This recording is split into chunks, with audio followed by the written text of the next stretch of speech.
Mushoku Tensei Volume 6 by Rifujin Namaganot, cast by Artale Studio. If you are interested in creating your own audio drama like this, please visit artale.ai and use promotion code ARTALE to activate your account. Now, enjoy the story. Chapter 1, Route Selection.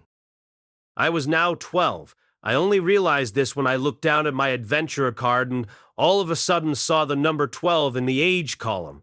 When had my birthday gone by without me noticing? Being on a voyage like this skewed my sense of time. Still, 2 years since we were teleported, huh?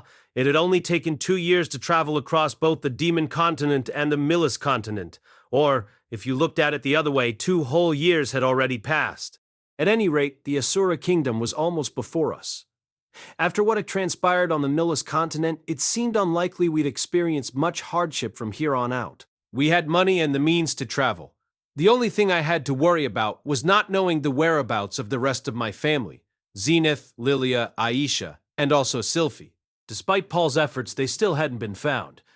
I believed they were all still alive, but no matter how eager I was to search for them, they wouldn't be easy to find. All I could do was take my time and do a thorough job. We were currently at the eastern edge of the King Dragon realm in the harbor city of Eastport. Just like in Westport, the city had a sizable presence of fisheries and smugglers. We booked an inn and began our strategy meeting. As usual, the three of us gathered around a map, our faces pressed in close. All right, let's talk about what we're going to do from here on out. The other two peered at the map with serious expressions on their faces. We'd done this enough that I expected them to be sick of it. But even Eris, with no patience for complex conversations, was listening in with a solemn look on her face. There are 3 routes from here to the Asura Kingdom, I explained, pointing at the map I'd just purchased. It was a simple map with rough outlines of forests and village locations. The manufacture and sale of detailed maps was strictly prohibited in this country, so as to prevent other countries from possibly getting hold of those maps. Well, it didn't matter as long as we knew the basic lay of the land. The first is a highway primarily used as a trade route. This is the safest route. Based on our traveling speed, we'd arrive in 10 months' time. I used my finger to trace the path, which detoured east around the King Dragon Mountains. Why do we have to go around like that? Because if we detour to the west, we'll run into a large forest. That's the second possible route. A vast, dense forest spread across the land west of the King Dragon Mountains, making it impossible to travel by carriage. If you were familiar with the path, you could take months off the journey by taking this route, but that would require riding on horseback. Eris and I couldn't do that. Rudeus could probably ride a horse, but no matter how small I was, there was no way 3 of us could fit on one horse. If we were going to take that route, we'd have to take it on foot. I had no way of figuring out how many days that would take, but I knew that basically everyone chose the safe eastern route over the alternatives. Either taking the other routes didn't actually save much time, or the eastern path itself was actually faster. Slow and steady wins the race, as they say. That was how I summarized my explanation, at least. Okay, then scratch the western path. As for the third possible route, it would involve taking a ship to the Begarit continent and then trekking overland to the Asura Kingdom. I had no idea how long this path would take. I'm crossing it off our list of options. How come? Because it's dangerous. Mana was even thicker on the Begarit continent than it was on the Demon continent. The average strength of the beasts there was on par with those of the Demon continent, but there were numerous underground labyrinths that created bizarre weather patterns on the surface. The climate there could easily be described in one word: desert. The entire continent was one enormous desert. There were gigantic scorpions the size of a great tortoise and masses of enormous worms that preyed primarily on said scorpions. The days were scorching hot, and the nights were arctic cold. There were almost no ACs, so there was nowhere to stop and rest. As one approached the Asura Kingdom, the sand gave way to a snow-covered terrain with freezing temperatures, and there would be fewer and fewer monsters to hunt for food. Thus, we're going to take the eastern route. As usual, you're a coward. I'm just faint of heart. I think I could do it just fine. It seemed Eris wanted to see the Begarit continent. Her eyes were alight. However, the distance between the central continent and the Millis continent was nothing compared to the distance between here and the Begarit continent. We'd be on a ship for a long time if we chose that route. Are you sure you'd be okay with that, Eris? We're not going to Begarit. And that was how we decided we were taking the eastern route. Before I realized what was happening, I was in a pure white room. Emotion welled from the depths of my body. It was such a familiar sensation that I could easily describe it. So damn disgusting. Already resorting to foul language? Just as crass as ever? I see. Titch, acting like you know me. Can't believe you're showing up again, just when I'd finally started to forget about you. Yes, it's been a whole year. Yes, a whole year. Such a long time. Tell me, do you only show up once a year?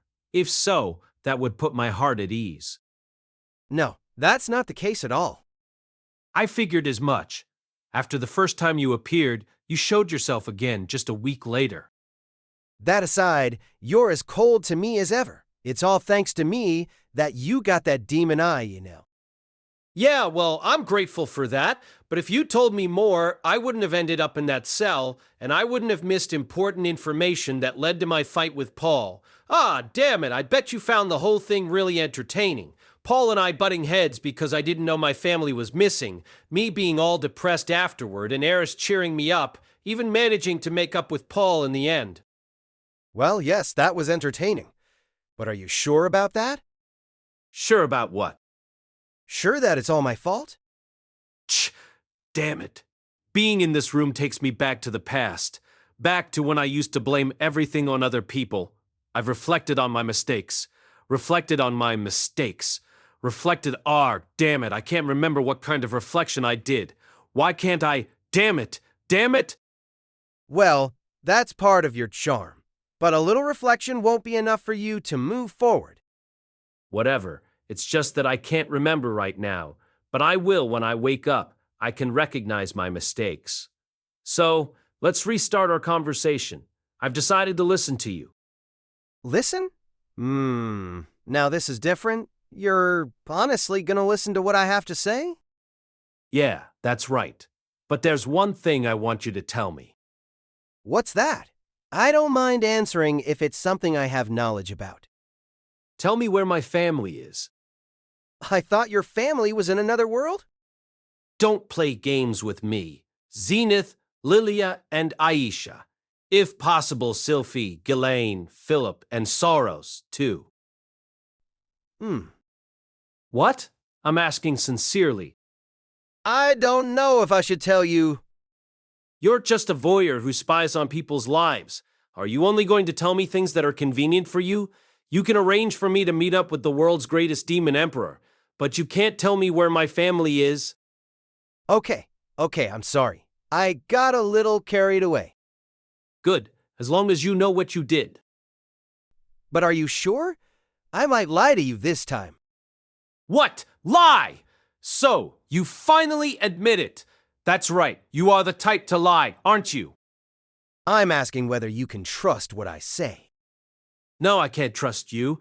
This is an emergency, so I'll do as you say, but if it turns out you're lying to me, I'll never listen to your advice again. Got it?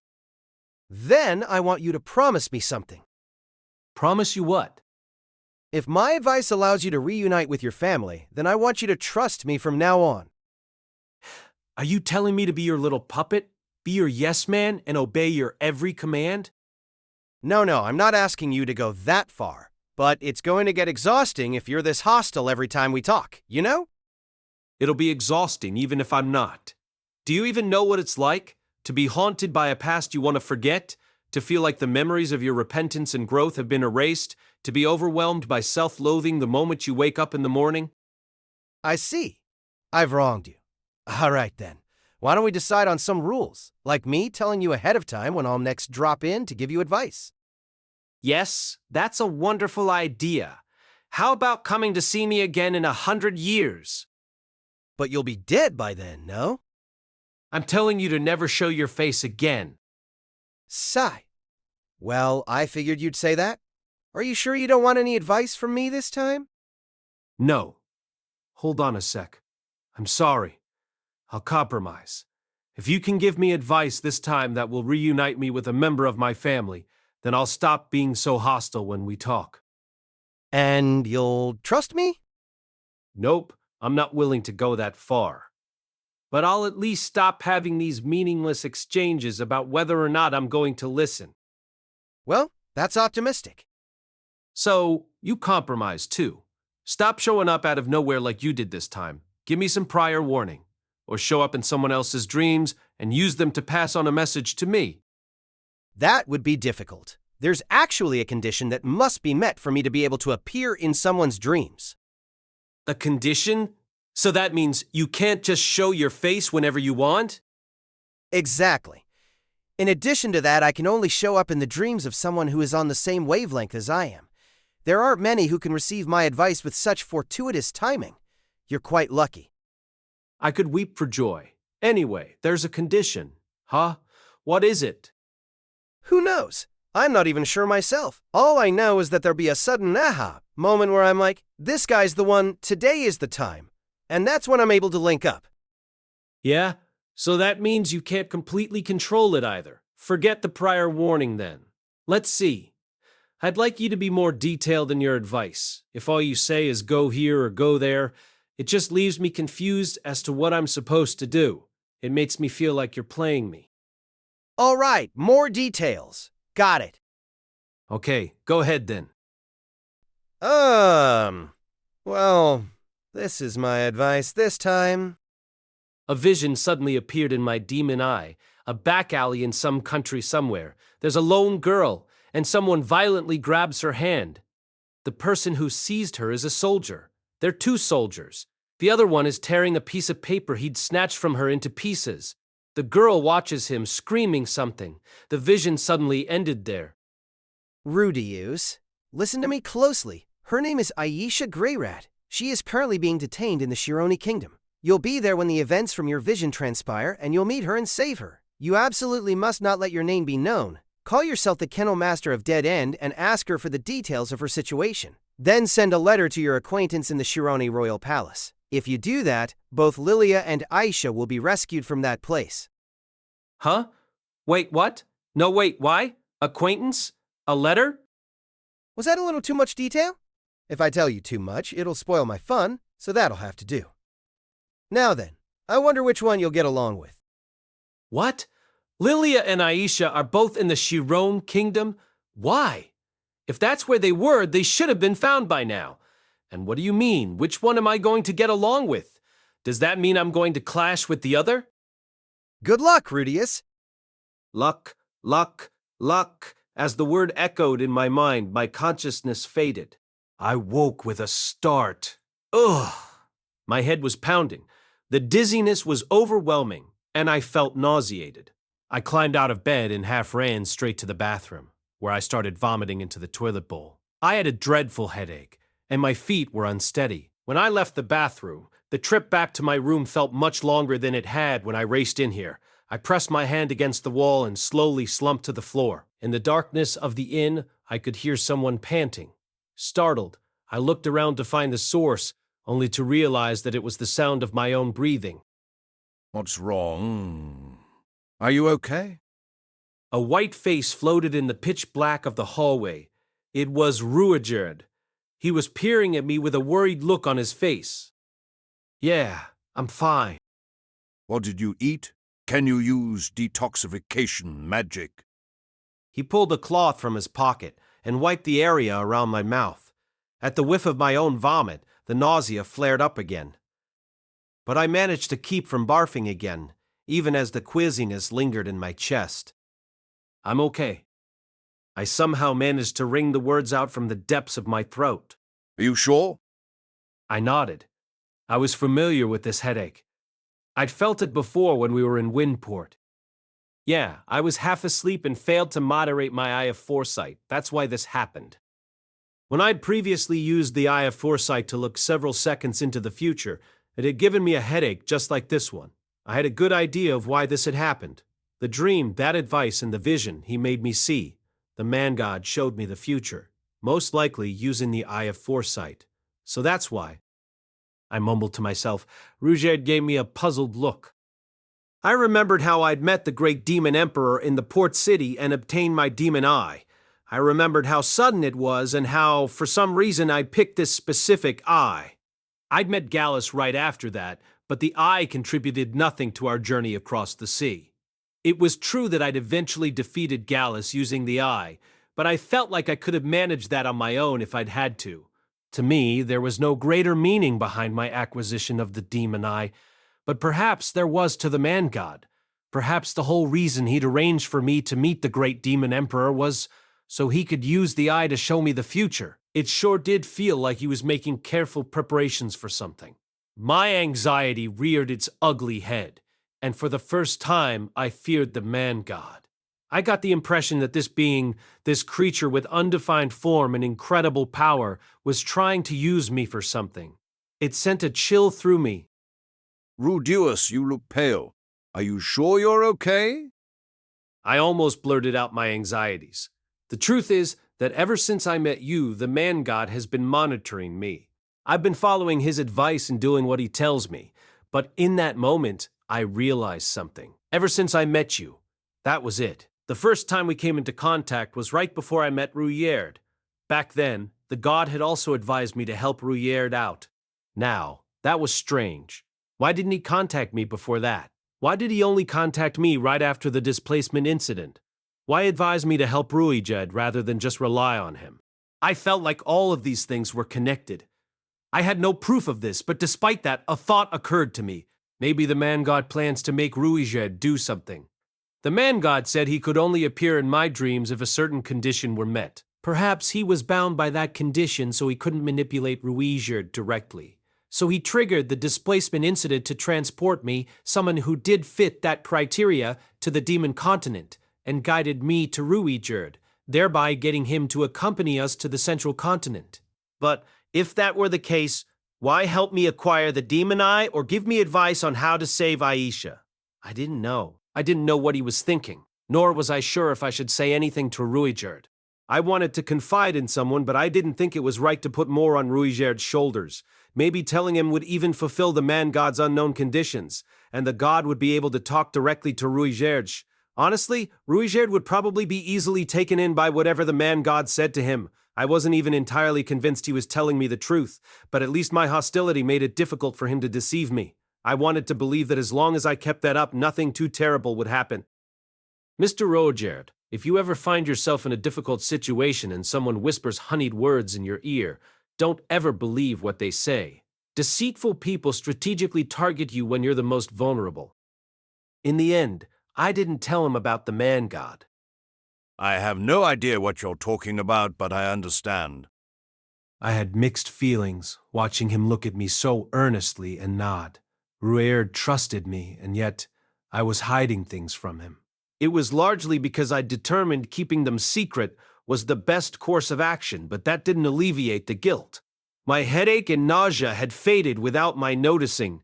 Now, my thoughts weighed heavily for a different reason. I returned to my room, but even after I crawled back into bed, I didn't feel like sleeping. My eyes were wide open and ideas churned in my head. When I closed my eyes, they floated in front of me, one after the other. Wah, is it? I heard someone talking in their sleep. Eris was sprawled in the bed beside me, snoring away. Her sleeping posture was as poor as ever, legs spread wide open. Rather than pajamas, she wore a pair of shorts, her toned legs poking out, and a dangerous gap at the hem where you could peek further inside. Her shirt was riding up, exposing her adorable belly button. Even if you looked straight down at her, you could see the curves of her chest. She didn't wear a bra to bed, so if I squinted hard enough, I could see the small peaks of the tips of her breasts. I could also see the drool dribbling down her chin as she grinned in her sleep. I smiled wryly at her sleep talk and rose out of bed. I pulled her shirt back down and readjusted the blanket over her. Rudeus is a pervert. She had a dirty look on her face. Here I was, making myself sick with worry, and she still called me a perv. I was tempted to touch her breast so my actions would at least warrant that accusation, but a wave of drowsiness came over me. I yawned and collapsed back into my bed. Eris was impressive as ever. No sooner had I thought that than I was asleep. Chapter 2, Rice. The next day dawned. As we grabbed breakfast at a pub, I announced, "We're going to stop by the Shirone Kingdom." Rudeus and Eris both tilted their heads but still nodded. Okay, fine. Understood. Neither one of them asked why or for what purpose. I actually appreciated that. I had already decided that I would avoid talking about the man god as much as possible, but still fretted over how to explain my actions without bringing him up. Rudeus probably had his own theories after seeing me last night. He probably already realized that I was hiding something, though it was entirely possible he just thought I was hiding some kind of illness. Not entirely incorrect, given that the man god was like a plague bearer. Shirone, you mean that place where your master's at, right? As Eris said it, the image of a certain young girl came to mind, Roxy McGurdia. That was right. She was supposed to be in Shirone. The man god had said to send a letter to my acquaintance. He must have meant for me to plead with Roxy for her assistance. That's right. Someone I really respect. My teacher. I'd almost said the word master, but caught myself in time. Come to think of it, Roxy forbade me from calling her my master. Though master was exactly the term I'd used when telling everyone how wonderful she was lately. Oh well. We should stop by and meet them. They might be able to help us somehow. Someone as incredible as Roxy would surely be of great help to us. I was certain of it. She was also, however, a magician at the royal palace and had to be busy.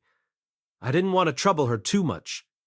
She'd already done so much for me. Regardless of the displacement incident or the search for my family, I still wanted to see her. I also wanted to thank her for her dictionary of demonkind. If she hadn't given me that book, I might still be on the demon continent right now. I regretted losing it in the incident. It deserved to be copied and sold worldwide. I want to see your teacher. I'm interested in meeting them too. Both Eris and Rudeus seemed intrigued, probably because I invoked Roxy's name with praise every now and then. I was so proud to call her my teacher, and so I mentioned her everywhere I went. That was a given. All right then. When we get to Shirone Kingdom, I'll introduce you. As I made that promise, the three of us set off. First, we proceeded along the highway which took us straight through Wyvern, the capital of the King Dragon realm. From there, the route veered around the King Dragon Mountains and split off. One path stretched straight up north, and another led out west. We selected the northern route that led to Shirone. We wound up unexpectedly spending 7 whole days in the capital city of Wyvern. Our initial plan was to leave after 3 days, but there was an issue with our carriage, and the repairs took some time. I could have done the adjustments myself had the carriage been made from stone or steel, but there was nothing magic could do to fix something made of wood. We paid extra to rush the repairs. It still took 7 days for them to be completed, but there was no reason to be hasty. In the vision that the man god showed me, Aisha was surrounded by 2 men. I was worried, but the god had said I would be there when it happened.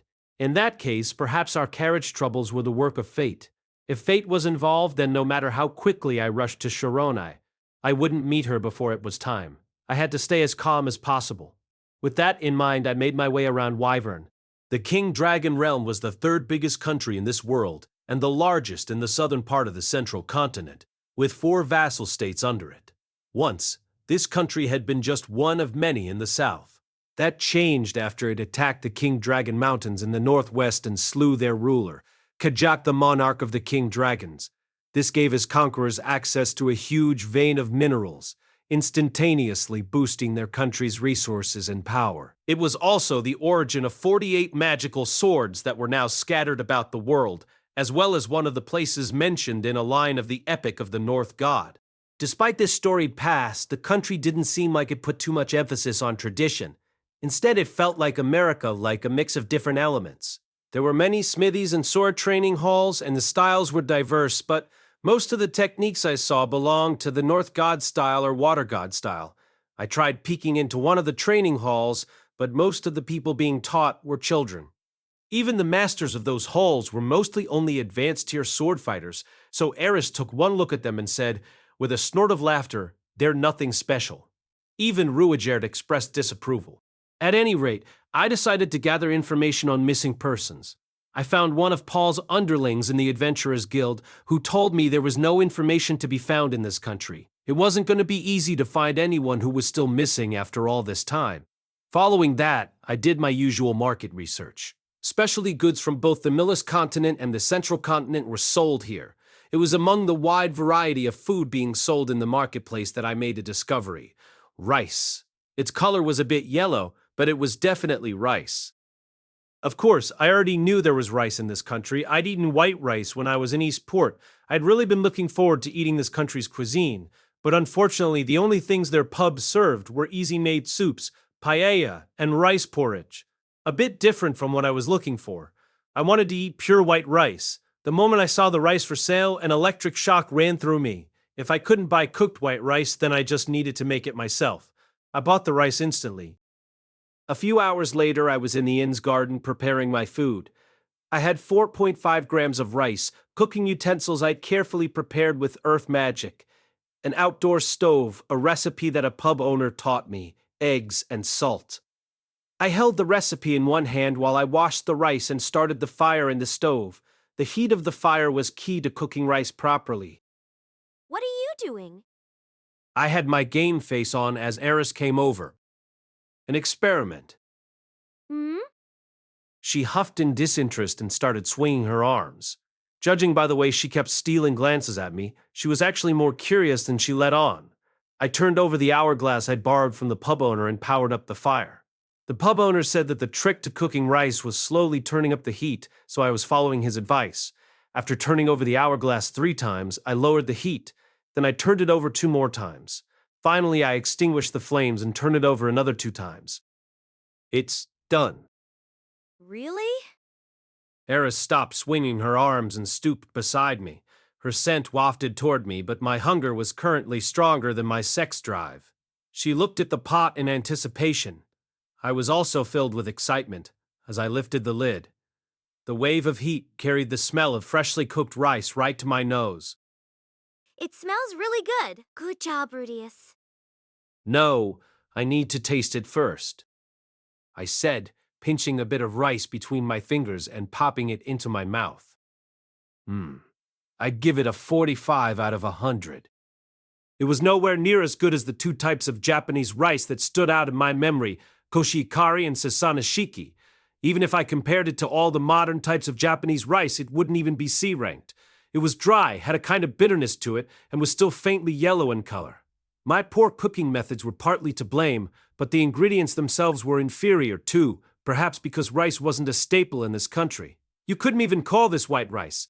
In truth, I should have given it only 30 points, which would have been a failing grade, but tasting rice at all evoked such nostalgia that I couldn't. With a bit of seasoning, it could earn 15 more points. Ah, I really am too kind. I mused inwardly. We ate this before, right? What kind of experiment was this? This is just the beginning. I heaped the rice into an earthen bowl I'd made. Then I took a scrambled raw egg, which I'd cast detoxification magic on just in case, and created a hole in the middle of the rice before pouring in the mixture. I sprinkled salt all over the top, took the chopsticks I'd also made with my magic, and put both hands together. Here we go! Huh?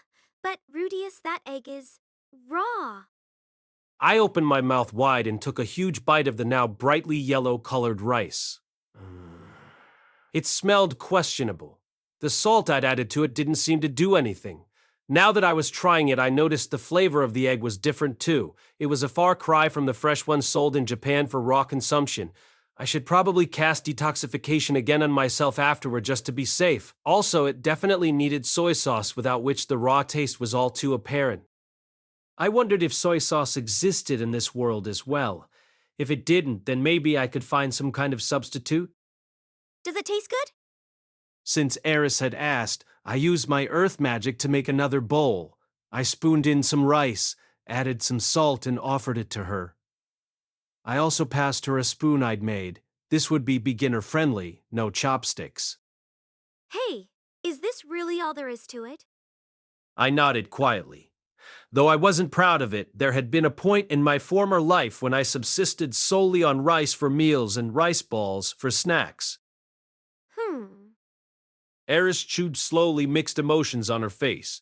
Her tastes were still that of a child. Once I broke an egg over it, she did say, This is better than before. This is better than before. and filled her cheeks with rice as she ate it all. Raw egg mixed with rice really was the best meal ever and perfectly balanced, too. As we said that, we finished our food, gobbling down the last of the crunchy burnt rice on the bottom. Rudeus was the only one who didn't get to share the meal, but he made no complaints. He's the real adult, I thought. Still, I did feel a little guilty. Next time, I'd make sure he got a share. We departed from the King Dragon realm and took the highway up north. There were 2 more countries between us and the Shirone kingdom, the Sanakia kingdom and the Kika kingdom. They were both vassal states to the King Dragon realm. Rice cultivation was booming in the Sanakia kingdom. Its climate must have been perfect for it, because the highway was lined with rice paddies. There were lots of rivers in the area, so the topography was probably similar to Japan and East Asia. The rice was the same as the kind I ate in the King Dragon realm, meaning it was probably exported from here. I decided to call it Sanakia rice. At the inns we stopped at, our meals consisted mainly of seafood and rice. I'd learned to eat in moderation since coming to this world, but the appeal of rice was just too irresistible, and I ate until my stomach was full to bursting. Eris kept looking over at me, wide-eyed, during mealtimes. Perhaps it piqued her interest that I, normally so fussy about food, had lately been shoveling it in. What's wrong? I thought you were the type that didn't really eat much, Rudeus. I'd never been a light eater in my previous life, where I always came back for another helping as long as there was still food on the table. The only reason I'd been practicing moderation since being reborn was because this world's food didn't suit my palate.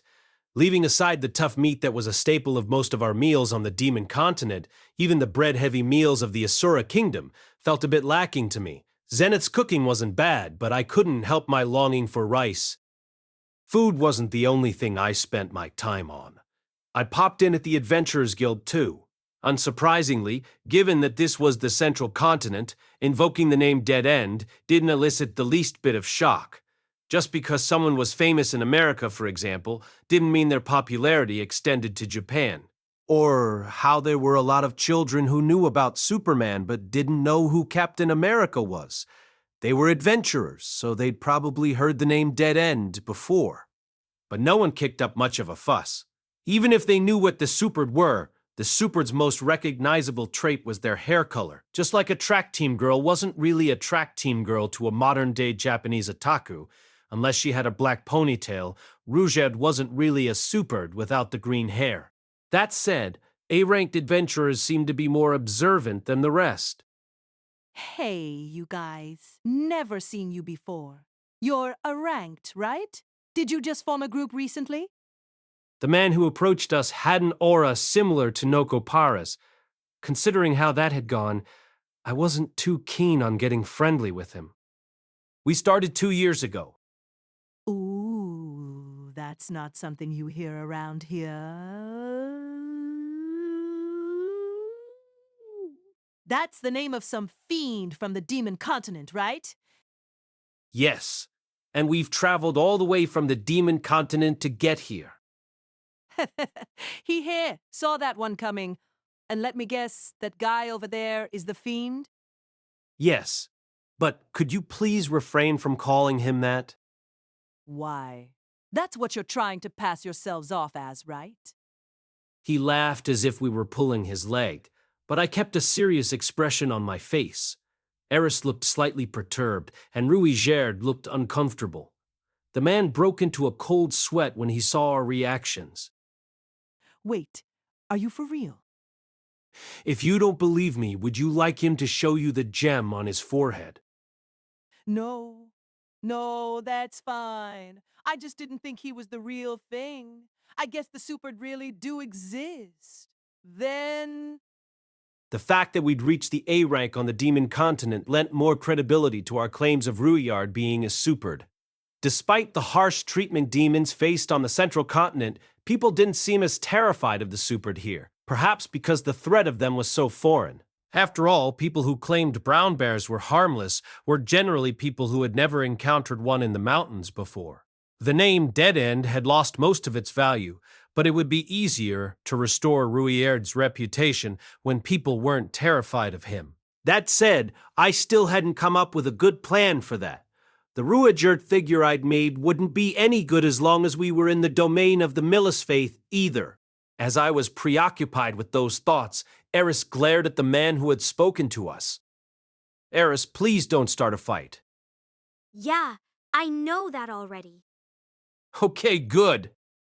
Lately, she'd stopped scrapping with the other adventurers. Her demeanor had grown tougher this past year. She no longer had the look of a novice about her. Just one glance was enough to tell a person she was dangerous, so why would they bother approaching?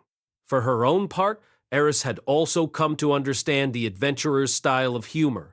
Even if someone said something offensive to her, she was now calm enough to realize that she'd heard it before. She'd answer their quip with an appropriate response. The other person would laugh, and then she'd grin back at them. She really had become just like an adventurer.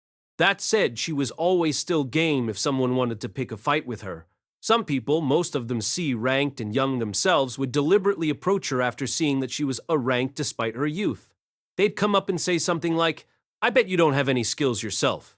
You just had those guys in your party carry you the whole way, right?" This invariably resulted in a one-punch knockout. Somehow, morons like this seemed to be in just about every adventurer's guild we went to. As for me, I would just offhandedly respond, "That's right. The master of our party is so incredible, we're living the high life."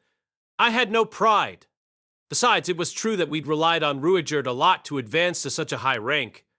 Eris didn't seem to like my attitude, but there was no way we could have gotten this far by ourselves. Let's at least show some modesty, I thought. The cultivation of a flower that resembled field mustard was widespread in the Kika kingdom. From the highway, we saw endless fields of white flowers in bloom. Definitely a flourishing industry, but also one the kingdom had been compelled to invest in by the King Dragon realm. The abundant rice paddies in the Sanakia kingdom had also been planted on the realm's command. Being a vassal state was rough. Rice was a staple in this country's cuisine, too. Upon testing it, I realized that the further north you went, the better the quality of the rice. Perhaps the day when I would experience love at first bite with rice, this world wasn't far. Unfortunately, the northern part of the central continent was currently split into a bunch of tiny countries engaged in continuous minor conflicts. There was no way they could cultivate delicious rice under those circumstances. Truly a pity. There was a dish called Nanohoshiaki that was popular all the way from the King Dragon realm to the Kika kingdom. It was meat covered in rice flour and wheat flour and fried in oil at a high temperature. In other words, Karaage Japanese fried chicken. Apparently, the dish was developed in the Asura kingdom and gained huge popularity there before making it all the way here. It required an abundance of cooking oil to make, but since a neighboring country produced vast amounts of the dish, there were plenty of opportunities to eat it in this region.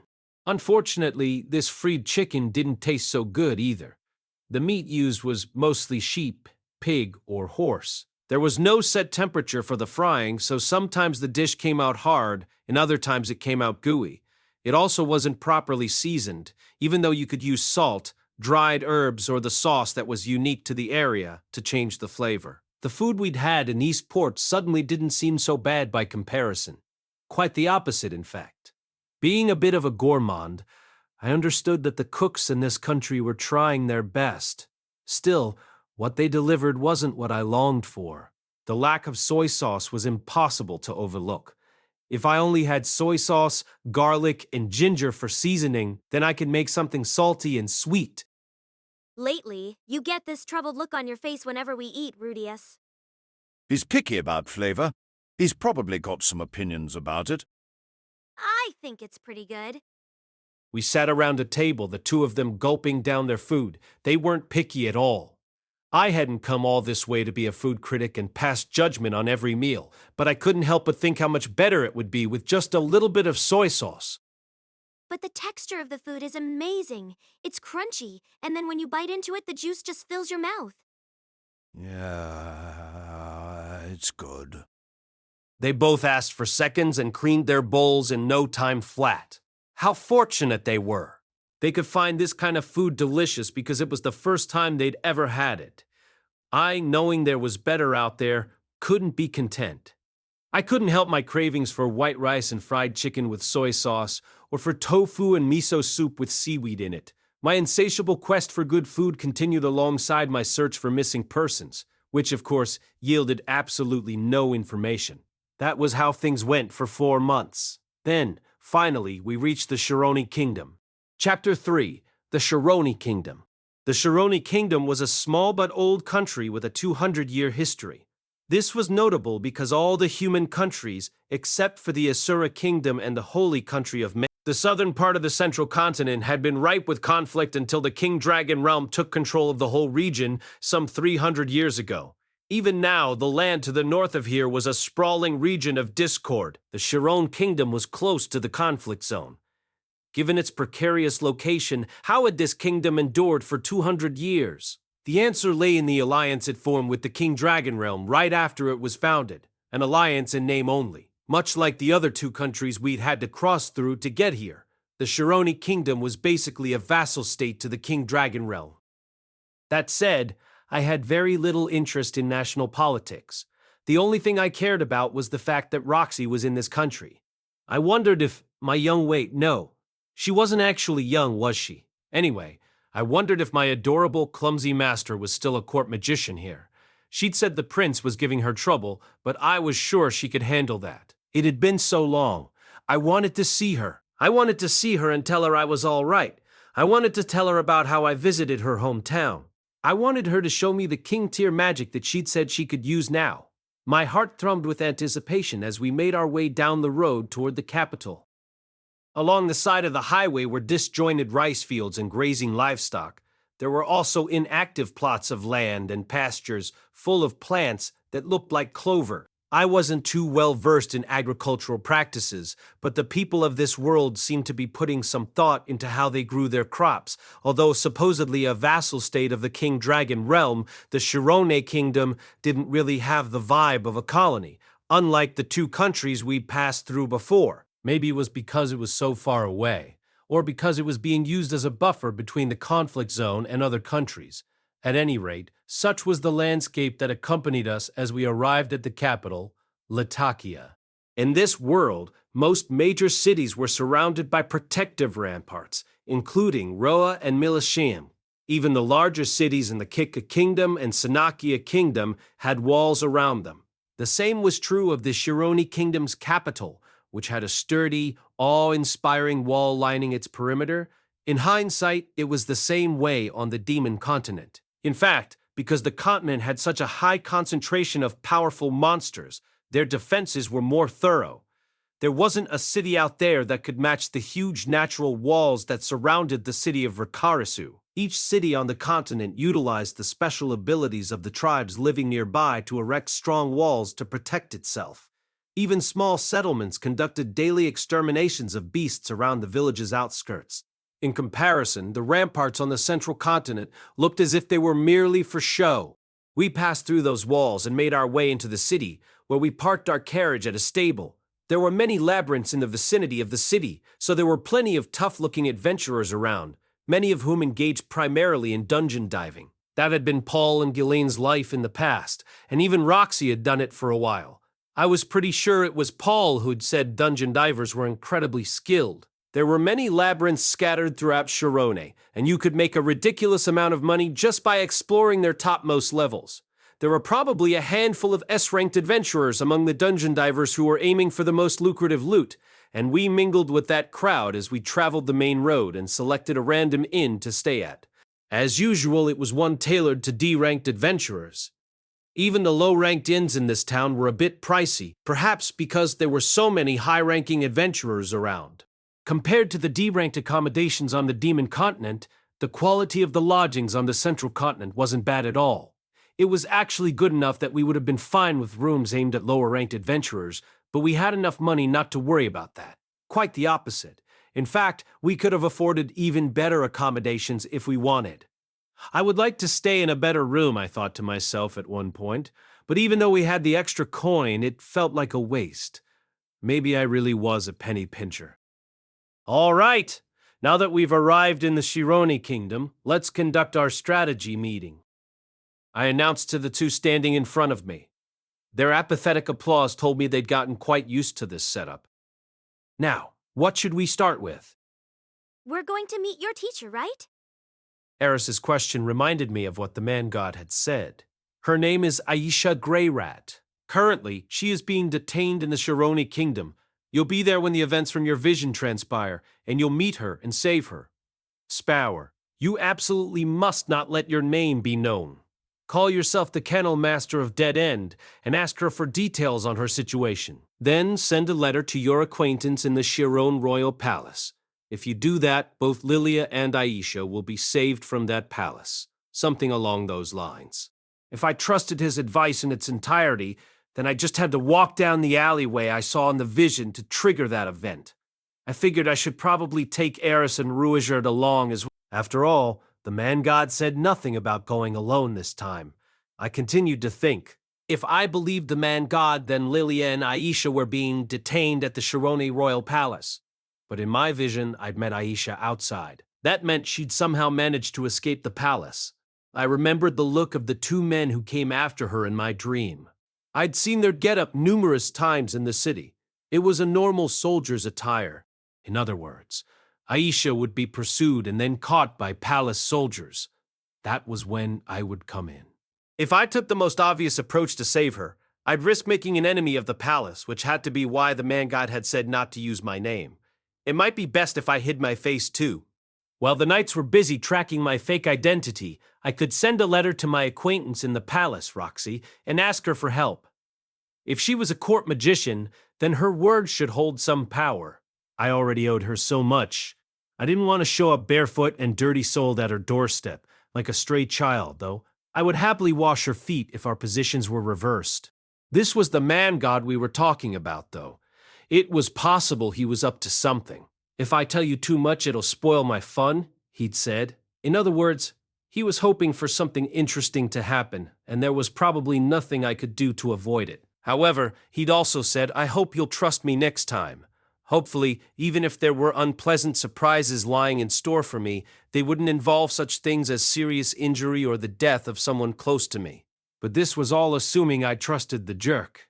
He might just be trying to deceive me this time, with no care for what happened after. Even so, there was no point in putting up needless resistance that might make everything catastrophically worse. I disliked feeling like I was playing into his hands again, but it seemed I had no choice but to listen. My main goals were now to search for Aisha, to falsify my name, and to send a letter to Roxy. That said, how was I going to convince my companions? The letter wasn't a problem, but I still needed a good reason for searching the back alleys while using a fake name. Ever since we'd set out from Militian, they'd made sure one of them was always by my side, even on our free days. Apparently, they were still concerned by how depressed I'd gotten after my encounter with Paul. I felt bad about having worried them, but there was a high probability we'd end up facing off with some soldiers in our quest to find Aisha. Neither Eris nor Rudeus was any good at acting. No matter who I took, it seemed likely they'd do something that would come back to bite us in the butt. Karma had a way of doing that. Now then, what to do? Rudeus, what are you worrying about? Well, it's like they say, better to act now and worry later, I reasoned with myself. Actually, I'd like for us to conceal our names while we're here. We're going to be pretending again? Why? Actually, I heard from a source that members of my family have been taken captive somewhere in this country. Really? Neither asked from whom or where I got this information, even though one or the other of them had always been with me whenever I gathered information, but it was better for me if they didn't press the issue. Oh, I get it. They'll be on alert if they hear the name Greyrat, then. That's right. So, who's the family? Lilia and Aisha, our former maid, and my little sister. Actually, now that I thought about it, what was I supposed to call Lilia anyway? She wasn't really my stepmother. Your little sister? You mean the one who was so full of herself, whom we met back in Militian? I have one more. Eris looked unenthused as she pursed her lips, so Norn seemed full of herself. I didn't think that at all, but Eris clearly had a different impression. I wondered whose side I would take if Eris were to punch her. Eris snorted triumphantly. Well, if that's what's going on, no complaints here. Impressive, Rudeus. You really thought this through. So she said, but I was really only being strung along by the man god. So we'll hide our names. Should we be using fake ones? Yes, and it'd be best to go with something common. How come? It's supposedly better if fake names aren't memorable. What were some of the famous names around these parts? While we were traveling, I heard names like Shina and Redar a lot. Shina, Knight of the Death God, was a female knight who appeared frequently in the Epic of the North God. She was one of 3 North God knights, and used to be one of the god's companions. No matter how brutal the battle, she would always return home, almost as if she were unkillable. The story was probably fictitious, but there were still many who named their child Shina in hopes that the name might keep them from being killed in some freak accident. Redar was the name of a water god. He was a genius at countering attacks, could freeze the ocean and walk on top of it, and was the hero who vanquished the Sea King dragon. The name of that legendary man was passed on through the generations. Each new head of the water god style would inherit it. Men would be called Redar, while women would be called Rida. It was quite a common name around here. The two were putting a lot of thought into the fake names they would use. I was grateful for that. Now I needed to give mine some serious thought, too. Rudeus, what are you going to do? Well, let's see. In this case, it might better they know right off the bat that it's a fake name. How come? They don't know our names or our faces. It might confuse them if we give them a fake, flashy name to go off of. I said, quoting a line from some super old anime I'd seen a long time ago. To be totally honest, it didn't really matter as long as the names were fake. Then we should pick a cool name. A cool name, huh? All right then. I'll call myself the Knight of the Shadow Moon. Knight of the Shadow Moon? Eris's cheeks flushed, and her eyes sparkled. That was a character from Command Rider who loved haikus and wore what looked like a tacky lunch lady uniform. If someone like that appeared in front of Eris, she'd probably clobber them. I'll do the same one. Wait, but we can't be the same, Did she really like it that much? In that case, might as well stick with the night theme. Okay then, Eris, you can be the Sword of the Shadow Moon and Rudeus can be the Lance of the Shadow Moon. Then we all match. Very nice. We match. Let's use those. I thought Rudeus might be embarrassed by such a name, but he didn't look too bothered. Paul had said that Aqua Hardia was a cool name. Apparently, the concept of nerds didn't exist in this world. But you don't seem like a knight at all, Rudeus. Not a knight, huh? Maybe I should name myself Evil Magician or General Omega instead. Then again, I had no idea if I'd even end up using the name. If it didn't work, I could always use Kennelmaster instead. Okay, we've decided on our fake names then. What do we do next? For now, I'll send a letter to Roxy at the Royal Palace. We'll spend our time gathering information until I get a reply. I went to the market the next day, purchased some stationery in an envelope, and started penning my letter to Roxy. I started off with seasonal greetings, asked after her well-being, and then informed her that, although I'd been teleported, I was safe. I told her that I was now in Shirone's capital and wanted to meet her. Hoping to rouse her concern and anxiety, I casually mentioned how everyone from Buena Village was missing, and how none of them had been found despite the ongoing search. Then I broached the topic of our maid Lilia, and closed by emphasizing one final time, because this was important, how worried I was about my family. I also structured the letter so that the first letter of each line, if read vertically, would read, "Help me." With all that I had included in my letter, I was sure Roxy would understand what I was implying. I sealed it with wax that I pressed an imprint of Roxy's pendant into. I briefly considered sending it under a fake name, but I'd be in trouble if she threw it away thinking, "Who the hell is that?" So I signed it, "Your beloved pupil Rudeus Greyrat, who just wants to watch over you." Honestly, Roxy would probably recognize my handwriting even if I did use a fake name, but it was also just like her to get careless when it came to something important. I wouldn't know if the letter would make it to her until she actually had it in her hands. Schrodinger's Roxy. I pictured Roxy sitting in a box that said, "Please pick me up." Aw. For God's, Roxy's sake, you're supposed to flip the box over and hide inside of it. Anyway, that aside, there was no harm in making sure she would read the contents by leaving my real name on the envelope. All right, I'm going to go send this letter off. Okay? All right. Be careful. The two of them waved at me, Eris with a radiant smile on her face. What a letdown! I'd been so sure one of them would want to follow me. Eh? What are the two of you going to do? I plan to ask around town about your sister. That was right. I had said we would be searching for information. Information was power, after all, and it never hurt to try to gather what we could.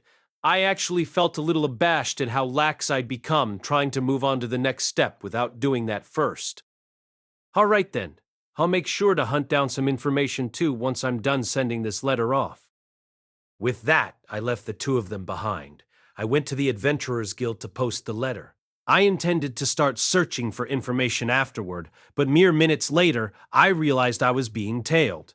At first, I thought it was Rueard monitoring me, probably thinking I might get in trouble if left to my own devices. That didn't make sense after what had happened in the last few months, though. He would have joined me rather than tail me in secret. Besides, his ability to tail people was second to none. If it were truly him following me, there was no way I would have noticed. I figured it wasn't Eris either. She was terrible at shadowing people. I would have noticed her the second I stepped out of the inn, and she'd prefer to silently stick right behind me rather than skulk in the shadows anyway. So, who was it? Was there someone in this country who had a grudge against me?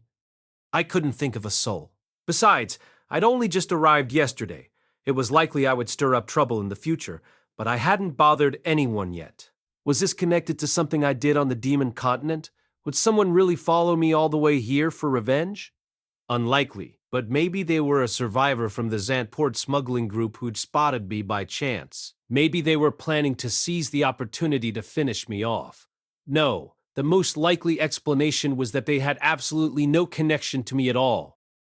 When I turned the corner, I caught a glimpse of a small figure ducking into the shadows. It was a child. Maybe one of the neighborhood children had decided to pretend I was a bad guy and tail me. Or maybe it was an orphan who was planning to swipe my wallet. If I hid somewhere, they might panic and pursue me, and I could jump out and scare them. No, wait. This world had races like halflings, who only looked small. I couldn't let my guard down. I decided that I would give them the slip. With that in mind, I took a right at 2 intersections, and then entered a slightly narrow alleyway. I got the sudden feeling that something was wrong, a sensation like something rising from the depths of my throat.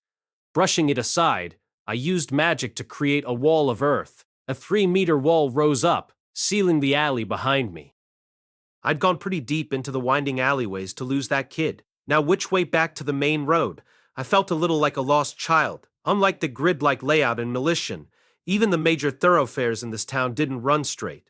Even someone with a good sense of direction, like me, was beginning to get lost. I supposed that if it came to it, I could always use magic to boost myself onto a roof. Wait, hang on, this alley was just like the one in the vision the man-god gave me. Eh? I realized what the strange feeling from a moment ago had been. It was déjà vu. Turning on my heel, I ran back down the winding alley. I got turned around at a T-junction, but managed to retrace my steps to the wall of earth I'd created. No, Stoop! Give it back! I put my hand against the solid structure and channeled my mana into it. Using earth magic, I weakened the wall's composition, while simultaneously using wind magic to trigger a shockwave. Before me was the vision the man-god had showed me. A soldier roughly seized a lone girl's hand, while another held up some paper he'd taken from her, shredding it to pieces. That's for my father. Don't tear that up. Amidst the echoing of her protests, the soldiers looked my way in confusion.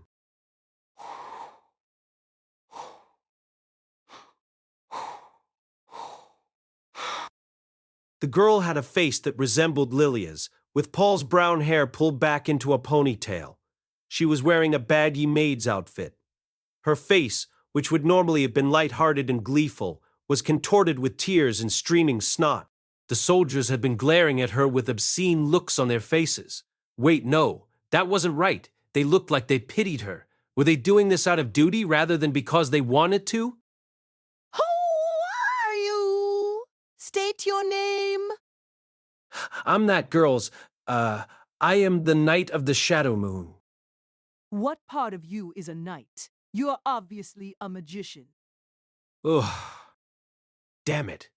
Next time, I was definitely going with evil magician instead. Listen up, kid. It's nice that you want to play hero, but we're soldiers from the palace. This little girl just got lost, so we came to escort her home. They clearly considered me nothing more than a mischievous child. I was sure they were lying about their intentions, but there was a troubled look on the other soldier's face as he regarded Aisha, who was still sobbing. Whatever was going on at the palace to result in Lilia and Aisha being detained, it didn't necessarily mean the soldiers in the rank and file were bad guys too. Maybe I should just try to talk to them? But you guys tore up the letter she was holding. That's, well, how to explain it. Adults have their reasons. Adults had lots of reasons. Aisha found an opening and smacked the soldier's hand away. She hid herself behind me and clung to my waist, her face covered in tears and snot. Please, help! Looking at her helpless expression and frantic demeanor, I suddenly didn't care if I made enemies of this kingdom or not. I had absolutely no idea what she was saying through her sobbing, but I could tell she was desperate. Okay, let's put an end to this. I was an adult on the inside. I couldn't keep up the charade of a child playing at being a hero. Without warning, I lifted my hand and silently sent a stone cannon flying at the Soliders. The man I'd aimed it at instantly whipped out his sword and intercepted the cannon. Whoa! That was some reaction speed. Water God style, huh? That was going to make things difficult. But Stone Cannon wasn't the only spell I knew. As long as I had some distance, this would be easy. Even though you're the first person to ever avoid my Stone Cannon. A magician who can use magic without incantations? Then, could he be the one? Call for backup! Oka, I created a pit beneath the feet of the soldier who was about to try to run away. Whoosh! At the same time, I fired stone cannons in rapid succession to divert the other soldiers' attention. We're going to run. Can you do it? Yeah. She nodded, even through her sobbing.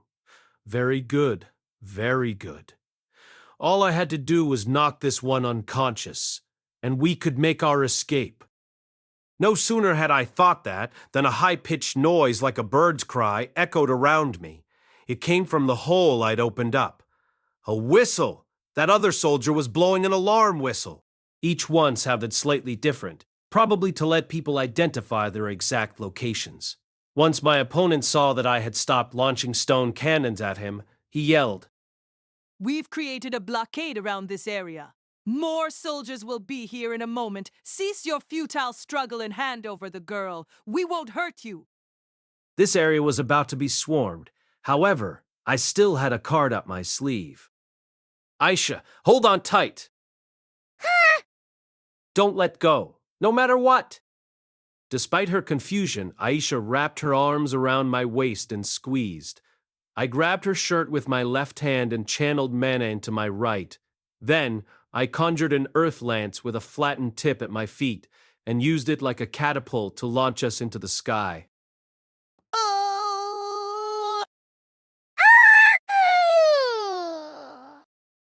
Ah, ha ha! See you later, losers.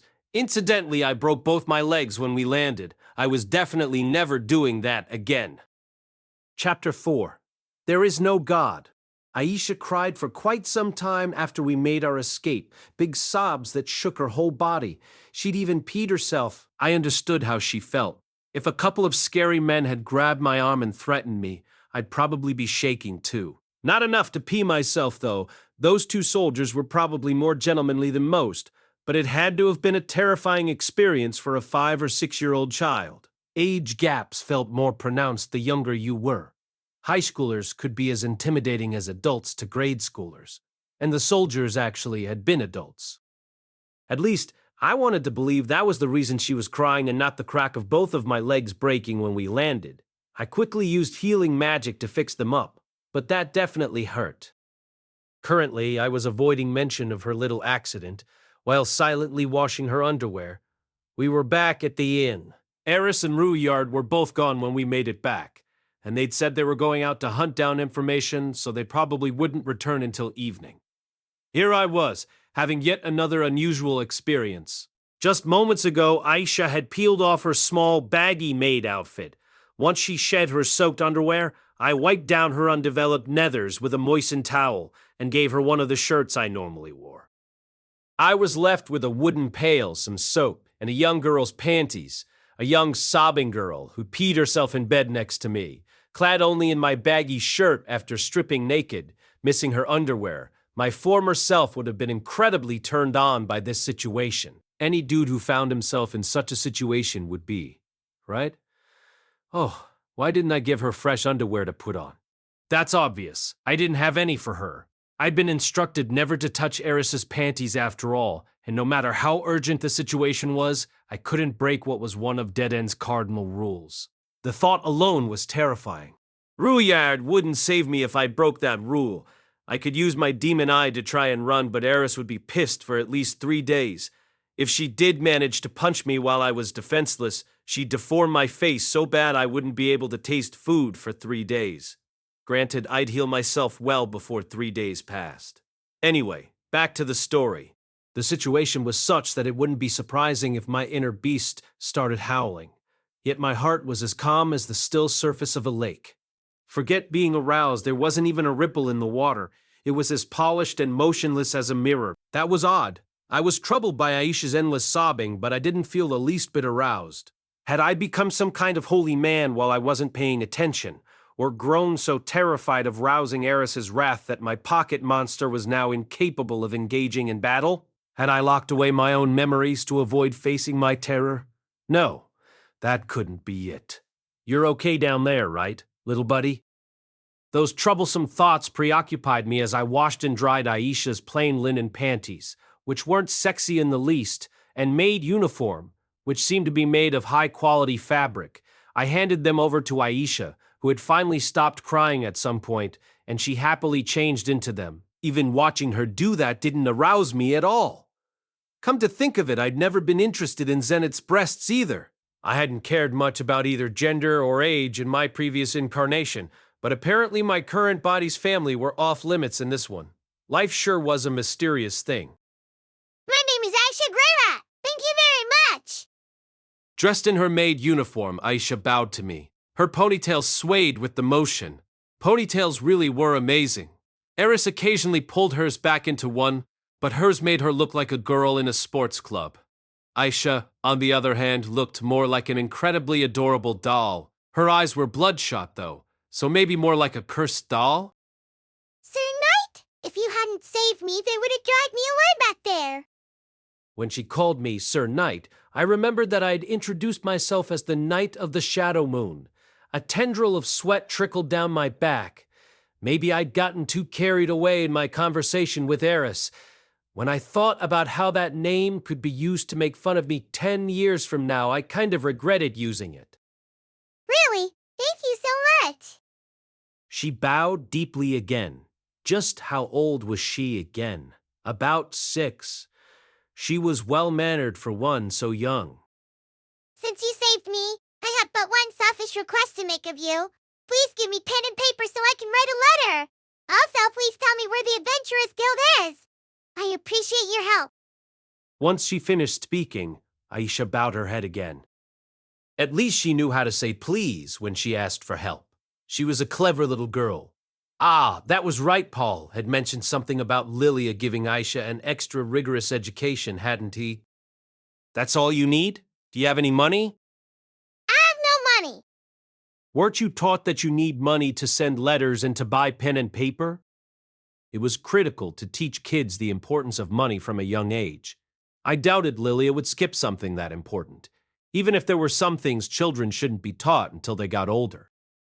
My mother taught me that if a girl like me looks up at someone with a pleading look in my eyes and says, I want to send a letter to my father, then I won't have to spend any money. Aha! Lilia, you scoundrel. Were you teaching your daughter to use her femininity as a weapon? As I realized that, Aisha's mannerisms started to feel very staged. No, seriously, just what was Lilia teaching her? I've been trying to contact my father for a long time, but the people in the castle tell me no and won't let me send any letters. I'd already heard that Lilia was being detained. Now I knew that they weren't letting her or Aisha send letters either. Maybe things were pretty serious here. When the man god told me I needed to save them, I'd suspected that this was a situation where Paul was being cuckolded. Is there anyone else you could ask for help besides your father? There isn't.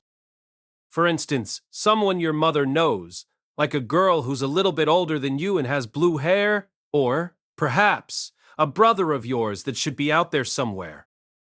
Aisha furrowed her brows. She had a look of dismay on her face. But why? I have a brother, but But? I can't ask him for help. Why the heck not? He just saved you a moment ago, didn't he? Dee, do you mind if I ask what your reasoning is? Reason? Sure. My mother told me about my brother in great detail, Okay. but I couldn't believe any of it. Like being able to use intermediate tier magic at 3 and becoming a king tier water magician at 5. And then, on top of all that, becoming tutored as a daughter of the region's liege lord. There's nothing believable about that. She's definitely lying. Well, I couldn't blame her for thinking that. But maybe if you meet him, you'll see he actually is a good older brother? Not likely? Well, why not? My mom had this little box that she treasured back home. She always told me not to touch it, so I asked why. Apparently, it had something really important to my brother inside it. A little box. Come to think of it, I felt like I'd heard something similar from Paul before. One time, when my mother wasn't around, I sneaked a peek. What do you think was it inside of it? I don't know. What? Panties! Girls' panties. Judging by the size of pretty young girls' panties at that. According to my calculations, the girl who owned them was probably 10 years old. The moment, I thought maybe my older brother was actually a sister, but they would have been too big for him. So there was only one person they could possibly belong to, and that's my brother's tutor. He was only 4 or 5, and in his old age, saving an older girl's panties for the future. Calculations? Wait, hold on just a second here. This kid was way too smart for her age. What the heck? She was just 5 or 6, right? Maybe you just miscalculating? Nope. I gathered more information from my mother. It seems my brother would peek in on that girl while she was bathing, and he'd also watch my parents while they were getting it on. My mother was trying to cover it up, but I knew there was no mistaking it. My brother's a pervert. A pervert! A pervert! A pervert! There's no mistake, my brother's a pervert. And just for kicks, once more, a pervert. Okay, stop it. My mental capacity's already at 0. Oh, okay, so your brother is a pervert. That's really rough. I'd brought this on myself, but really, I was in shock. I'd never imagined something like this would, damn. Now I understood. This was why the man god had told me not to use my real name. By the way, Mr. Knight, what's your real name? It's a secret. On the streets, they call me the Kennel Master of Dead End. I answered, keeping a cool and composed look on my face. It was probably best for now if I held off on revealing that I was her older brother. Oh, Mr. Kennel Master, is it? How cool! I guess he can use summoning magic and stuff, right? Nope. All I can do is exert control over 2 very ferocious dogs. That's amazing. Aisha had a sparkle in her eyes as she gazed at me, almost like a puppy. A puppy that was being deceived, that is. That made my heart hurt a bit, but if I revealed I was her older brother, she might not be willing to listen to me. All I had to do was hide my real identity until I could dashingly rescue Lilia. Once I did that, it would greatly improve her perception of me. All right, I'm going to rescue your mother. Huh? But... Please, just leave it to me.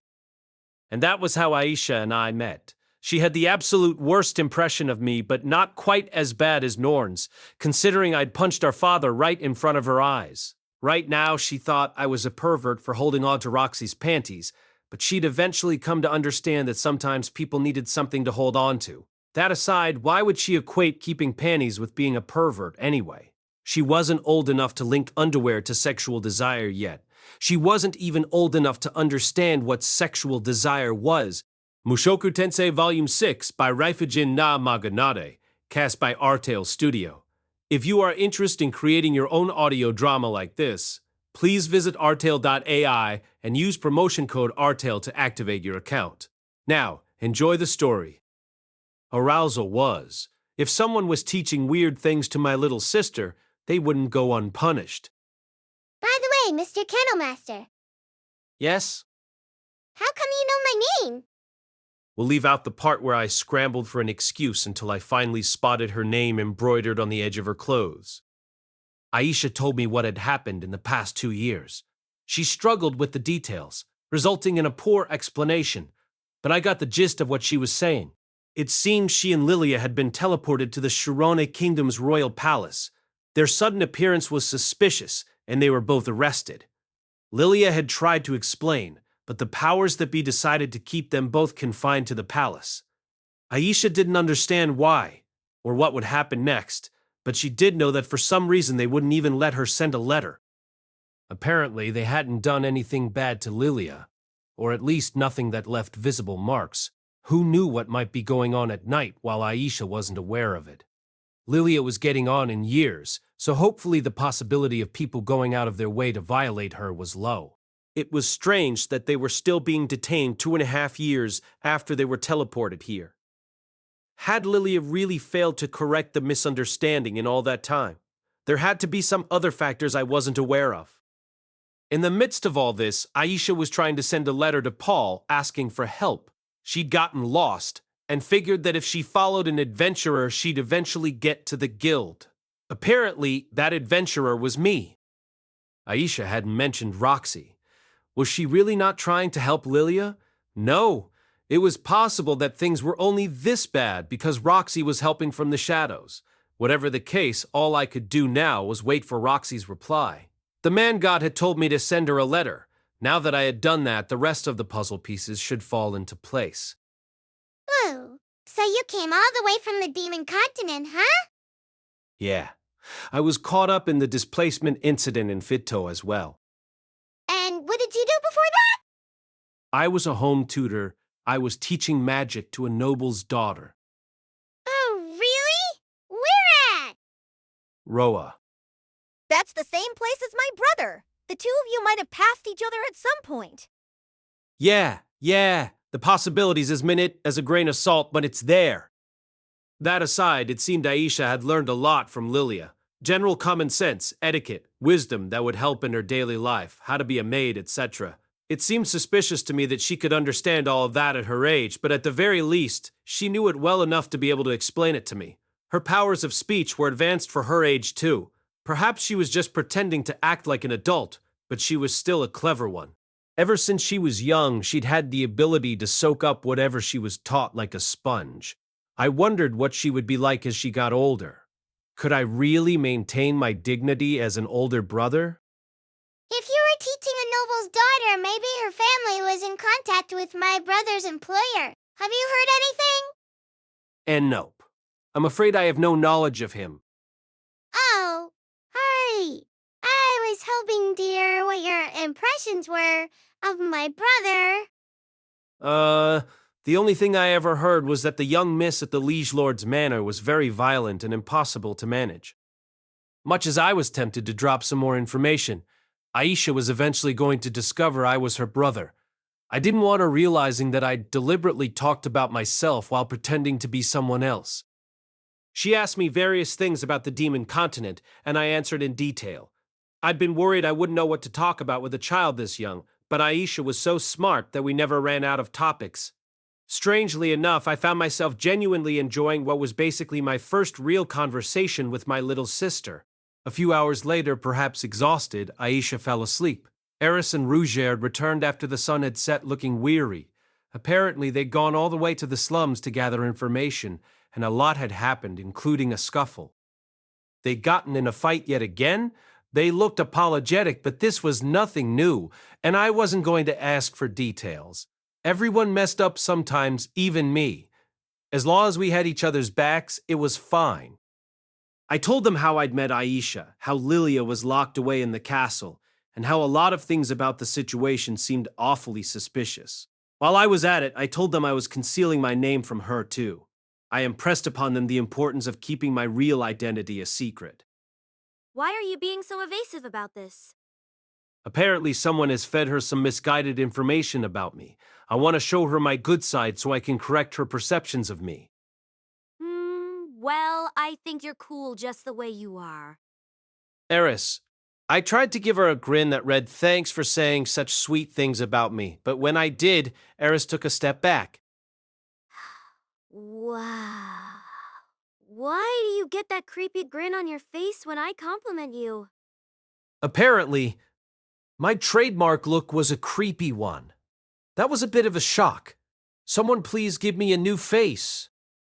Anyway, if that's what's going on, then let's attack the castle. It's been a while since I stormed a castle. No. Let's just wait for a reply to my letter for now. Eris looked unenthused at my words. As usual, she just wanted to go wild. It certainly would have been simpler to dispense with subtlety and launch an attack on the castle, but that might land Roxy in trouble, and I wanted to be able to look her in the eye when we met. First, we needed to know exactly what was going on. It definitely wasn't just because I wanted to see Roxy, just so you know. With that, the day came to a close. The next day, a knight came to the inn just as the clock was about to strike noon. The armor they wore was similar in style to that worn by Aisha's would-be kidnappers, albeit of higher quality. I had the others wait in the room while I went down to the lobby by myself to deal with them. You are Lord Rudeus? Yes. I am part of the 7th Prince's Imperial Guard. My name is Ginger York. I wondered why a member of the Imperial Guard was here. Then again, Roxy was tutoring a prince. A pleasure to make your acquaintance. I'm Rudeus Greyrat. The knight was a woman and had come alone. She watched me without a flicker of emotion as she gave a knightly introduction and bowed. I returned it with a nobleman-style bow. I wasn't actually sure what the appropriate greeting was, but as long as I conveyed my sincerity, that was enough. Lady Roxy bids you come see her. Please accompany me to the royal palace. She mentioned nothing about the events that transpired the day before. I hadn't hidden my face during the dust-up, but it seemed I hadn't been identified. I hesitated. What was I supposed to do with Aisha? If I took her with me, they would know I was the one who'd attacked those soldiers with my stone cannon. I was just going to have to leave her behind. I could apologize to the soldiers once I had Roxy to help. With that decided, I told Aisha not to leave the room under any circumstance and entrusted her protection to Rudeus and Eris. Since I was going to meet Roxy, I double-checked my appearance before I left. My hair was combed, and I was in my usual robes. Oh, right. I should get her a box of sweets. I wondered what I should buy, since I hadn't seen her in such a long time. It was then I happened to spot the ultra-unpopular Rudeus figurine at the bottom of my tool bag. I recalled that in one of her letters, she'd talked about seeing a figurine of herself. It might be interesting to show her this one and tell her that I'd been the creator behind that one, too. You're being awfully thorough about this. It's been a while since I last saw my master. You're going to formally introduce me to her, right? Yeah, of course. I'll make sure to do that once everything is settled. Are you sure you're fine by yourself? I often ran into trouble when I was left on my own, so I understood his concern. No problem. If anything comes up, I'll fly right back here. That was just a figure of speech, of course. I was never going to take such drastic action that I broke both of my legs again. Mr. Kennel Master? Don't worry. Just leave this to me. She looked anxious, so I patted her on the head. She drew her lips into a line and nodded. That's a good girl. Led by the night Ginger, I started toward the royal palace. We moved quickly along the edge of a main road, bustling with carriages going to and fro. The road had so many twists and turns, and sometimes was so narrow that carriages couldn't freely pass by one another. I assumed this was a countermeasure in case of an enemy attack. I'd heard of a town in the Minnow region back in Japan that had streets like this. Ginger seemed quite taciturn, so I didn't speak unless necessary. If I asked her a question, however, she would respond. She was always polite. Okay, up next is this one. She used to be a knight from the country of Washawa. This is a battle-ready slave. She's a bit feisty, but she's skilled. 3 gold coins. A slave market occupied an area facing the main road. There, on a tall platform, was a line of slaves. There were 3 humans and 1 beast folk with rabbit ears. 2 of them were men, and 2 were women. All of them had their upper bodies exposed. Even from this distance, I could see their skin shining. It was probably oiled to make them look more attractive. I was sure the beast folk had been taken from the great forest. I had no means or even an obligation to help them, but I did furrow my brow. I squinted at the Washawa woman's bosom and felt my lower half react. I thought it strange I hadn't reacted to Aisha, but it seemed my little friend down there was still serving active duty. I could hear the merchant beside the slaves explaining various things about them, but I couldn't make out the particulars. They were probably talking about each slave's selling points, such as their abilities and country of origin. After a few moments, the voices from the crowd grew louder. It was an auction. If Lilia and Aisha had been unlucky, they might have ended up alongside those slaves. Their current circumstances didn't seem all that bad by comparison. Not that I could say that for certain yet. I realized Ginger was looking at the slave market with a wrinkle in her brow. Her duty was to maintain public order in the country. Perhaps seeing people doing such unscrupulous business out in the open bothered her. I thought the slave market was further inside. The slave markets we'd seen had mostly been nestled further back within their cities. Slavery wasn't seen as a bad thing in and of itself in this world, but this was the first time I'd ever seen slaves sold this openly on a main street. Indeed, these types of auctions are always conducted further within the city. Then, I suppose today must be some kind of event or something? No. Yesterday, some adventurers apparently got into a fight in the area where the slave markets usually are. Since that location can no longer be used, they've temporarily... A fight at the slave market, huh? Eris and Rudeus had said they'd been involved in a fight. I had a feeling the 2 things were connected, but it would only cause trouble if I brought it. Pardon me. Please watch the proceedings from here. Ginger said as she suddenly grabbed me under the arms and lifted me up. Oh, thank you. She was giving me a better vantage point to see what was going on. She sure was perceptive. You definitely couldn't call her a beauty, but with her powers of observation, I was sure she'd find a nice husband someday. Lady Roxy would also hop around trying to get a look whenever there was a crowd. Really? Yes, although she always looked conflicted when I lifted her up like this. I tried to picture it, Roxy hopping up and down while complaining. I can't really see. Then I pictured Ginger with her good intentions, unable to just stand by and watch. Then finally Roxy again, looking disheartened as she'd say, "Please put me down." You've held her up before like this before? Yes, and she got mad and told me to put her down immediately. I knew it. Where did you grab her? Where? The same way I did with you just now. She'd reached under my arms when she'd lifted me up just a moment ago. What was it like? It was just like I said. She looked conflicted and told me to put her down immediately. What I wanted to know was what her skin felt like. But oh well. Please, put me down. Let's hurry on. There wasn't anything particularly interesting happening. All I could see were the slaves about to be sold standing in an iron cage. We turned back toward the palace and hastened our pace. What's my teacher doing at the royal palace? I asked, thinking I'd found something we had in common to talk about. Usually she's teaching the prince, but when she's not busy, she joins the soldiers for training. I seem to recall Roxy had mentioned something along those lines in the letter she sent me when I was in Roa. Ah, yes. I heard how you conducted training under the premise that your opponent was a magician. According to Roxy's letter, the soldiers were training to deflect magic that she would throw at them while they were engaged in melee combat against one another. The principle was that learning to deflect magic that came at you suddenly during training would help you escape death when you actually face such circumstances on the battlefield. That's correct. We are all intermediate tier water god style sword fighters already, but thanks to Lady Roxy, we can now deflect magic when it's suddenly thrown at us too. So that was why the knight from yesterday was able to deflect my stone cannon. It'd been a shock to see a no-name soldier defend themselves against my attack, but it made sense now that I knew it was thanks to Roxy's teachings. We continued talking about Roxy for a little while after that. We talked about how it warmed the soldiers' hearts when they saw Roxy's face go pale after she burned a rug in the middle of her magic lesson.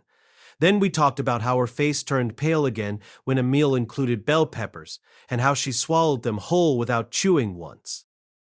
I've heard about you as well, Lord Rudeus. Yeah? What did she say about me? She told us that from a young age, you were a genius who could cast magic without the use of incantations. My teacher said that? Lady Roxy bragged often about you. She said that she honestly felt like she wasn't even qualified to teach someone of your caliber. Heh, that's an exaggeration. We eventually reached the castle as we talked. It was quite a large one, though not as big as the Kashirisu Castle in Rikarisu or the White Palace in Milishan. It was about the same size as the one Eris and her family lived in. In other words, the country was about the size of a single region in the Asura Kingdom. Way to go, Asura Kingdom. You sure don't let a man down. Ginger gave a small bow to the guard at the gate. In response, he snapped stiffly to attention. Thank you for your dedicated service. Come this way. I started heading straight ahead, but Ginger guided me aside. We circled the castle and went through what looked like a back door. My apologies for this. Only nobles are allowed through the front entrance. I understand. We came into what resembled a guard room. There were 2 long desks with numerous soldiers sitting at them, amusing themselves with what looked like a card game. The second they saw Ginger, they immediately left their seats and stood at attention. Thank you for your dedicated service. Ginger again bowed slightly before heading deeper inside. I watched the men out of the corner of my eye as I followed behind her. Miss Ginger, are you someone important? Among the knights, I rank about 12th. 12th? It was hard for me to tell whether that was a high or low ranking. If it included all the hundreds of knights within this country, then it probably wasn't low. Ginger led us way deeper and deeper into the palace. Her steps grew increasingly cautious as she went. She never climbed any stairs, but simply led me down one final hall and stopped outside a door deep within the core of the castle. This must be Roxy's room. It was located in an awfully deserted area of the palace, but that somehow seemed appropriate for her. Excuse me, please hand over your staff and other belongings. Oh, sure. How kind of her to even go so far as to act like a doorman. Ginger took my things and then pounded her fist against the door. It's Ginger. I brought Lord Rudeus with me. Enter. It was a man's voice that responded. Before I could process the doubt I felt at that, Ginger immediately opened the door and motioned me inside. Obediently, I went in. Oh, so this is Rudeus, huh? Seated before me, looking self-important, was a boy. He looked like a small barrel as he arrogantly reclined in his chair. Not just in terms of height. His arms and legs looked short, too, almost like what you'd get if you combined a halfling and a dwarf. The only thing conspicuously large about him was his head, which was adult-sized. His face resembled that of an otaku, giving me a sense that the two of us were brethren. It wasn't an attractive face, though. Standing at the boy's side were 2 maids. One of them looked familiar and the other didn't. We'll call the latter of the 2 maid A. She seemed to be in her late 20s and was fairly normal-looking. As for maid B, her face looked exactly like Lilia's. Actually, no, that was Lilia. 5 years had passed, so she looked a bit older than I remembered. That was no surprise, given she was getting on in years on top of having been through the stress of the displacement incident. Lilia was in a chair. There were ropes tied around her, and her mouth was gagged. I didn't see Roxy anywhere. Huh? What the heck is this? Confused, I looked around. I thought Roxy was going to be here, that she was going to explain what was going on. Drop him. At the sound of the boy's voice, the floor beneath me vanished. By the time I realized where I was, I found myself trapped within a magic circle.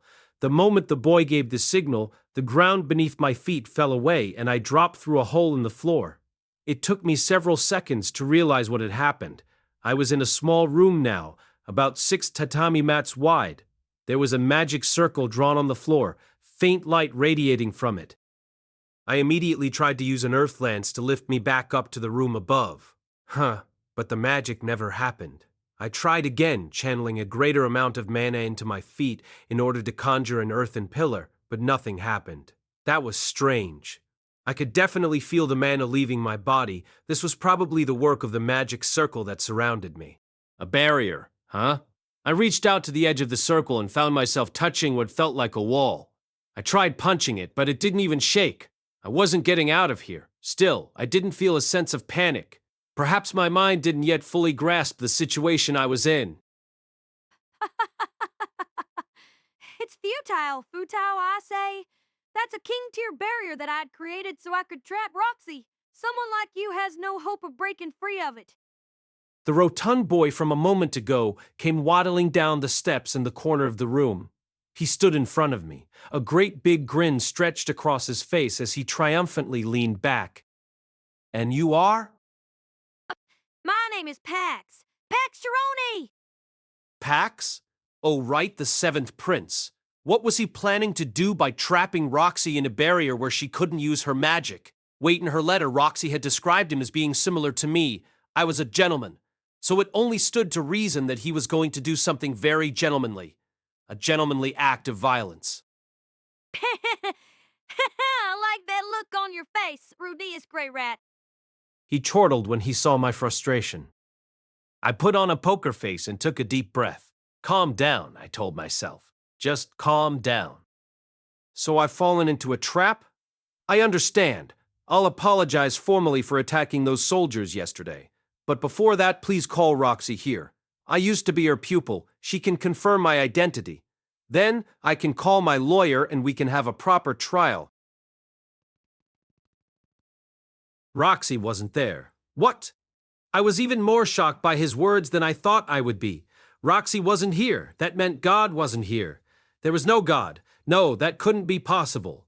Did not the great mathematician Euler claim that God existed? Did he not receive an order from Catherine the Great and magnificently offer up proof that God was real? God did exist. I would do the same and prove that God existed myself. No, God is here. What? God? That's right, God. Make no mistake, if God wasn't here, there would be a holy war. Bring it on! So you're praying to God now? That's the correct decision, though it's already too late for you. That's true. I'd calmed down by now, so it was time to dispense with the jokes.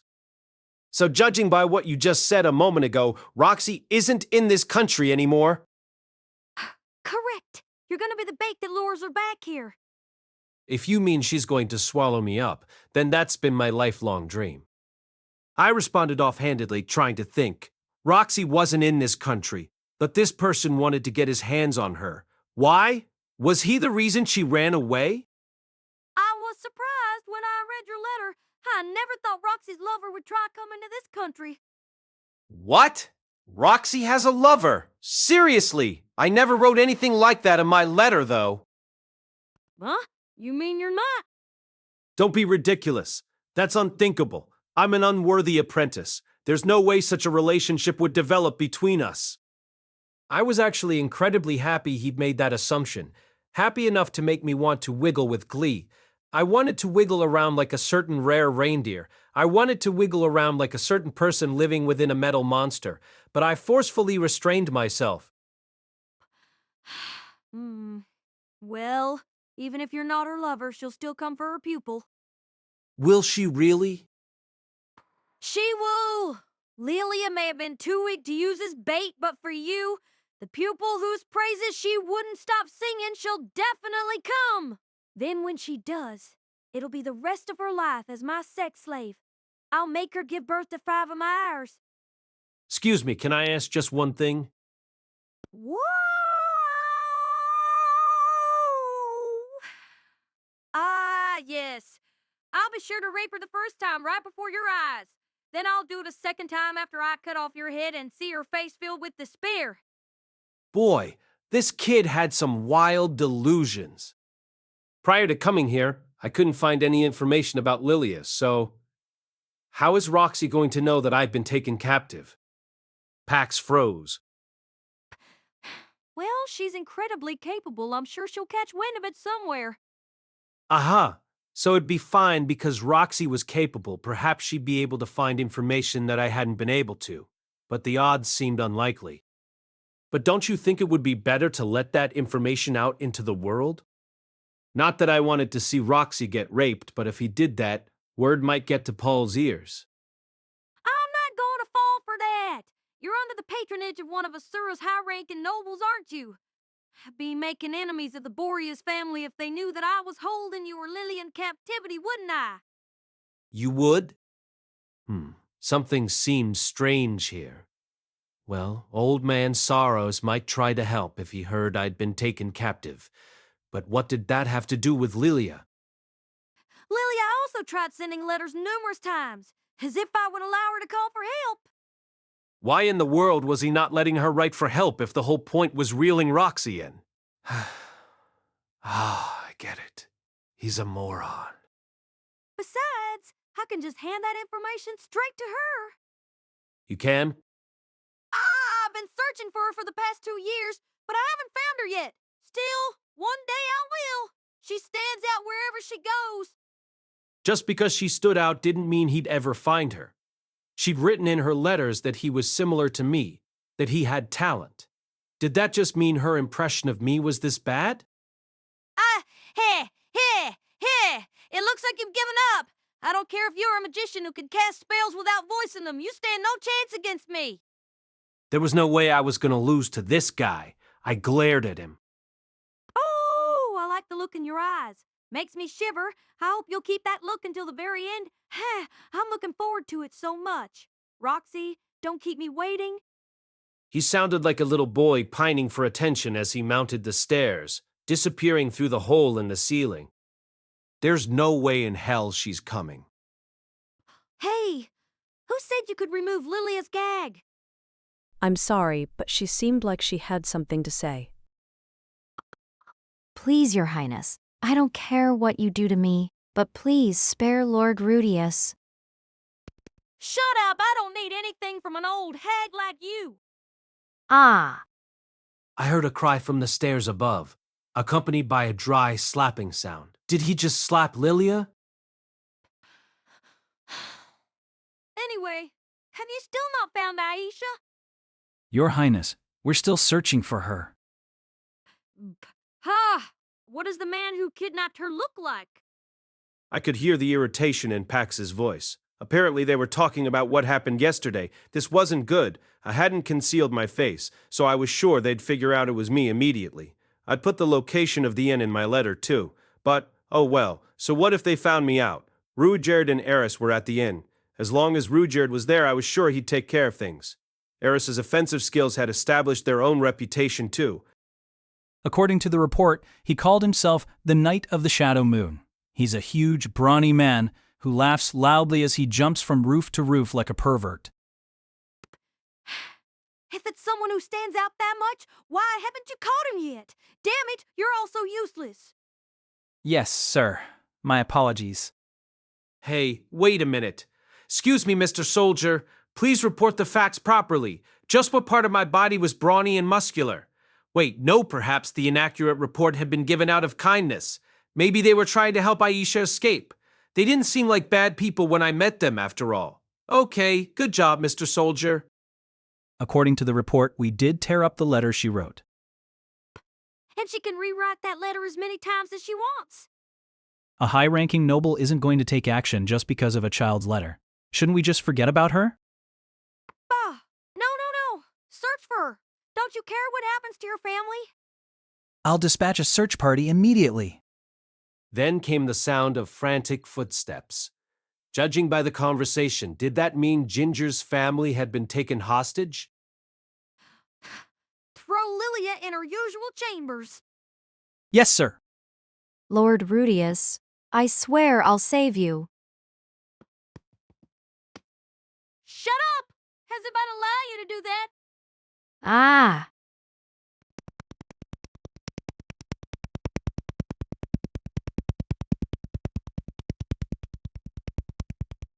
Rudeus, I'm never going to let you go. When I followed the voice and looked up, I saw Pax's creepy face grinning down at me. Then, a lid was slid over the hole above. Quiet settled over the room as I was left with only the faint light of the magic circle as company. Shh. I felt somewhat dumbfounded. I should have been angry at Lilia being hit, but strangely, I didn't feel rage rising up within me. Perhaps it was because the entirety of our interactions prior to that had been comical, or because the man god had already told me she would be saved. Then again, maybe it was because all of this was a product of Pax's feelings for Roxy, as warped as they might have been. I might have ended up the same way had I been cast aside by her. No, that wasn't it. It was because he did resemble me, the old me, before I was reincarnated. That was why I felt confusion rather than anger. Well then, regardless, I understood the gist of what was going on. Simply put, Pax was the one who had captured Lilia. Then he'd detained her using whatever pretext he saw fit, such as claiming she was the spy of a foreign power. As he listened to what she had to say, he'd somehow come to the conclusion that she was associated with Roxy, which was when he devised his plan. He would use Lilia as bait, contact Roxy, and lure her back here. He kept this all secret for fear of the Grey Rat family, but really, even if the Asura Kingdom found out, Lilia was nothing more than a maid. The secrecy and the fact that they were unable to locate Roxy was why Lilia had been detained for so long. Lilia was surely trying to send Paul a cry for help, but the prince would not allow it. That was why Aisha had escaped the castle in an attempt to try to post her letter, only to fail and have her letter shredded. What came afterward was what baffled me. For some reason, the guards were falsifying reports to aid her escape. Did they just hate the prince, or was there another reason involved? It seemed like Ginger's family had been taken hostage, so maybe the other soldiers found themselves in a similar situation, and I'd landed myself perfectly in the middle of their spider web. But I did write to Roxy, just as the man god had instructed me to do. This was probably all part of how things were supposed to end up, right? There was no need for me to panic. Right now, I was doing exactly as I'd been told. No, wait. Had I really done things the way I was supposed to? For instance, I told the soldiers I was the Knight of the Shadow Moon. According to the man god's advice, as long as I told Aisha I was the kennel master of Dead End, everything would be fine. But maybe I was supposed to use that name with the soldiers as well? That wasn't my only potential misstep. The same thing happened with the letter. I thought for sure I would be fine as long as I didn't say my name was Rudeus. But if I hadn't written my name on that letter, maybe things wouldn't have ended up like this. If the prince had thought I was just some acquaintance of Roxy's, perhaps things would have proceeded more peacefully? Crap, now I really felt like I'd screwed things up. No, it was fine. It was still fine, right? This was still within expectations, right? I was worried. For the moment, I decided I would at least try to secure an escape route. Chapter 5, The Third Prince. Hey, there. My name is Rudeus and I used to be a shut-in. Currently, I'm checking out a free apartment in the Shirone Kingdom. There's no security deposit and no rent. It's a one-room apartment that provides no meals and doesn't have much in the way of natural lighting. There's no bed provided, and the lack of a toilet means you have to resort to the old-fashioned way of pissing your pants, so living here for an extended period will no doubt result in serious illness. At least it's free. It's also reassuringly secure in its construction. Please see for yourself how durable the barrier is. As long as you stay inside it, magic is nullified and you'll never be able to get out. Even if an A-ranked adventurer like me hits it as hard as they can, the barrier won't budge. It doesn't matter if you're a masterful escape artist, there's no easy way of getting out of this place. Okay, that's the second time I've used this joke, so enough of that. I can't get out of here. Someone save me. Rui-churd, hurry up and save me. Save me, Rui. I felt like Princess Peach waiting for Mario to come for me. I spent an entire day after that trying to remove the barrier. Since I couldn't use magic while I was in it, there was basically nothing I could do. Mostly my attempts consisted of pounding on a wall I couldn't see, trying to scrub at the circle on the floor, and trying to leap up toward the ceiling that was nearly 4 meters above me. I did everything I could, which basically amounted to nothing. If I'd at least had my staff, I might have been able to smack the ceiling with it. Sadly, I'd given all my things to Ginger before I'd entered the room. As for magic, I tried numerous spells, but they all fizzled before they could do anything. Like a shonen protagonist, I decided that if this barrier absorbed mana, then I would unleash as much as I could and destroy it that way. But it didn't seem to have any effect. I could produce mana, but it didn't take shape. I couldn't use my mana to trigger a change around me. It seemed like I could, but I couldn't. It was like using a lighter in such strong wind that it blew out every time you clicked it. The gas was there, the spark was there, but there was no fire. Or maybe it was more like the fire appeared but was snuffed out immediately. He said this was a king-tier magical barrier, right?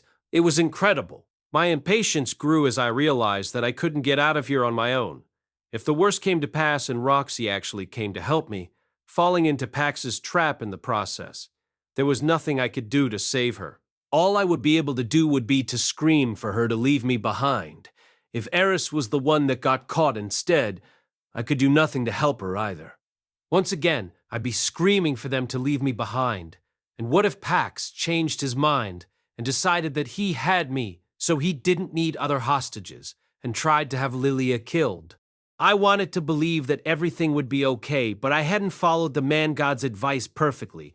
Maybe I was already way off track. It was the man-god we were talking about, though. Maybe he foresaw this, but according to what he'd said, only Aisha and Lilia would be saved. He hadn't mentioned anyone else. But no, he gave me that advice to earn my trust. It was difficult to believe he'd purposefully worded it to be deceptive. Still, even then, negative thoughts kept cutting in and whirling round in my head. Damn it, I need to hurry up and get out of here. I wondered how much time had passed. I felt exhausted. It was the first time in a long while that I'd used so much mana. Maybe I should rest for a bit. There was no clock and I couldn't see the sun, so I had only a vague sense of time. My stomach was also empty and had been growling for a little while now. Don't tell me that Prince had forgotten about my food too. No, maybe that was the point. Maybe he meant to reduce my food intake and whittle me down until I was as dainty and brittle as a branch. That way, it would excite him more when he showed Roxy what I'd become. Just 1 meal a day then, huh? That would be terribly unpleasant, given that my body was still growing. I couldn't break out of here through strength alone. Maybe I needed to twist this around in my head some more. How did people in my previous world escape from prison? They pretended to be sick or dead, right? Maybe they would temporarily power down the barrier to let a doctor or healer inside. No, it was also possible they'd just leave me to die. They already had another hostage after all. If I were a Hollywood star, I could just strike out as the guard came by my cell, knock them unconscious, and steal their keys. Sadly, that wasn't possible here. What other methods were left to me? Really, I just needed to get out of here. Maybe I could pretend I was willing to pledge my loyalty to Pax. Truth is that Roxy's been getting on my nerves for a long time now, boss. And actually, I know where her parents are. What do you think about doing it in front of them, eh, boss? If I said it like that, he might actually fall for it, right? He did look like a moron after all. Nah, let's not. That wasn't possible even for me. Roxy, I could abandon every last bit of my own pride, but the one thing I couldn't do was say something bad about Roxy. As I worried over what to do, I suddenly heard something. Footsteps. They were growing closer, probably Pax coming to see how I was doing. The footsteps stopped directly above me. Then they cut across the room, and I could hear them at the top of the stairs. Aha! Just as Ginger told me. The man who glided down the steps was someone I'd never seen before. I could tell with one look that he was likely part of the royal family, primarily because of how grandiose his clothing looked. It was black with gold embroidery, and you could tell at once that it was expensive. He appeared to be about 20. His face was similar to Pax's, but oval-shaped, with glasses resting above protruding cheekbones, and he was taller and thinner. In other words, he looked like your typical book nerd anime character with opaque glasses. I am the Shirone Kingdom's third prince, Zanoba Third prince? So that meant he was Pax's older brother. A pleasure to make your acquaintance. I'm Rudeus Greyrat. And what brings you here today? He nodded in an exaggerated way and hoisted a bag in his hands. A bag I'd seen before. No, wait, that was my bag. He left it on the ground and carefully extracted something from within. It was a figurine of a man wielding a spear, a Ruijerd figurine. Where did you get this demon figurine? Tell me. I heard from Ginger that you brought it here with you. A demon figurine. I'd brought it with me without much thought, but perhaps carrying a demon figurine was like carrying a false god's idol around these parts. Roxy's figurine had no distinguishable demonic characteristics, but Ruijerd's was instantly identifiable because of the jewel on his forehead. How was I supposed to answer this one? At the very least, I was sure I shouldn't say I was the one who made it. I just happened to pick it up when I was traveling on the demon continent. Aha! I knew it must have been a demon that made this. All right, where exactly did you acquire this? What did the person selling it look like? Do you know who made this? Boy, he was really invested in this. His eyes were gleaming. Who knows? I just saw it and liked it, so I decided to buy it. I don't know any specifics about... What?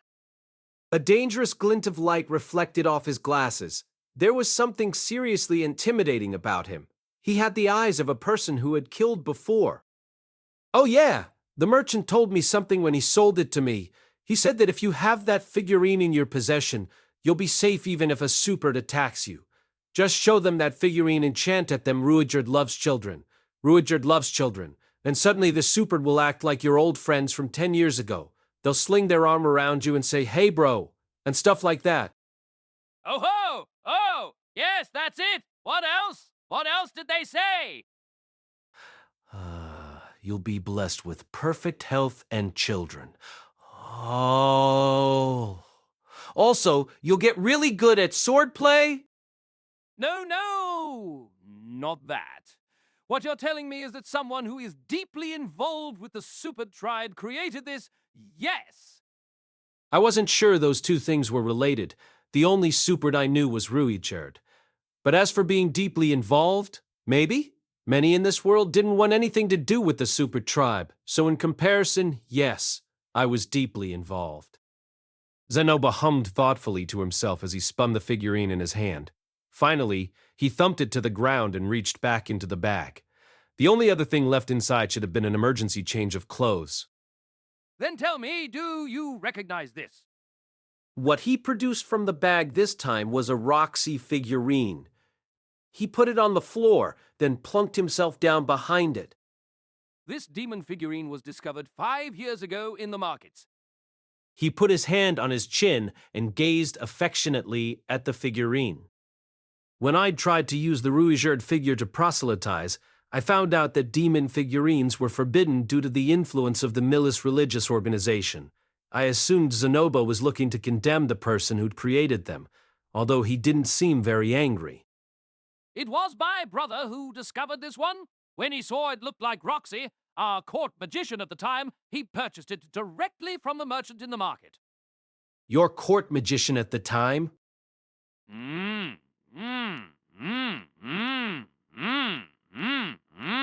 Seems you're unaware, but Roxy Migurdia has already left this country. She ran after being unable to tolerate my brother's unwanted sexual advances.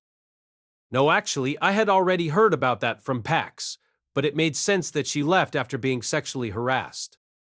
How exactly did your brother try getting friendly with her? Getting friendly? He stole her underwear and peeked at her while she was bathing. Seriously? How awful. People like that needed to be severely punished, such as having their computer smashed in with a bat. He should be forced to live under the same roof as a young miss with a killer punch that could knock your lights out in one blow.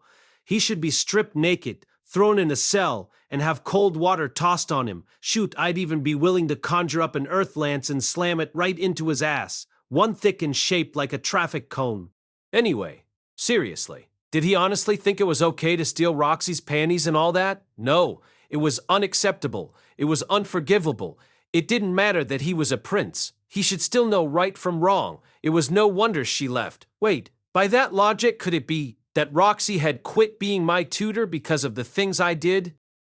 More importantly, on the issue of these figurines, Zanoba said, patting the shoulder of the Roxy statuette. That's right. We were best leaving this depressing conversation behind us. I nodded, my face solemn. I have a weakness for figurines. I collect them from all over the world. This is the only one in my possession whose maker and origins I don't know. I know it was made of rock and chiseled down, but it's harder and heavier than the stonework used by the dwarves. No one in the world has the technique to chisel a sculpture this elaborate from such hard rock, for example.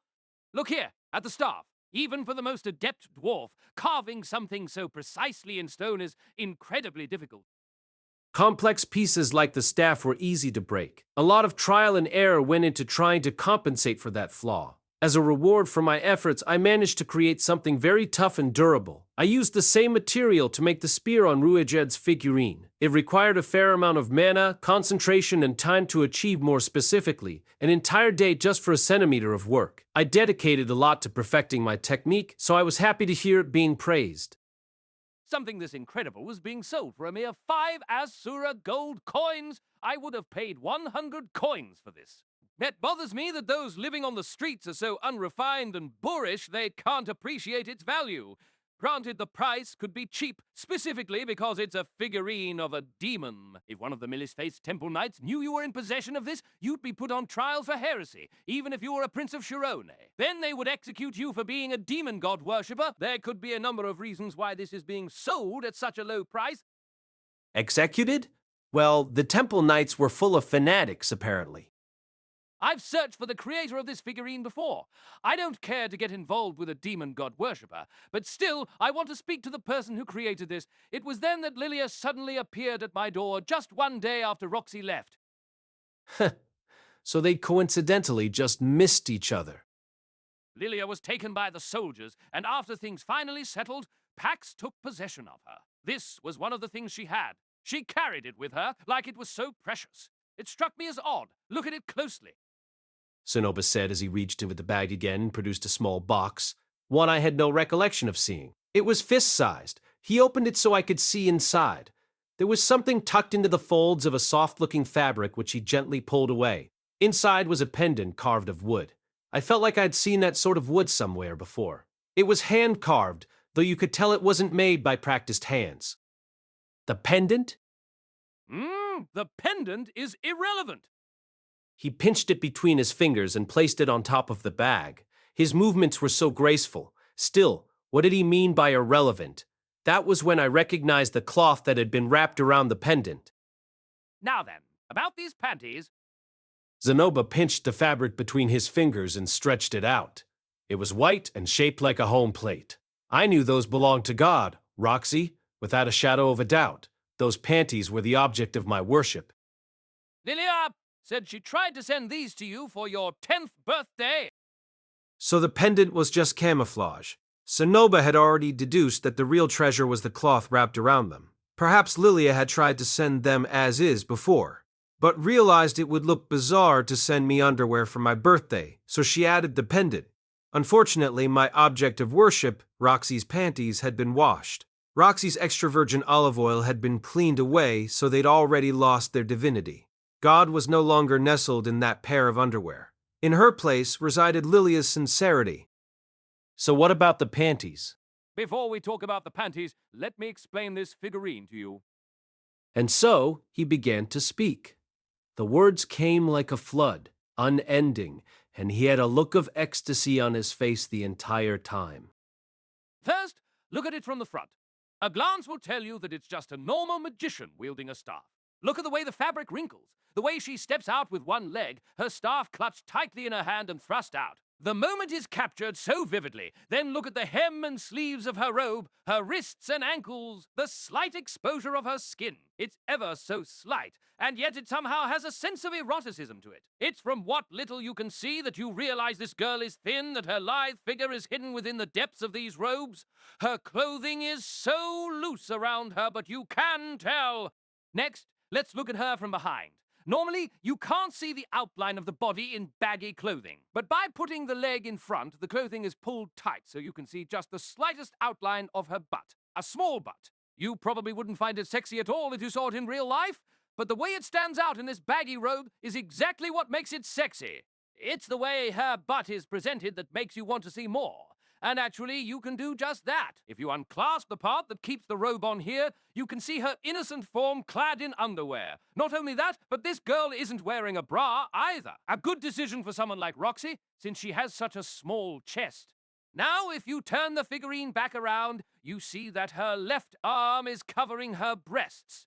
Strange, you'd think, because her left hand was grasping her staff just a moment ago. But if you look at the robe you just pulled off, you realize the left hand was attached to it. That's right, this figure has 3 arms. One extra for when the robe is attached, and another for when you reduce her to her underwear. With this little gimmick, it's like you have 2 figures in one. Truly genius. Normally, constructing a figure with removable clothing forces the pose to be static, but hiding an extra limb within her clothes gives a sense of freedom to her pose. That's not the only thing. Next, let's look at her from the side. When she wears her robe, the line of her back is curved and her leg is stretched out front. But when you take it off, for some reason, she's slumped forward, almost as if she's trying to hide her chest, her body. Now that you've seen that, look at her face. When she had her robe on, she looked dignified. Now, she looks like she's desperate to hide how shy she is, right? The person who made this understood that the impression given by the figurine would change with the clothes. That's why they knew they could leave the expression the same. This is an object of the most exquisite quality. Certainly, there are aspects of it that couldn't hope to compare to the nuanced skill of the dwarves. You might call it amateur at best, and yet this figurine itself is in a realm far beyond what those crude dwarves could hope to achieve. I didn't miss a single word he said. Most people would have been flabbergasted by his spiel, but I was the creator of that figurine. I digested everything he said and was quite satisfied with his review in the end. That was a given, of course. Never before had I heard someone talk so animatedly about something I'd made. Of course, he was exactly right. I'd used every skill I had at the time to create that figurine. Even though it was still the work of an amateur, anyone who looked closely would realize its potential. I was happy that he'd spotted even the minute details I'd labored to perfect. There was just one thing missing. It was the reason why I'd had her hide her breasts with her hand. Huh? The mole under her armpit is gone? The dark spot under her arm.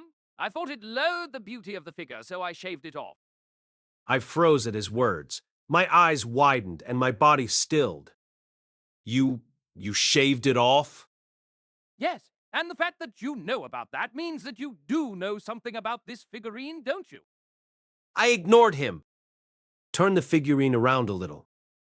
Answer my question before I do. I said, turn it. Zanoba let out a whine and shrank back, but he did as I said and spun the statue around. Stop it there. Now look at it again. Look where the hand is positioned. What are you talking about? Don't ask, just look. I could tell Zanoba was annoyed with the harsh tones in which I spoke. Still, he complied and looked at the figurine. He was quite the serious type. Can you tell that she's not quite covering it? Can you tell that her hand doesn't quite reach it? Finally, he understood why she was hiding her chest with her hand. He understood why, in a world where the concept of 18 or older wasn't a thing, I chose not to reveal Roxy's modest, adorable breasts.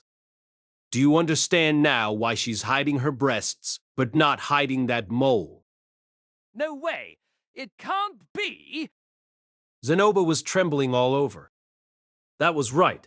That was the exact reason I'd zeroed in on her mole. Since you couldn't see her nipples, the next thing that stood out was her mole, and I had emphasized her embarrassment at not being able to hide both. In other words, the sexiest aspect of that figurine was the mole itself.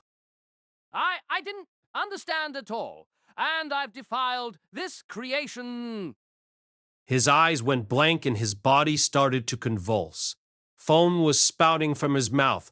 Wasn't this a bit of an exaggerated response? Well, it's just a mole. You can add it back on pretty easily. Anyway, what about the panties?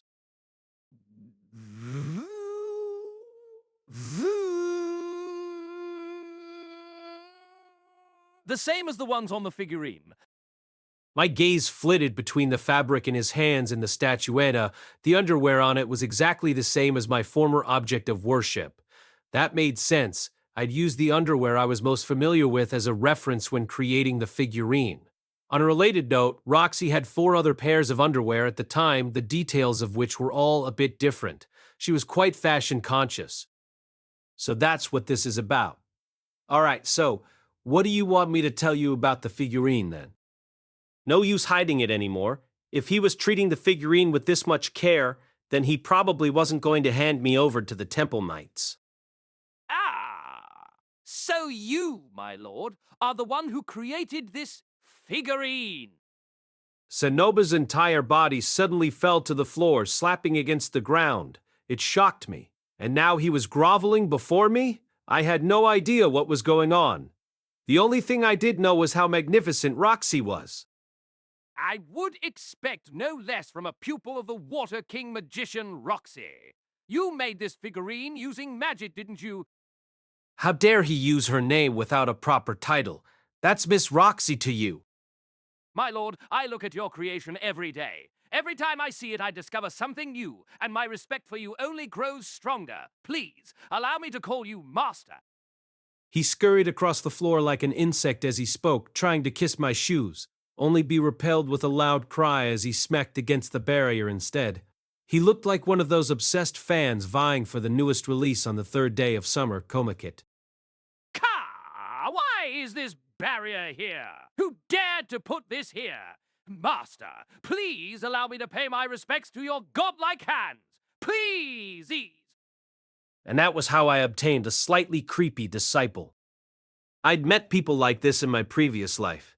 Most of them were people I'd met online, people I couldn't quite call friends. Now I understood. This was the face those people were making behind their screens. This must have been what the man god foresaw happening. I was to be taken inside the castle where I'd meet this guy. We'd bond and he'd lend me his power to help me escape. All right, the ending was now in sight. My pupil. There should be a magical crystal in this room maintaining this barrier. Find it and destroy it. Understood, Master? Once I've carried that out, please, I beg of you, impart upon me your knowledge of the figurine craft. You'll be excommunicated if you don't carry it out. Never again will I permit you to call me Master. Yes, of course. He began to search the inside of this room, then the room above, skittering across the floor as if he were a cockroach. An hour passed, and the only thing that Zanoba discovered was a letter-sized hole in the ceiling with a removable lid. Apparently, that was how Pax intended to toss food down to me. That was all well and good, but how was the prince intending to deal with excrement and me getting sick from it? Perhaps he intended to toss a sleeping agent in here and lower the barrier while I was knocked out to deal with it. No, let's be honest. He probably hadn't given it any thought at all. Pax was the kind of guy who thought taking care of a pet consisted merely of giving it food and nothing else. At any rate, I could find a way to escape if we removed the lid covering the hole. The room had a high ceiling, but I could probably climb out if someone threw a rope down. Unfortunately, the heavy stone slab that acted as a lid was so firmly planted over the hole it was almost like it had been welded there. Removing it would prove difficult. There was apparently another magic circle drawn on top of it, too. They seemed to be a set. Your Highness, is there no one under your command who's knowledgeable about barriers? I don't have anyone under my command. Really, you don't? But even Pax had his own Imperial Guard. I traded the last of them for this Roxy figurine. Ah, and what a wonderful deal it was. So this guy was a moron, too. Also, what the heck was wrong with this country if you could trade your guards away like that? All right. Now, I understand. Ooh, you do. Just what I'd expect from you, Master. Yes. It looks like you'll be excommunicated after all. Wah! My creepy little disciple would be excommunicated with unusual swiftness. Actually, no. I had no intention of losing a helper I'd been lucky enough to obtain. Let's change my earlier requirement. As long as you help me get out of here, I'll make you my pupil once I'm free. Yes, that's completely fine with me. Just a bit. Just wait for a bit. I'll break through the ceiling with my fist. Don't be irrational. I hurried to stop Zanoba as he glared at the ceiling, his hand curled into a fist. The look on his face seemed genuine. His face said he'd keep punching away at the lid until the bones in his hand were shattered to pieces. Zanoba fidgeted for a while before suddenly looking up, as if he'd realized something. Master, just who was it that created this barrier? Judging by our conversation, pretty sure it was the seventh prince, Pax. Now that you mention it, Ginger did say something along those lines. You mean you didn't hear the specifics? Abbott, I was too busy thinking about figurines. Oh, okay then. At any rate, it seemed like this prince was in contact with Ginger. Ginger must have been making her own moves in the background, which meant she had her own issues with Pax. Zanoba said he came here because Ginger told him about me. That meant that Ginger wanted the two of us to meet. She must have seen the Rouge figurine and thought we had similar interests. But what was her aim in trying to win over an undependable person like Zanoba? So, Master, that means I just have to do something about Pax, right? Yeah, that would do the trick. Zanoba thought for a moment and then spoke in a voice so quiet that the excitement he'd exhibited before almost seemed like a lie.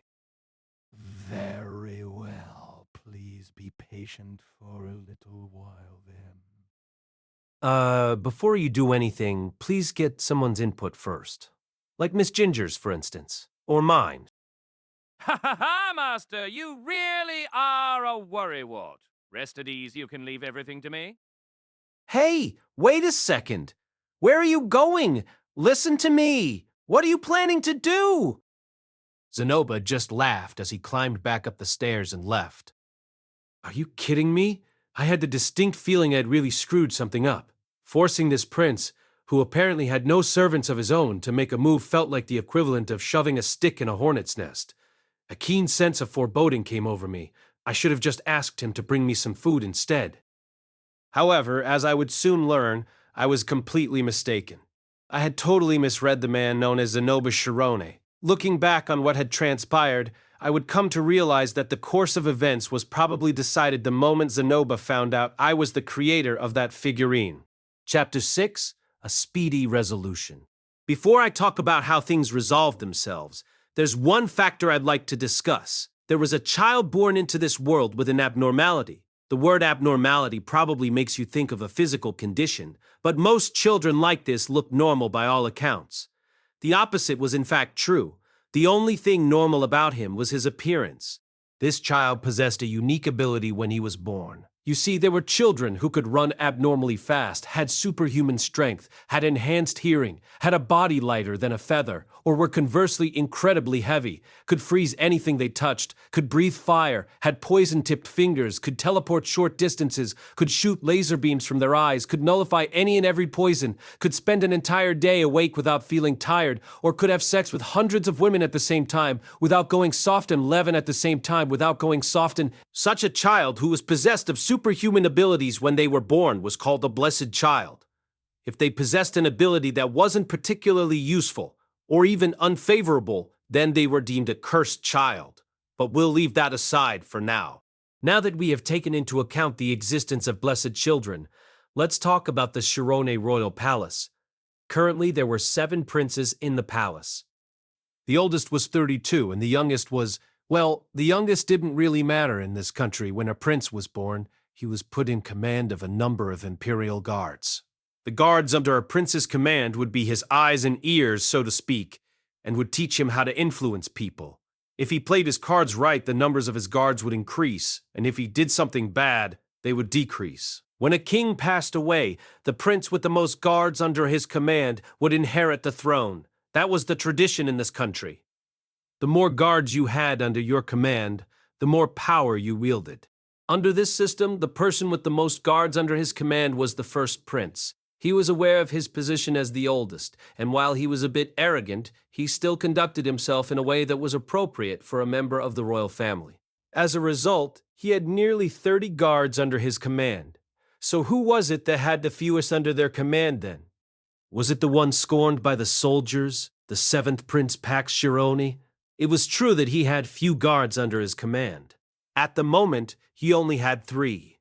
At one point, this number had dwindled to just 1, but Pax acquired a contact in the lawless area where the slave market was held and increased that number by 1. I'll get to the 3rd member in a moment. Pax didn't have many guards, but there was someone who had even fewer than him. That was the 3rd Prince Zanoba Shirone. He had exactly 0 people under his command. He didn't even have a single guard. Just a few years prior, he'd had Ginger, the 12th strongest knight in the kingdom, under his command. But even she, the last of his guards, was traded away to Pax for a certain figurine. Ginger had tried to submit her resignation, but Pax took her family hostage in a panic, forcing her to grudgingly become the 3rd member of his guard. Now then, about the 3rd Prince Zanoba Shirone. He was actually a blessed child, born with a superhuman ability which made him unusually strong. Although his power was not the terribly exceptional one, the king still rejoiced when he was born, for this blessed child would be of great help to his country in the future. Considering the conflict zone just north of the kingdom, the birth of anyone whose strength could be used in battle called for people to throw their hands up in celebration. Zanoba's birth mother was a concubine, but his birth came as a joy to her, an assurance that she'd fulfilled her role. The day when the hands raised in joy came falling down was just 3 years after Zanoba's birth, when the 4th prince was born. 4th numerically, but the firstborn to the crowned queen. The child was treated like a precious jewel, eliciting joy from all as a party was thrown in celebration. In the midst of that party, the 3-year-old Zanoba shuffled up to where his brother was sprawled out in his bed. He reached out, touched his brother, and said, "How cute, and you're just like a doll." Everyone smiled as they listened. Zanoba was very fond of dolls, so it warmed their hearts that he likened his little brother to his favorite thing. But then Zanoba tore off his little brother's head as if he were a doll, and the party erupted in a pandemonium of screams. The king and his queen were driven mad, condemning Zanoba's mother to exile. Zanoba remained in the country in part because he was still young, but also because he was a blessed child. That was just how important blessed children were in this world.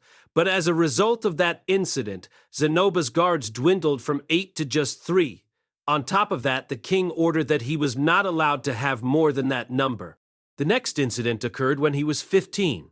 Although Zanoba still was a doll fanatic, he was now at an age where he could now distinguish between human and doll. That was why he was paired with a wife, the daughter of a powerful family that had withstood countless attacks from the country of Vista in the conflict zone. It seemed the king intended to put Zanoba on the front lines in the event of a war with Vista. The wedding ceremony concluded seamlessly, but that was the only thing that was seamless, because the day after their first night together, his bride was discovered in his bed with her head missing. Zanoba had pulled it off. The bride's family, mad with anger that their daughter had been murdered, rose in rebellion, only to be suppressed. The king took 2 people from Zanoba's guard and confined him to the inside of the castle. Then he tried to take Zanoba's favorite doll from him, but each of the soldiers who tried to carry out that duty had their heads ripped off. After that incident, Zanoba became known as the head-ripping prince. Everything he had done could not be overlooked, even as a blessed child. He was a madman who had killed the kingdom's legitimate heir and his own wife. The king even began to consider execution. But as long as Zanoba had a doll, everything was fine. As long as he was periodically gifted a doll, he caused no harm. So, with time, the king began to see him as a dangerous weapon that just happened to have the shape of a human. After that, Zanoba was treated with exceptional caution, and that brings us to the present day. I'm telling the story with bravado now, but I only found all of this out after it was all over. At the time, I didn't know that Zanoba was the strongest military power the Shirone kingdom possessed. Several hours passed after Zanoba told me to leave everything to him and strode off. He came back with his lips spread in a huge grin.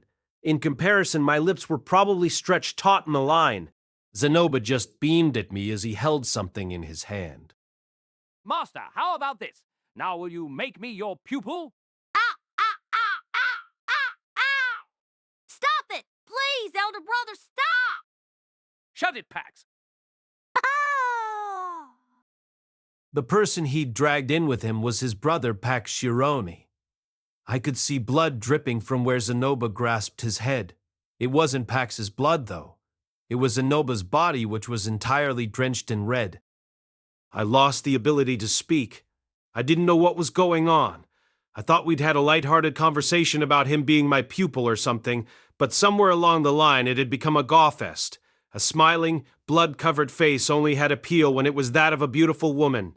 The expression just looked bizarre when it was being worn by a gangly, nerdy-looking older brother character. A number of people filed in behind Zanoba as if they'd been following him. The first was Ginger, with her sword unsheathed. 3 more knights in similar attire crowded in after her. Hidden behind the knights were 2 princes dressed in expensive-looking clothing. Although I called them both princes, one was a bit too old to really fit the title. Regardless, there were 9 of us, myself included, crammed into the tight little space that was this narrow room. Stop it, Zanoba! Take your hands off of him! That's right. Zanoba, please get a hold of yourself. Elder brother, did you know that Pax took the soldiers' families hostages so he could force them to do his bidding? DOA 2 have the DOA 2? And I do mean soldiers, the ones under the command of our father, not his own personal guard. It seems he took Ginger's family hostage as well. Is that true? Yes, sir. The smile remained on Zanoba's face. Elder brothers, do you remember Roxy? Yes. She was Pax's tutor. A king-tier water magician who taught our country's soldiers the secrets to facing a magician in battle, a person to whom we owe a great debt. Didn't our father try to officially invite her to stay at the royal palace? And was it not Pax's foolish actions that sabotaged and destroyed our relationship with her? Well, yes. That's true. Pax was in the wrong, but still, you... And yet, despite this, see for yourselves. Her pupil, Lord Rudeus, is being insulted like this. By Pax's doing. The very pupil that Master Roxy said had even more talent than herself. Lord Rudeus, a true genius. Why, you always looked so bored when you attended Parliament. But you were actually listening? As your brother, this brings me great relief. I was sure that you didn't care at all about what happened to our country. Elder brother, I'm only interested in dolls. All I'm doing now is revealing the truth of Pax's unlawful behavior. And there's only one reason why I'm doing that. Zanoba declared, lifting Pax into the air.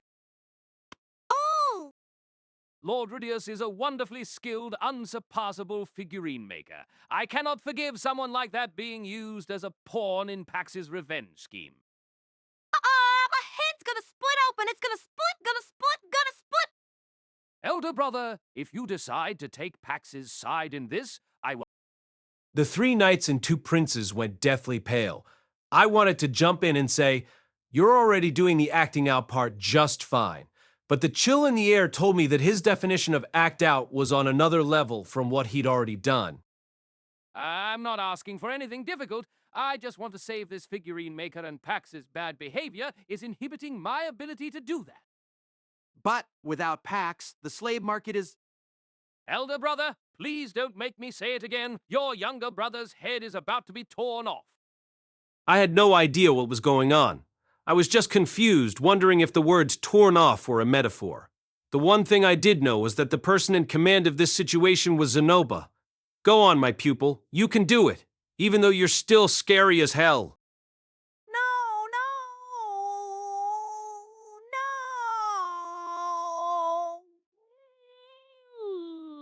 Stop it! Let go! Ginger! Save me! Don't you care what happens to your family? My family? They were all saved by Master Rudeus last night. What? Pax struggled in his brother's grasp as Ginger coolly refused him. Rudeus had saved someone? Well, he was always saving people. I had no idea what was going on, but it seemed like things had been proceeding behind the scenes. Now you see where things stand, elder brothers. I have the least authority among us princes, and that is why I've come to enlist your help. If you should refuse, I will act out with every last ounce of strength I possess. From this distance, I could take one or perhaps both of your heads and rip them off, though I'm sure the court magicians would burn me alive afterwards. With this, one of the two, whom I assumed were the first and second princes, finally broke. Oh, okay, fine. We'll do what you ask. Be sure you look into this thoroughly, yes? Also, that girl who created all that fuss 2 years ago, Lilia, is being held captive somewhere in this castle. I'd like you to secure her as well. Yes, of course. I'll be sure to let Father know too. At that time, I didn't know that Zanoba was a blessed child. I just thought he had a ridiculous amount of confidence for someone so gangly. It's dangerous to overestimate your own strength like that, I thought, though it struck me as seriously odd how the two princes seemed so intent on defending Pax. But as it turned out, I was mistaken. They were just terrified of Zanoba, the kind of terror you felt when faced with a bomb that was seconds from exploding. Even as I was released from the barrier, I still didn't understand. Dumbstruck, I watched as Pax was carried off, Lilia was released, and the whole issue came to a close. Several days passed before I finally learned everything that had happened. Let's start with how Lilia wound up being detained in the first place. At the time, she was suspected of being a spy from a foreign power. When she was interrogated, she invoked Paul's and Roxy's names, which managed to keep her out of prison, but didn't completely dispel their suspicions. Instead, she was confined to the palace.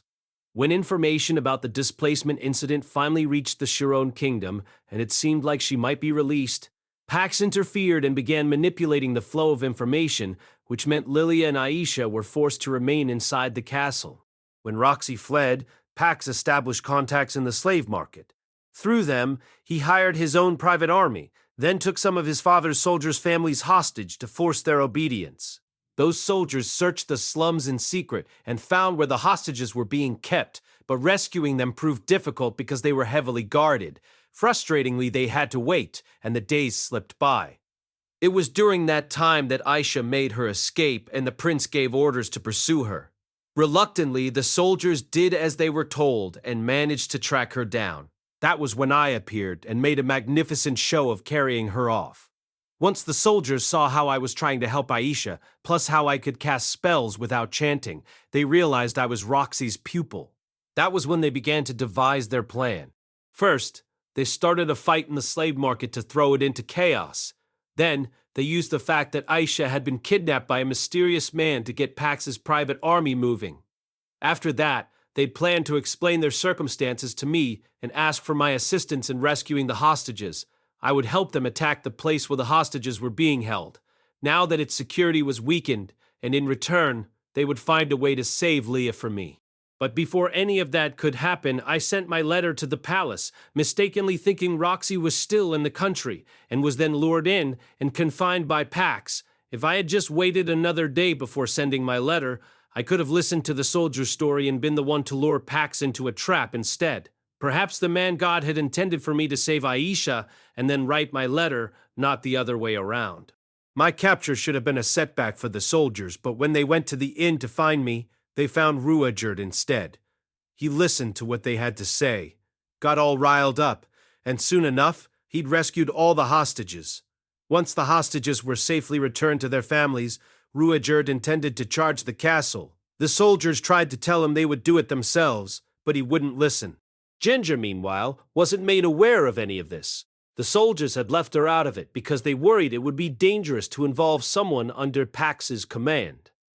Poor thing, however, when the hostages were released, Ginger's family was spotted among them, so the soldiers took them into protective custody as well. Ginger, thinking this was a good opportunity for her to make a move, passed on my Rudeus figurine to Zanoba, the man with the most brute strength in this country. She'd calculated that he might see me as a valuable source of information and ally himself with me. Mushoku Tensei Volume 6 by Rifujin Namagano, cast by Artale Studio. If you are interested in creating your own audio drama like this, please visit artale.ai and use promotion code ARTALE to activate your account. Now, enjoy the story. But was also motivated by the fact that she'd sworn allegiance to Zanoba. Why would someone like Ginger remain loyal to someone who had traded her off in exchange for a figurine?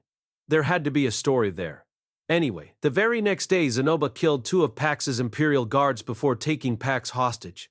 With that, the soldiers never got to carry out the last step of their plan. Instead, the incident came to a surprising close. After all of that came to light, the king handed down his orders. First, Pax was to be banished from the country. It was unfortunate that this meant the loss of his contacts in the slave market, but it set a terrible precedent that he'd not only taken his soldiers' families captive, but the family of one of his imperial guards as well. On top of that, instead of gently coaxing a magician such as myself to join the royal family, he took me captive and tried to use me as bait to lure Roxy so he could assault and kill her. In the interest of maintaining appearances, they claimed Pax was being sent off to study abroad. In reality, they sent him to the King Dragon Realm to be kept as a hostage, one whose death would be inconsequential. As for Zanoba, he was also banished from the country.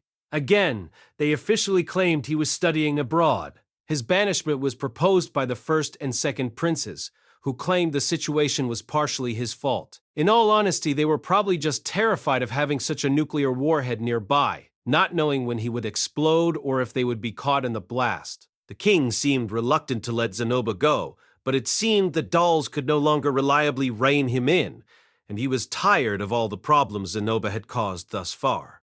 Lilia was released, although some still claimed that she was a spy for another country.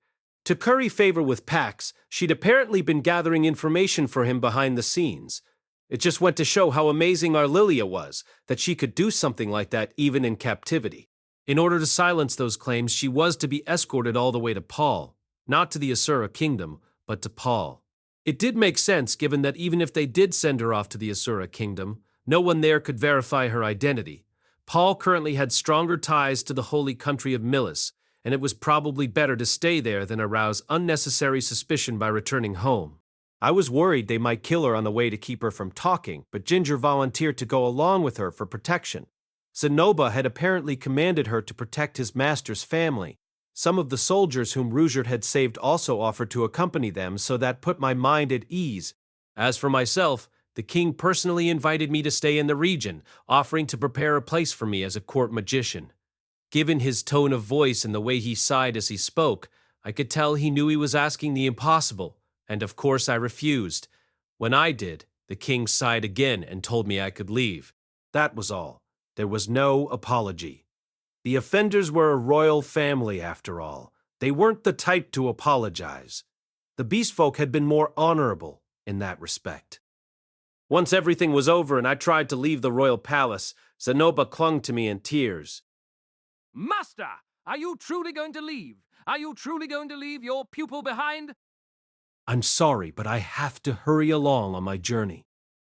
Then could you at least make me a figurine before you go? Those take a lot of time to make, so I'm afraid I can't. No! The fact that I wouldn't make a figurine for Zanoba made him so sad that he clung to me and wailed in anguish. By now, I'd heard that he was a blessed child. I knew he was the prince who had massacred people by ripping their heads off, and I was on edge, wondering if he would suddenly decide to take my head off as well. Don't get me wrong, I was grateful. But that didn't change the fact that he was terrifying. If we happen to meet again, I'll teach you how to make one of my figurines from scratch. What? No, but I mean, are you sure? Isn't that a top-secret skill of your trade? What kind of pupil would you be if I didn't teach you anything? Wah! Ma! Ma! He wailed and threw me in the air. I slammed against the ceiling. Oh, no! Danger! Healing magic! Yes, sir? Ginger chanted a healing spell and my wounds closed.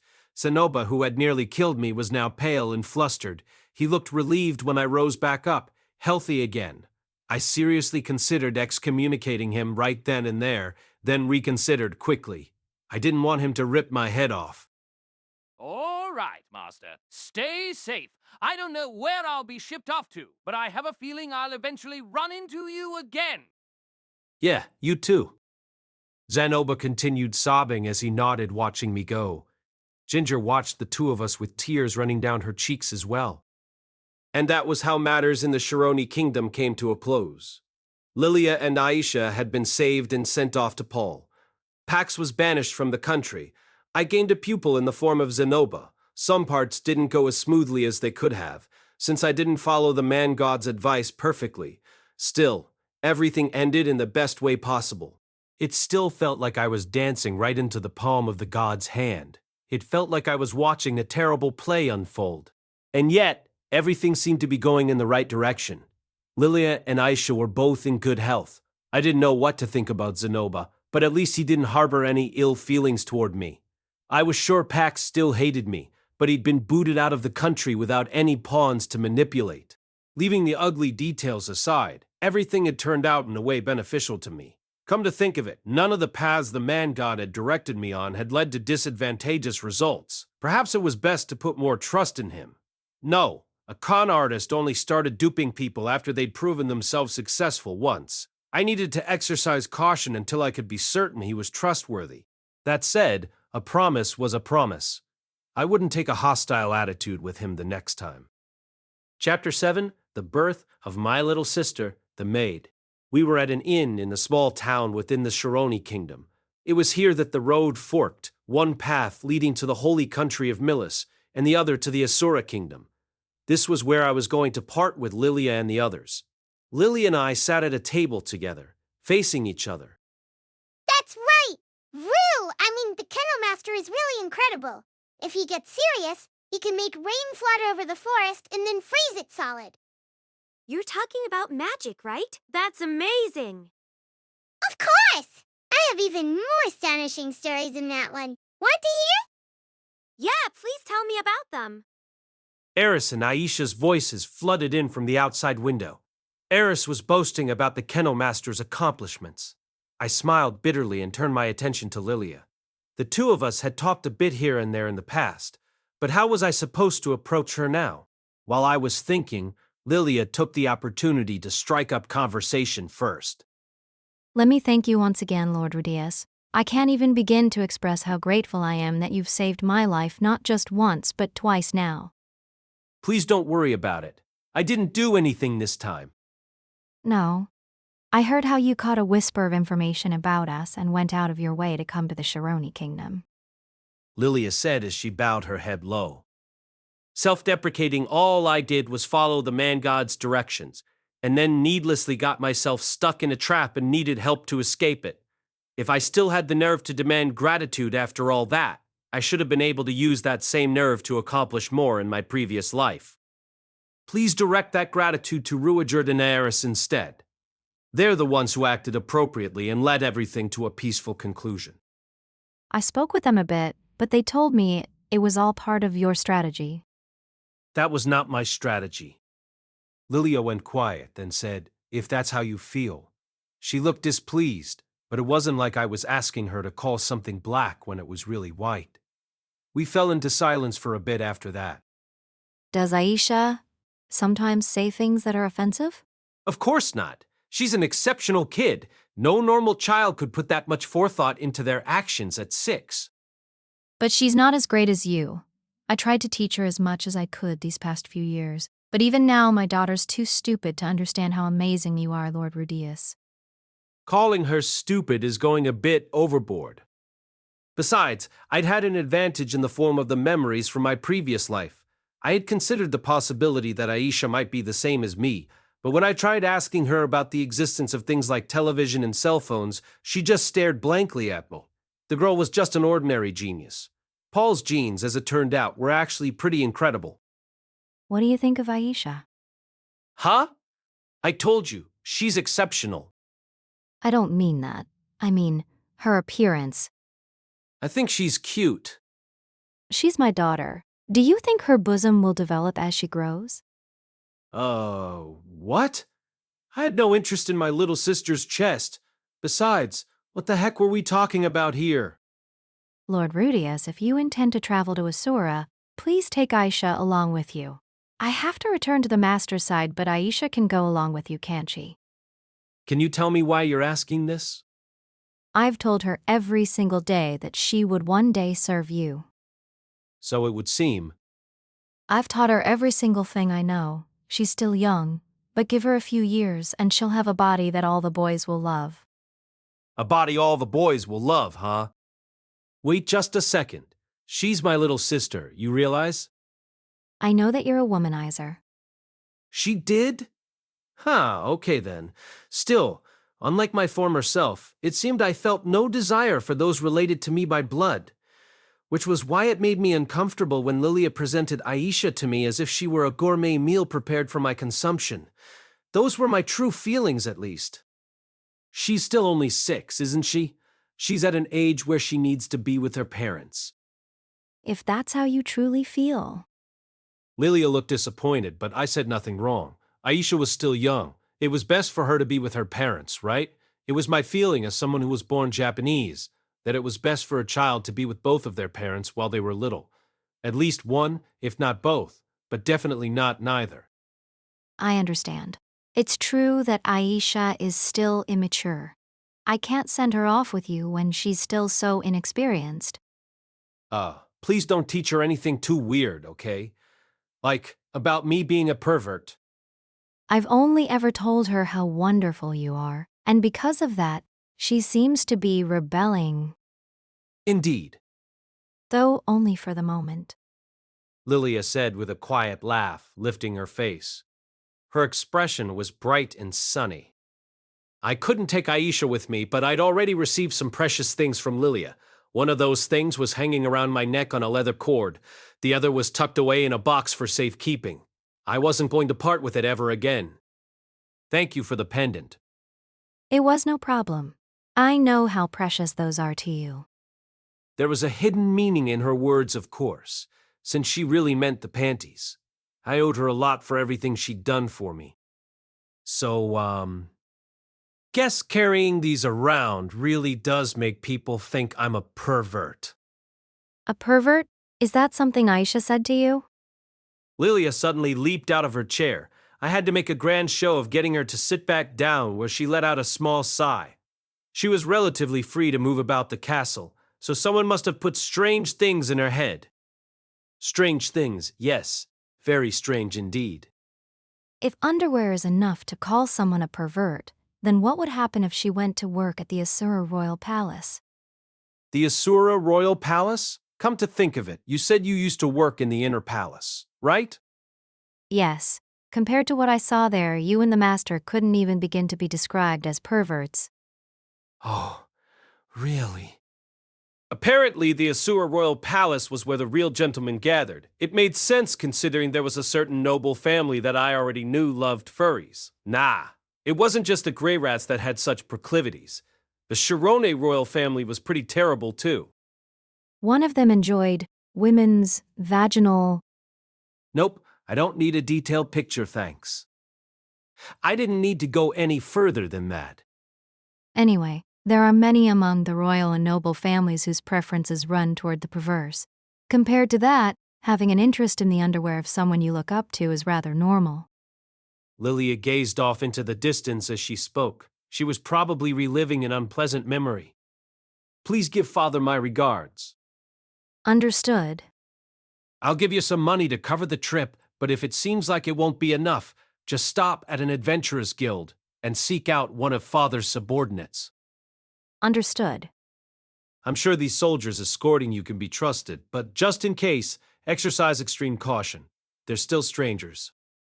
There's no problem there. I'm acquainted with all of them. Oh, you are? Then, Just as I was busy scrambling through my thoughts for anything else to say, Lilia stood up, walked over to me, and then hugged me to her chest. Her voluminous breasts smothered my face, and my breathing suddenly went erratic. Miss Lilia, they're in my face. You still haven't changed from when you were little. The next day, before we took off, Eris, Rudeus, and I performed the final check on our carriage to make sure nothing was amiss. Lilia and the others were going to leave before us and had already switched over to a different carriage. Mr. Kennel Master! Mr. Kennel Master! Aisha came flying out of the carriage, scrambling across the ground toward me. What is it? Just a moment! She grabbed the hem of my shirt and dragged me along with her. I shot Rudeus a look so he would understand, then went ahead and followed her. The place she brought me to was a small thicket by the roadside. She crouched and gestured for me to follow suit. I did as she asked and leaned in close as if we were about to have a secret conversation. Mr. Kennel Master, I actually have a favor I want to ask of you privately. A favor? If it's something I can do, sure. If my cute little sister had a task for me, I would do my best to fulfill it. Norn already hated me, and I didn't want Aisha to hate me too. I seemed to be in her good graces for now, but that was because she thought I was the Kennel Master. Please, take me along with you. My eyes went wide when I heard her ask that. Was this Lilia's doing? Did your mom tell you to say that? Perhaps she thought that since I refused her request, she'd use her daughter's tears to persuade me instead. Lilia was more cunning than I gave her credit for. No, there's no way my mother would be okay with that. Hmm? Every single day my mother tells me about how I'm going to serve my half-brother in the future. She did say that. But I want no part of it. She really wanted no part of being around me, probably because I got so aroused by underwear. Sorry, I apologized in my head. We talked about it the other day, right? My brother is a pervert. I understand what you were saying, Mr. Kennel Master, but I just can't bear the thought of serving someone like that. Is that right? So please, I beg of you, save me! Just as gallantly as you did the other day, from the evil hands of a pervert. I'm going to pass on that. This was no joke. If the two of us traveled together, she'd learn my real name eventually. And when she found out I'd lied to her, wait. We were family, so she was going to find out eventually anyway, right?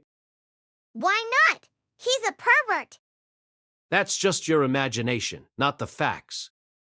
Okay, let's set the record straight right here. If I entrusted this task to Lilia, I'd probably be known as a pervert forever. It didn't matter how much she said those in the royal palace were far worse than me. That wasn't going to change Aisha's impression of me. You've never actually met him, have you? But there's no mistaking those panties. Maybe there's a reason for those. And what reason could he have for treasuring panties? Why? That wasn't really something I had a ready answer for. But for instance, in monotheistic religions, people worship the clothing that a holy person wore, right? That was especially true when you considered these were the panties Roxy wore when she was rocking her one-handed lady band. This was a rare item that only the highest level players possessed. If you were a player that cared about that kind of stuff, what would you do with it? You'd treasure it for the rest of your life, of course. The motto of my personal faith was lust, and studies are both important. Combine the two and you got sexual studies, the golden standard. Anyway, that aside, Roxy was your brother's former tutor, correct? Yes! So she's had a great impact on your brother, right? I suppose so. There was no suppose. I was her big brother, so I knew what I was saying. Roxy was the person who helped me do something that I hadn't been able to do in nearly 20 years. The reason I was living my life like this was because of Roxy. Then, perhaps he wants to treasure it as an item that someone incredibly important to him wore. She didn't seem satisfied by that explanation. In that case, why not give her an item that her idol, the Kennel Master, had been wearing? I retrieved something from my pocket. I've used this forehead protector for a really long time. Why are you bringing this up all of a sudden? Because I'm giving it to you. I handed the forehead protector to her. It was something I'd bought a long time ago, back when we were in Rikarasu. Even though I'd washed it since, it still had a trace of my sweat, since I'd been using it for so long. Aisha looked a little shocked as she cradled it in her hand. Now I kind of understand. Does it make more sense emotionally now than it did when I just explained it with words? Yeah, I get it now. So, my brother wasn't a pervert. And thus, I passed on the forehead protector I'd used for so long. That said, this kid was way too trusting. Mr. Kennel Master, you really are a good person. I'm not that great. I gave her my shining Rudeus smile. Aisha watched me with stars in her eyes, before she suddenly realized something and muttered to herself. Oh, Oh, yeah. Right now, my brother is still missing. If he's dead, will you allow me to serve you instead? No, I'm not sure about that. You won't let me? I'm sure you'll understand after seeing my mom, but I think I'll grow up to be pretty amazing. With a body all the boys will adore. A body all the boys will adore. Do you even understand what that means? Matter of fact, it means a body that makes you want to start making babies when you see it, right? A child shouldn't talk about making babies. At this rate, she'd be swept off by a pervert before she even came into her womanhood. Honestly, who the heck was teaching her this stuff? Is there nothing I can say that will change your mind? Do you hate me that much? Her eyes glistened tearfully. All right, fine. If your brother is never found, then sure. You mean it? I felt bad for deceiving her.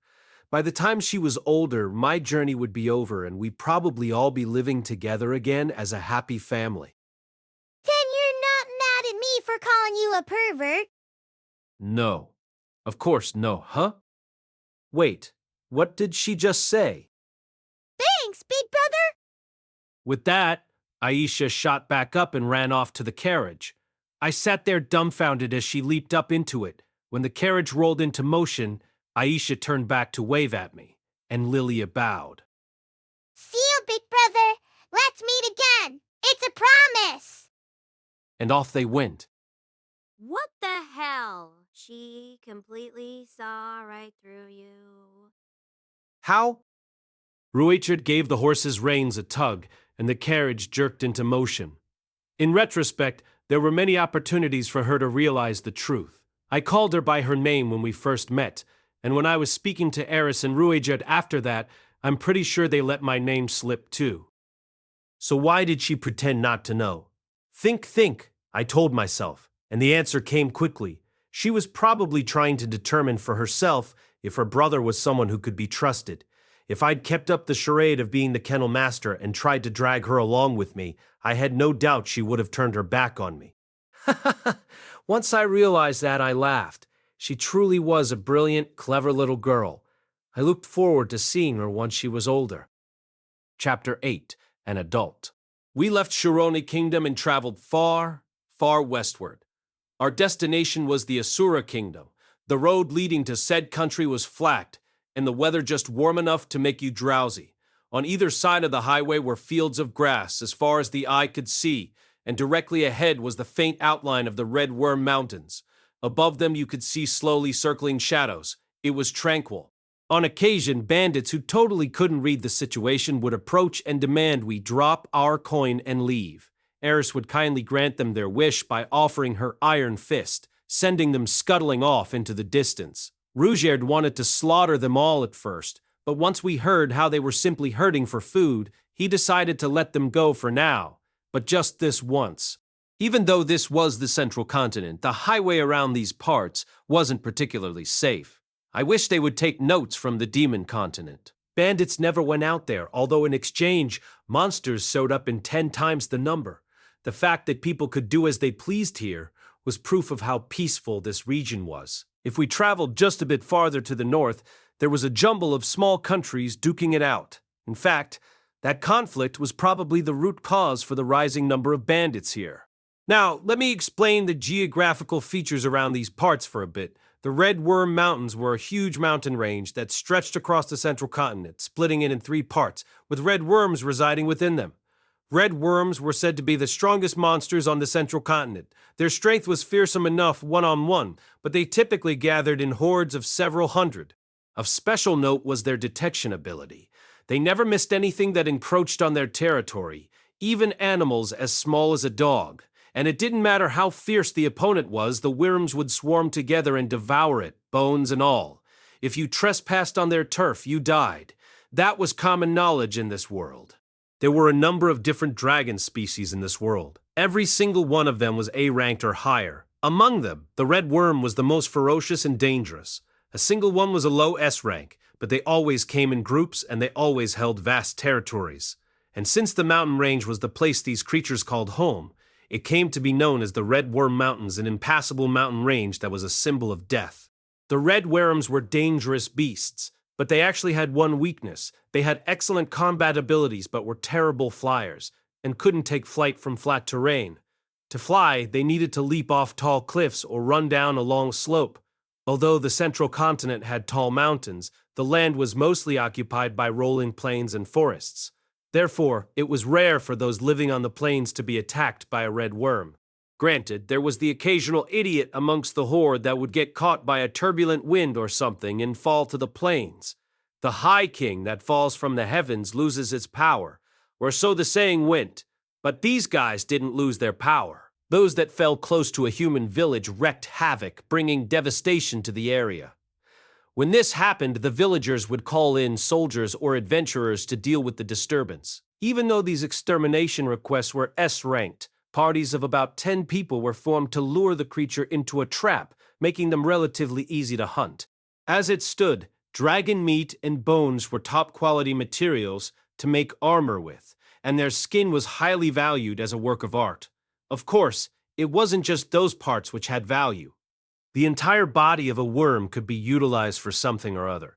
Although the prize money was distributed among teams of 10 for taking down one of these creatures, it was still enough money for each of them to live lavishly for a year. To be more precise, one dragon was worth about 100 gold pieces. Even though they couldn't accept the mission directly, there were apparently a lot of C-ranked newbies who would impulsively take on the challenge just for the lucrative materials they could harvest from a worm's body. Of course, most of them were barbecued alive and then devoured. There were 2 points of passage through these mountains in which vast numbers of red worms dwelled. These were gorges sandwiched between 2 sheer precipices, known respectively as the red worm's lower jaw and the red worm's upper jaw. These ravines had existed since the time of the Second Human-Demon War and were the only paths at the time that were wide enough for soldiers to pass through. Anticipating that, Laplace had taken the opportunity to unleash red worms on the armies that tried. Rui Sherd confirmed that story, so there was no doubt about its veracity. Our carriage was moving toward the red worm's lower jaw, which connected the southern and western regions of the central continent. Once we made it through there, we would be in the Asura kingdom. However, we were taking a roundabout route to detour around the mountains, and there was a young miss amongst us who detested indirect paths. We don't need to detour around this thing. We have Ruijerd with us. We could cut right through those mountains. Don't be ridiculous.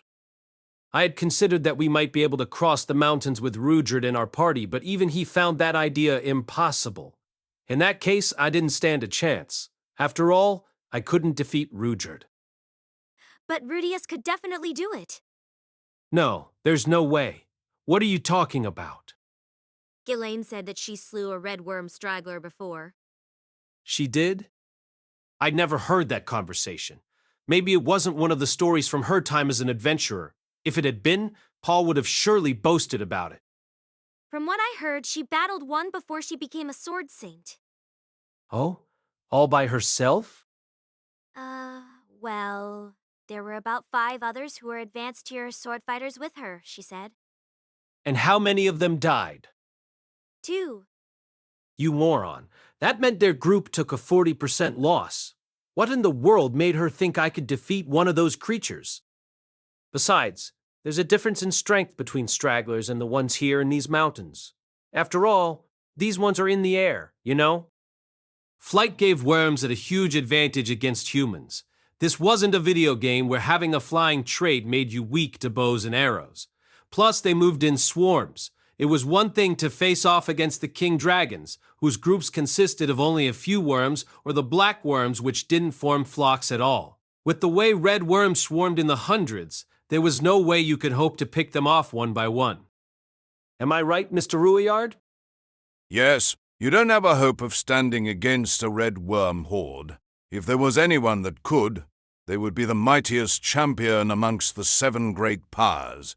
Even the North God and Sword God would likely turn back halfway through. You really think so? Wow. I thought the 7 great powers could easily dispatch dragons, but it seemed I was wrong. Yeah, their stamina would most likely wear out halfway through. Not like you could sleep with dragons around. That made sense. You'd have several hundred of them attacking you restlessly, even at night.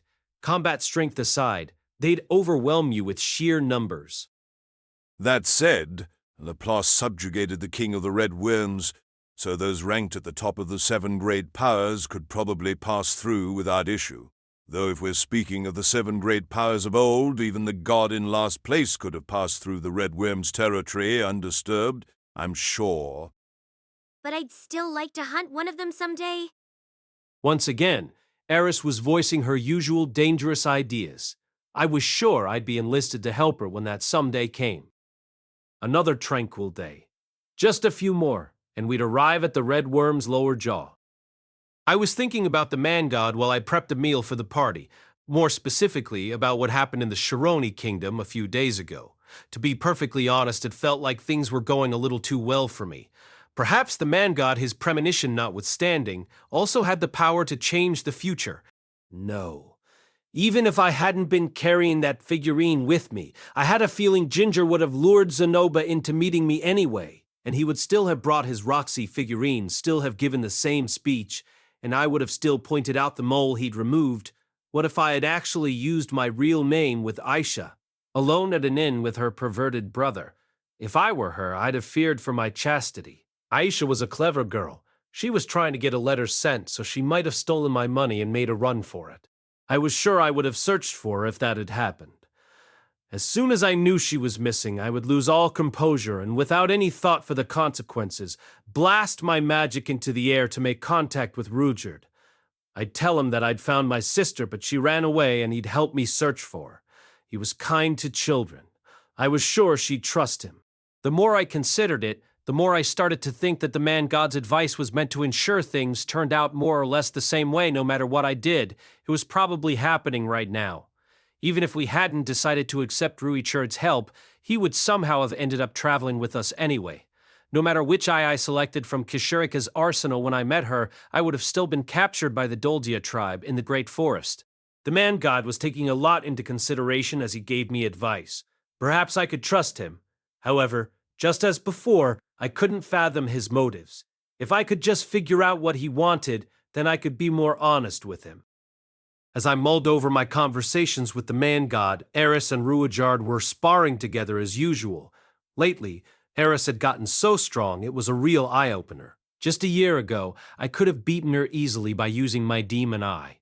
I might even have been able to pull her panties down in the midst of combat. Now, that was impossible. I would probably still come out on top if I used my demon eye and all of my mana, but even then, it would be close.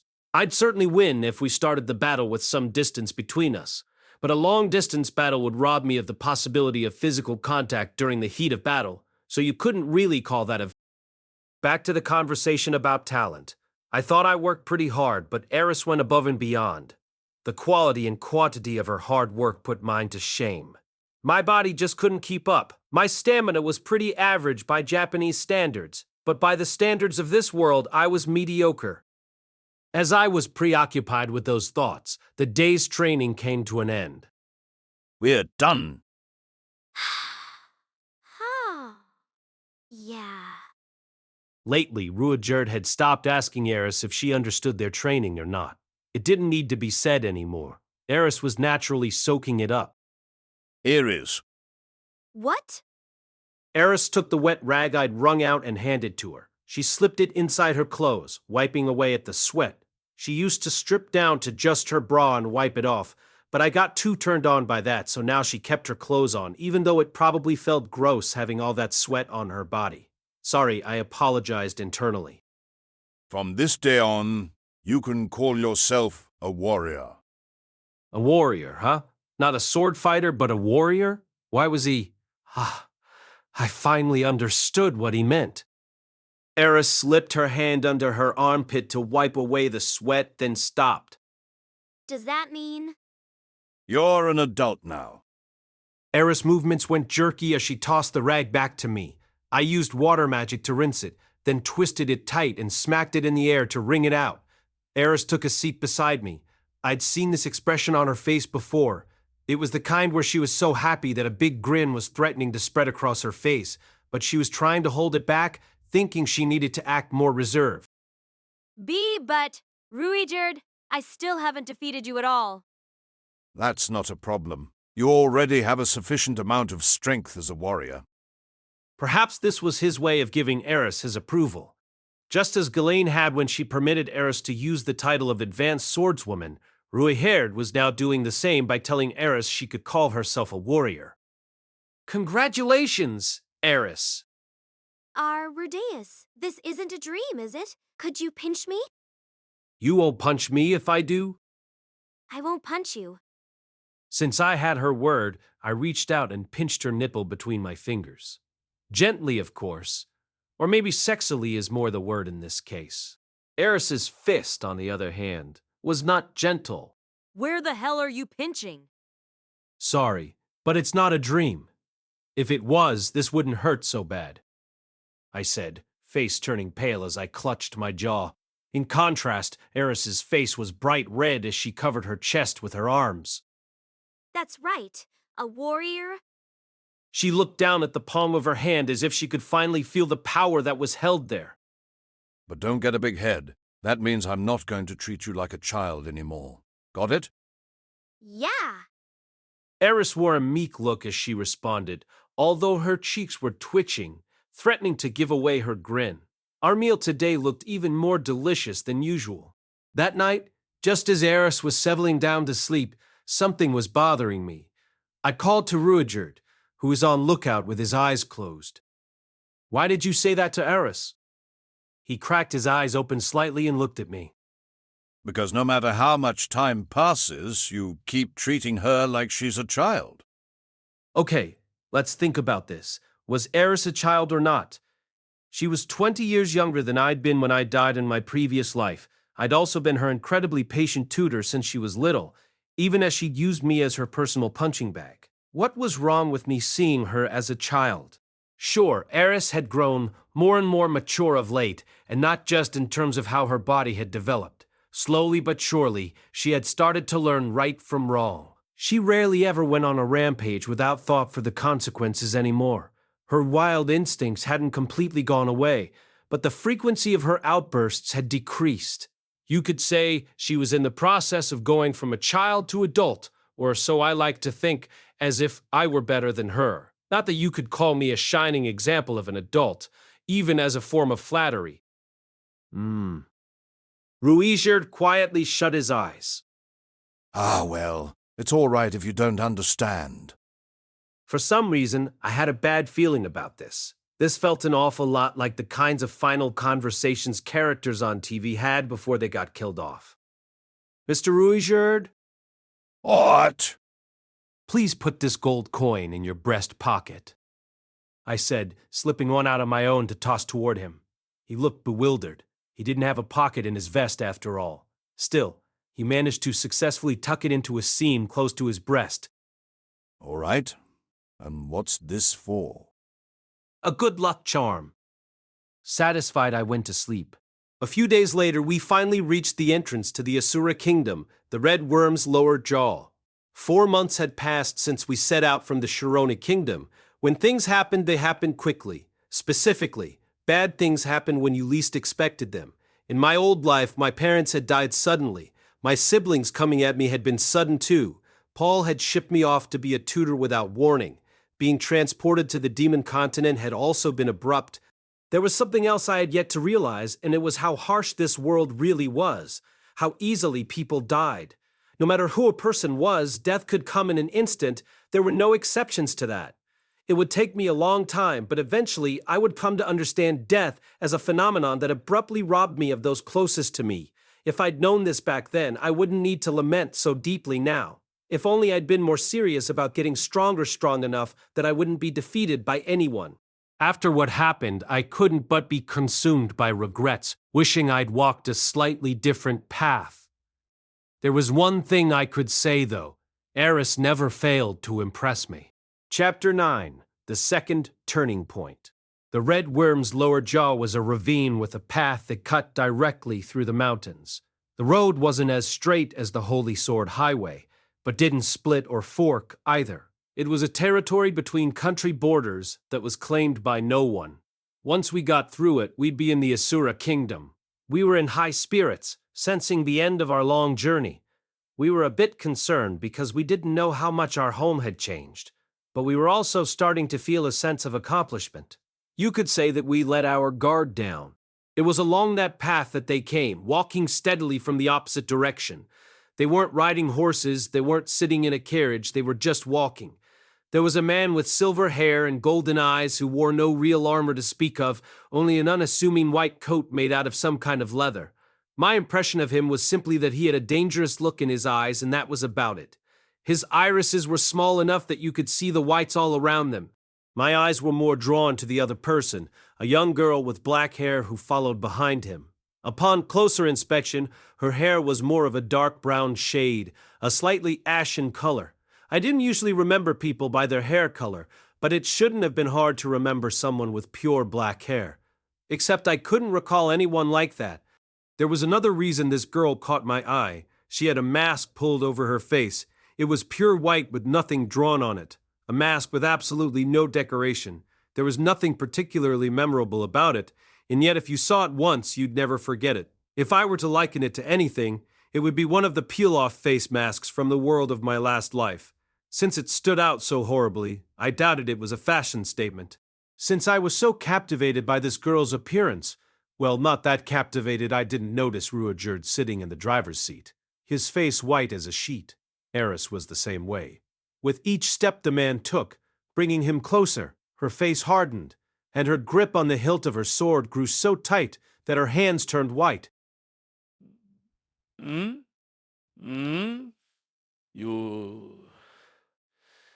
you be super... Doubt crept in when I saw his eyes, with their small irises narrow. Rudeus had shaved off all his hair and the jewel in his forehead was hidden. How did the man know? Did Rudeus exude some kind of smell that gave him away? As I considered the possibility, I turned to look at Rudeus. Is he an acquaintance? My question was cut short by the look on Rudeus' face. His white skin was even paler than usual, beaded with cold sweat. His hand was trembling as he gripped his spear. That expression, I knew what that was. Fear. Rudeus, whatever you do, don't move. Eris, you either. There was a tremor in Rudeus' voice. I still had no idea what was going on, but I nodded wordlessly. Eris's face flushed bright red, and she looked like she might leap forward at any moment. Her arms and legs were trembling. Had the two of them met this man at some point when I wasn't aware of it? Huh? That voice? You must be Reincarnation Superior? I didn't recognize you at first without your hair. What are you doing here? The man casually approached us, Rudeus ready the spear in his hand. On a whim, I decided to use my demon eye. The man's body splinters into multiple images. There were so many of them I couldn't see the exact outline of his body. What the heck was going on? The one with the red hair? Eris boy esquivata? And the other? Who are you? Not a face I know. Oh, well, I see what's going on, Rudeus Superior. You love children, so these two must be ones who were teleported to the demon continent during the incident. You brought them all the way here. How do you know my name? I felt even more confused by her words. So this was the first time they'd met? I mean, this was Eris we were talking about, so it wouldn't have been surprising if she'd simply forgotten. But this man wasn't exactly forgettable, with his silver hair and the way the whites of his eyes showed around his iris. Then, there was the matter of the abnormal reaction that he evoked in both Eris and Rudeus. If she'd met him before, there was no way she would have forgotten. Who the hell are you? And why do you know my name? Rudeus thrust his spear out toward the man. Apparently, he didn't know this guy either. What the heck was going on? Rudeus was famous. He wasn't well known on the central continent, but if you went to the demon continent, there were many who knew his name and his face. I wasn't so sure about Eris, but if you'd heard her described as a young red-haired swordswoman, then you could make a rough guess as to who she was. There was more to this strangeness. There was the man's attitude, or rather, the difference between that and their reactions. He came across as friendly. His voice was flat, and I didn't know where it stemmed from. There was a quality to it that made him sound happy, like he'd been reunited with old friends. Rudeus's behavior was the complete opposite, acting as if he might attack at any moment, except he hadn't yet. He was treating this man as an enemy, but he hadn't launched an attack.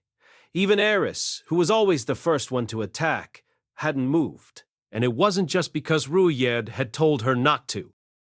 This is a curious place to meet you, but you seem well. That's good. The man stared at Rudeus, who still had his spear pointed at him. Then he laughed in a self-deprecating way and took a step back. Are you sure? It's unavoidable at this point. It was a conversation I couldn't understand, lacking any context of what they were talking about. And once it was over, I'll stay out of your way. The man walked slowly over to the side. The black-haired woman followed him. Rudeus kept his eyes trained on the man, and of course so did Eris. You know who I am? Eventually. Intuitively, I felt that this man knew something. I felt a vibe from this man that was the same as the man gods. I had to get him to tell me what it was. Please, wait. Before I realized it, I'd called the man to a halt. He looked back, face etched with surprise. Rudeus and Eris also looked at me with shock on their faces. What is it? What do you want? Ah, greetings. My name is Rudeus Greyrat. Well, it was our first time meeting, after all. Wait, Greyrat, is it? What are your parents' names? Before we get to that, what's your name? All right, I'll tell you. Orsted, not a name I was familiar with. The only character with a similar name that I knew of was the one who died and kept spouting apologies from the other side. I glanced at Rudeus and realized he didn't seem to recognize the name, either. Are the two of you acquainted? No. Not yet? What does that mean? You don't need to know. Now, who are your parents? He wouldn't even answer my questions, and yet he expected me to answer his? Well, whatever. I wasn't going to get upset over something that minor. Paul Greyrat. Paul shouldn't have a son. She should have 2 daughters. Well, that was rude. I was right here, looking just like my father, the idiot son who went all the way to the demon continent to make money. As if he'd realized something, Orsted tilted his head. Slowly he approached me. Don't come any closer. Yes, I know. He stopped, maintaining his distance, but stared right at my face. I matched his gaze. You don't turn your eyes away, huh? I'd like to turn them away as soon as possible, since the look in yours is so terrifying. So that means you don't feel any fear? That's strange. I have no memory of meeting you. Nor did I. This was our first meeting. I didn't know the name Orsted, nor did I recognize his face. So, what do you want? Well, I just thought maybe you knew something about the displacement incident. Something about his attitude toward me was kind of weird, as if he were being cautious around me, as if he were being more distant with me than he'd been with either Rudeus or Eris. Well, anyone would dislike being rudely stopped by someone only to be needled about this and that. Even if he did know something, I probably wasn't going to get him to tell me about it. All right then, I'm sorry to have stopped. Yours. Are you perhaps familiar with the name Man-God? Finally, he'd said a word that I could understand. Part of the problem was that I'd let my guard down, thinking that our conversation was already over. Another part was that I'd purposefully avoided saying anything about the man-god to anyone, and now suddenly someone had spoken the god's name, particularly a person who so thoroughly confused me. So naturally, thinking that this was knowledge we both shared that would continue the conversation, I reacted to it without thinking. I do. He's appeared in my dream. Suddenly, my vision changed. Orsted's hand is going to spear right through my chest. It was so fast as if he were teleporting. I couldn't avoid it. A second was just far too short. Rudeus! The vision suddenly disappeared and Rudeus wedged himself in front of me. He blocked Orsted's attack, and I was sent reeling backward. Orsted peered over Rushaird's shoulder, glaring at me. His eyes were cold. So that's it. You're one of the man-god's apostles. In the same instant that I found myself thinking Orsted was making a false charge, Ruigerd was shouting at me. Rudeus, run! You're in the way, Ruyet Super Dia. Ruigerd swung his spear. I couldn't move. It wasn't that I didn't try to run, just that I didn't even have a chance to try. Ruigerd was taken out in a matter of seconds. All I could do was watch as Orsted easily batted him away, much like a human swatting a fly. Ruigerd was strong. At least he was supposed to be. Even Eris hadn't managed to defeat him once during our entire trip. He had 500 years of experience in battle, which should have made him practically invincible. He should have been stronger than a king-tier swordsman, and yet I could tell with my demon eye that he'd lost. Through the eye, I watched the whole thing from beginning to end. Time-wise, it probably only lasted all of 10 seconds. There was no way that Orsted was faster than Ruigerd. It was just that with every move Ruigerd made, he was at a slight disadvantage. In the span of a second, this was repeated 3 to 4 times. Each time he moved, he dug his grave deeper. Bit by bit, he was driven into a corner. Each time he tried to attack, his balance suffered slightly, and each attack he tried to launch was stalled. A difference in ability that's the only way I could describe it. Orsted's skills just overwhelmingly surpassed Ruigerd's.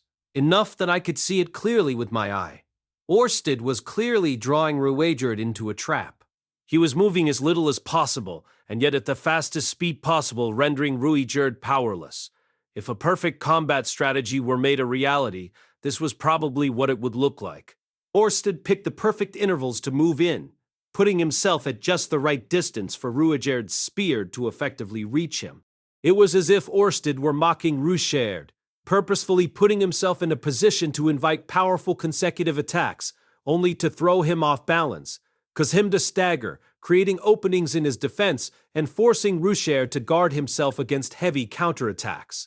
There was nothing Ruigerd could do about this. There were no methods left to him.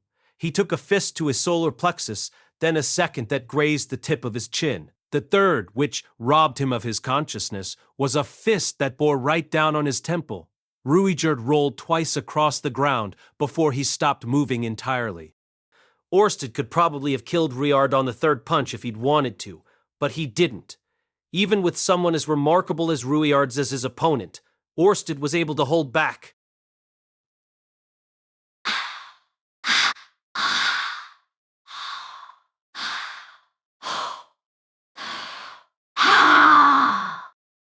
The one screaming wasn't me. It was Eris. She leaped in front of me and whipped her blade toward Orsted, fast as an arc of light. Secret technique. Flow.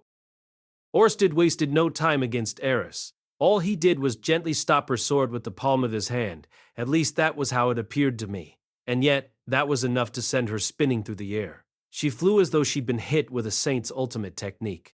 Eris had been outside his line of sight. As soon as Ruigerd was done in, she launched her attack from his blind spot. It was an incredibly deft offensive.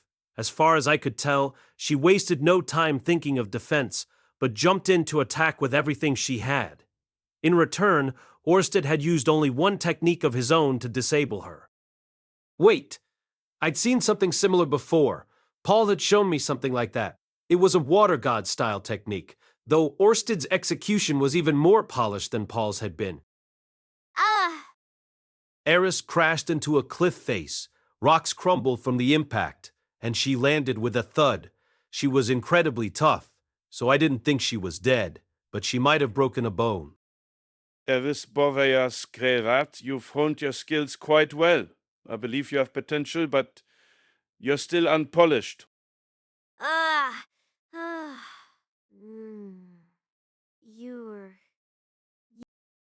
Eris let out a groan and tried to get back up. Normally, I'd heal her immediately at this point. However, I didn't have the opportunity to try. After all, Orsted's eyes were boring into me. My companions were both defeated in mere moments. The whole time, I'd kept my demon eye activated, but all I could see 1 second into the future was despair. I saw that no matter what I did, he would do me in. I watched as my future self, just 1 second from now, had his vital points destroyed. My head, my throat, my heart, my lungs. I watched as each one of those were crushed, and at the same time, I had a vision of him just standing there, unmoving. I didn't understand what was going on. If this vision was true, then in a second from now, there would be 5 of him. I couldn't move. I knew that no matter what I did, it was futile. That whole second passed with me unable to do anything. He slid forward as if defying the laws of physics, and in an instant, he was right before me. It was so sudden, like animation without enough frames. In some instant after he appeared before me, his attack was already over. I'd seen movements like this in some video game a long time ago. It was a post-apocalyptic game where every character had an endless combo. 6 of my ribs were fractured simultaneously. There was an impact, but it was different from the kind that sent you flying. In the same instant, I felt the pressure of another attack hit me from behind. The damage accumulated inside my body. My lungs were crushed. In a split second, blood gushed up through my throat and I was vomiting red. It's best to collapse a magician's lungs, he said nonchalantly as I sank to my knees. I experienced an aha, moment of acceptance somewhere within me as I watched my lifeblood pool on the ground below. Crushing a magician's lungs was the best course of action because then they couldn't chant a spell. This meant I'd lost my ability to use healing magic. And of course, with my lungs destroyed, I couldn't stay alive. When you die, be sure to deliver a message to the man god for me.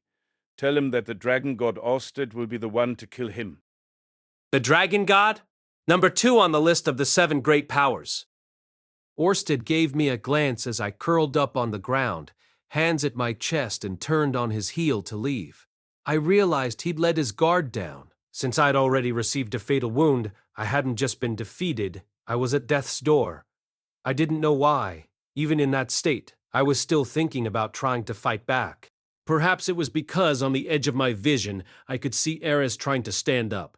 More likely it was because I thought that now that this man was sure I was going to die, he was going to finish off the other 2 as well.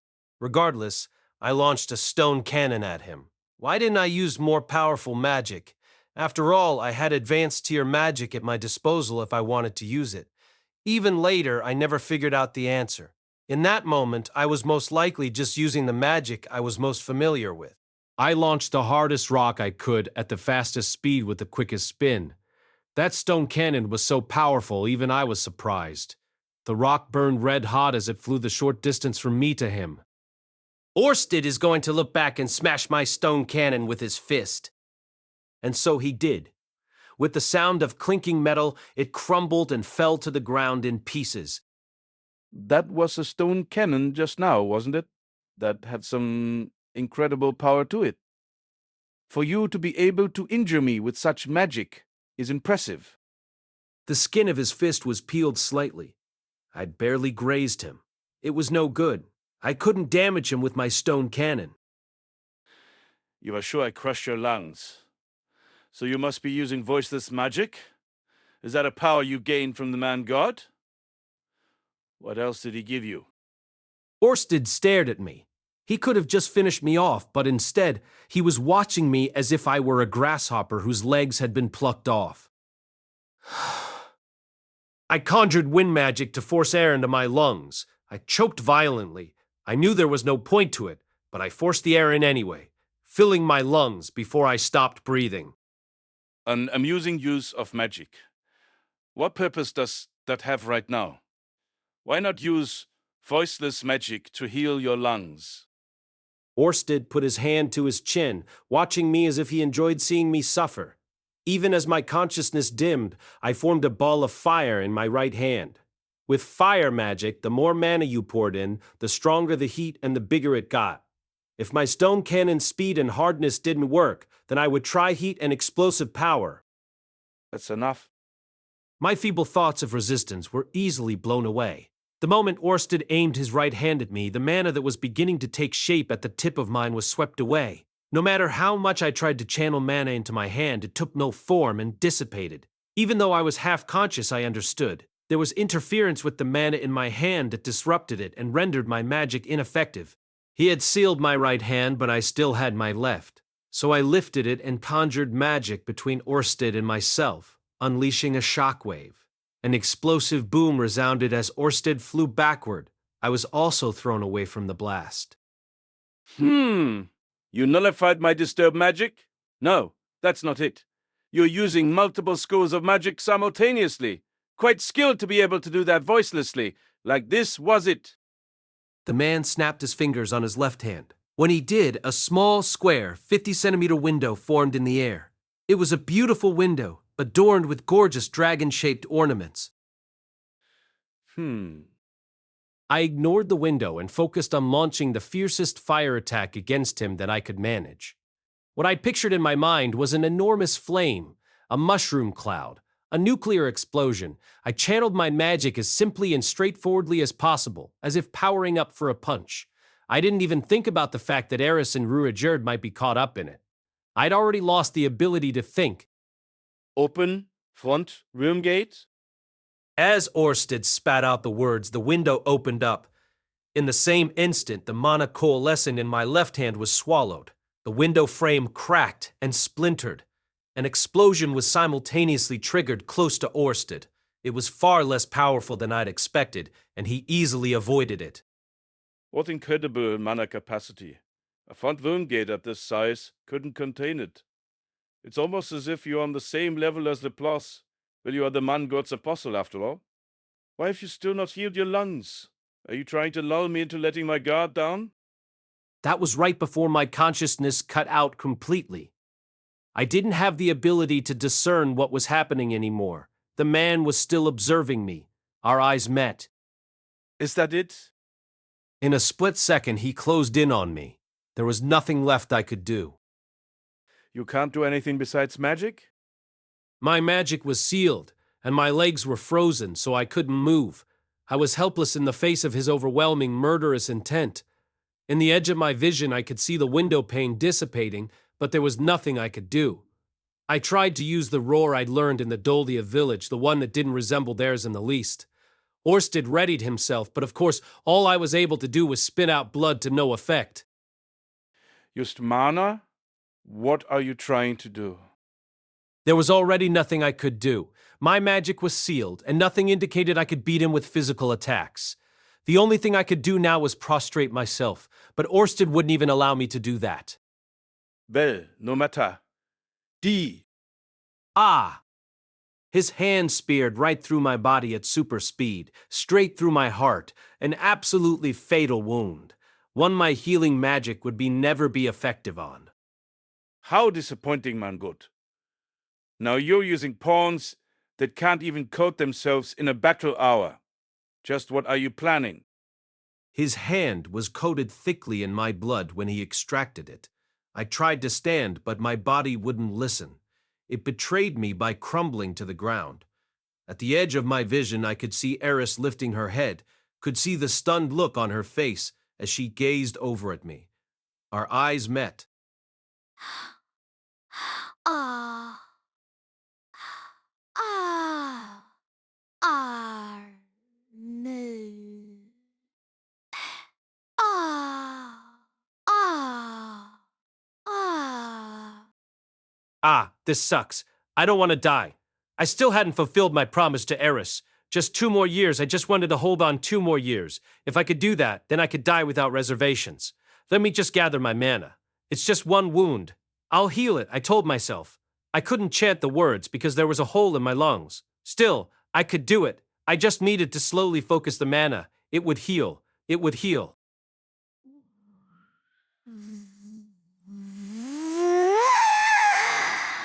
Was he important to you? I'm sorry, Eris Boreas Grey Rat. But one day you will understand. Let's go, Nanahoshi. Yeah. Orsted slowly walked away, the girl following along behind him. Eris couldn't stand either from the damage she took or the fear, or maybe the shock. All she could do was scream. She had no sword, so she used her voice. Readjerd, Ghislaine, grandfather, father, mother, Teresa, Paul, I don't care who, just someone save him. Rudeus is going to die. Crap. My consciousness was fading further. Seriously. This was really the end, but I didn't want to die. Hey, Orsted, there's just one thing that's Just before my consciousness cut off completely, I felt like I heard someone say those words. Chapter 10, The Wide Gaping Hole in My Chest. Before I realized what was happening, I was in a completely white room, a completely white space where nothing existed. Normally, this was the point where I started to feel disgusted. I would return to being that hideous thing I'd gotten used to for 34 years, and memories from my previous life would flash before me. Regret, conflict, vulgarity, and thoughts of entitlement. The memories I'd formed in the last 12 years would grow distant and dejection would well up. I would be consumed with the sense that I'd been caught in a long dream, and a sense of unease would fill my chest, as if chipping away at me. This time, however, was different. The usual feelings of self-contempt didn't rise up.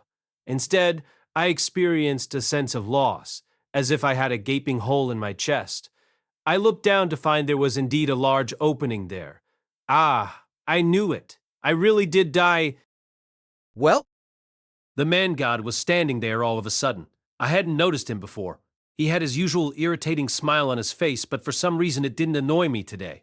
I wondered why. Maybe because of the hole that had opened up in my chest. Or maybe I'd decided earlier to stop being so hostile toward him. Well, what can I say? It's unfortunate. Yes, it really is unfortunate. You're different than usual. Are you okay? Not feeling good? As you can see, I've got a hole in my chest. Hey, do you mind if I ask you one thing? What is it? That guy, the one named Orsted, he attacked me the second he heard your name. Why's that?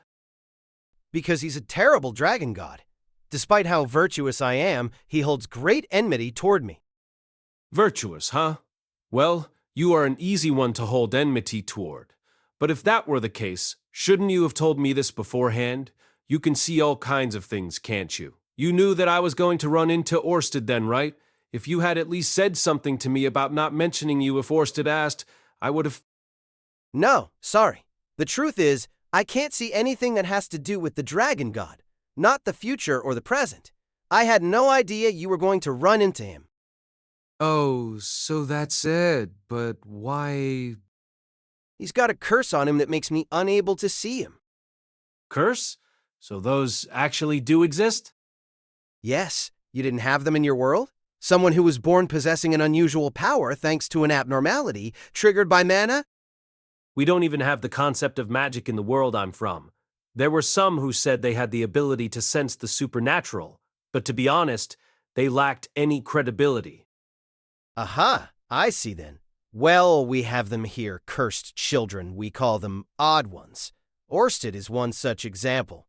Well, he's got about 3 other curses as well. So 4. Huh. That is pretty incredible. Oh yeah, I've actually heard about that. Blessed children and cursed children, was it? Yeah, that's it. They're the same thing, actually. Humans just like binaries. So that's it. So, what kind of curses does he have? Well, you saw how Rudeus and Eris were terrified of him, right? That's one of his curses. Every living thing in this world either hates or fears him. Everyone hates him? Well, that's kind of unpleasant. My spirit would break instantly if that were me. I understand how it feels to be hated. Hold on, you don't need to sympathize with him. He was born that way. He's an evil being who's trying to destroy the world. Come on, don't say that. Anyone who was constantly surrounded by people who hated them would end up wanting to destroy the world. I had the same kind of thoughts in my previous life. I often grumbled about it on the internet, saying how I wished everyone would just die. You think so? I hate him, and I don't really care how he feels. Does that mean you're affected by the curse, too? The fact that you can't see him is because of one of the curses placed on him. So he's got a curse that makes him be hated, a curse where you can't see him. What else? Who knows? I can't see him, so I don't know. Okay, but if he's that dangerous, then it's all the more reason I wish you told me that someone like that existed. I never dreamed the two of you would ever meet. Walking about a world as vast as this one, the chances of running into him would be Like finding a needle in a haystack, right? Come to think of it, I actually didn't feel any hatred or fear toward him. Why is that? Isn't that because you came from another world? So those from another world aren't affected by the curse? That's what it looks like. The same thing happened when you met Ruijerd, right? Huh? Hold up, just a sec. What are you talking about? Is Ruijerd one of those cursed children too? Nope. That's just the curse of Laplace's lance. Laplace also had a curse of fear on him, but he transferred it to his spear and passed it to the Super Triad instead. He made their green hair the key to its effectiveness. Curse? He passed it off? Hey, what's going on? You knew about this from the beginning. You about it, and that's why you made him help him? You made me waste my time and effort? No, don't get the wrong idea. The curse on the entire Super Tribe will gradually fade away with time. A bit of it remains with Ruijerd, but since he cut his hair, that immediately reduced its effectiveness. Now that you mention it, Sylphie was bold about her hair, but I didn't get the impression she was feared. That aside, why the hair? Because it's the source of their mana. Because Laplace's hair was also green. Ha! Now I get it. There was something similar to that in my world too. Using points of commonality and wordplay to put curses on people, or remove them. At any rate, thanks to his involvement with you, his curse is fading. There's still a deep-rooted sense of discrimination that remains, but with time and Ruijerd's own efforts, maybe he can do something to change that. So it wasn't a total waste after all? I'm glad to hear that then. I guess you do put some thought into your actions. Well, it'll be difficult for you to completely erase all the prejudice against the Superd. It is a complicated matter after all. Still, yeah. At any rate, that's great. Yes, great indeed. Looks like it was worth introducing the two of you to each other. That's the reason you introduced us? If that's the case, shouldn't you have just told me that? You had no intention of listening to what I had to say at first, did you? I didn't get the chance. Well, guess that's true. I was pretty hostile when I turned you away. Can't deny that. That aside, even Ruijerd was easily bested by Orsted. I never imagined he'd be that easily defeated. Given his opponent, of course Ruijerd would lose. Yeah, he is one of the 7 great powers after all. How could you defeat him? You can't. You can't? I guess there really is that great of a difference in ability? He's the strongest person in this world, even as restricted as he is by all of those curses. The strongest?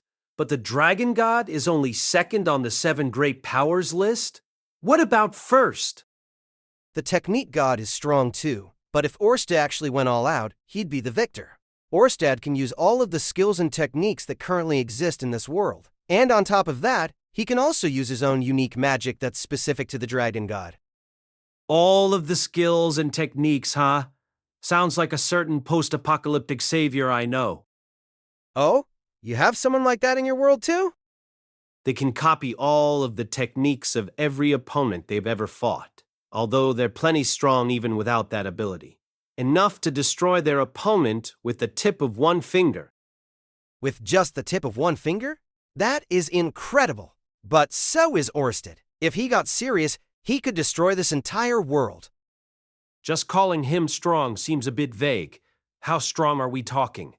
Abnormally? Disastrously? Either way, he can't unleash his real power thanks to a curse. So that's the problem. Those curses sure are a pain. By the way, can I ask something? Just a second ago, you said you didn't know about his curses, right? You said you didn't know about them other than the one where he's hated and the one where you can't see anything to do with him. So why do you know that he can't unleash his real power because of a curse? It's fine. This is the end, so let's just get along. I won't make a fuss, no matter what it is you're hiding from me. I understand you cared about Ruijerd after all, and it was also thanks to you that Lilia and Aisha were saved. I'm not going to quibble over these little lies you've told. No matter what your plans were for me in the future, they ended up being short-lived anyway. To be honest, there's a lot of other things I'd like to ask you, though, such as why you introduced me to the demon world's greatest emperor and stuff, or where some of the other missing people are located, or what your real objective even is in the first place. All things that are a bit too late to be asking now. Well, what can I say? We're both failures, so let's be friends. Let's drop the formalities and have a blast together. We can dance naked, show our hidden talents, and of course, I don't mind if we draw faces on our bellies to talk to each other, either. The end? Yes, this is the end, isn't it? I died, after all. Oh, I see. You've lost all hope and given up. The complete opposite of how you were when we first met, no? Back then, I died without knowing what the heck was going on. This time, well, there's nothing I can do about it. Besides, I more or less knew that when I died, I'd wind up here. I have no idea where people go when they die, but I thought you'd come talk to me when it happened. Looks like my consciousness here is fading. Looks like it's about time for us to part ways. I'm glad we were able to have a calm conversation here at the end, at least. So that's what this is about. Well, then I have good news for you. You're not dead. Before I knew what was happening, the hole in my chest had disappeared. Suddenly, my eyes snapped open. Eris was right there, right before my eyes. I was lying on the ground looking up at her. The back of my head felt warm, and I soon realized it was because she was cradling my head in her lap. Her face was full of anxiety as she gazed down at me, as if she were looking at something she didn't want to see. But when I opened my eyes, relief shone visibly on her face. Her eyes were bright red. Rudeus, you're awake? Yeah, Bleg. I tried to talk, but instead blood came out. Rudeus! Eris wrapped her arms around me. Gack! I stopped coughing up blood, only to start choking violently. Eris stroked my back. Are you okay? I saw the look of confusion on her face and tilted my head. Why am I alive? The wound in my chest had closed up completely. Well, the word completely might have been a little misleading. There was a gaping hole in the center of my robe, and beneath it a scar, as if someone had welded me shut. Holy crap, this is weird, I thought. My right hand didn't have an alien parasite attached to it, though.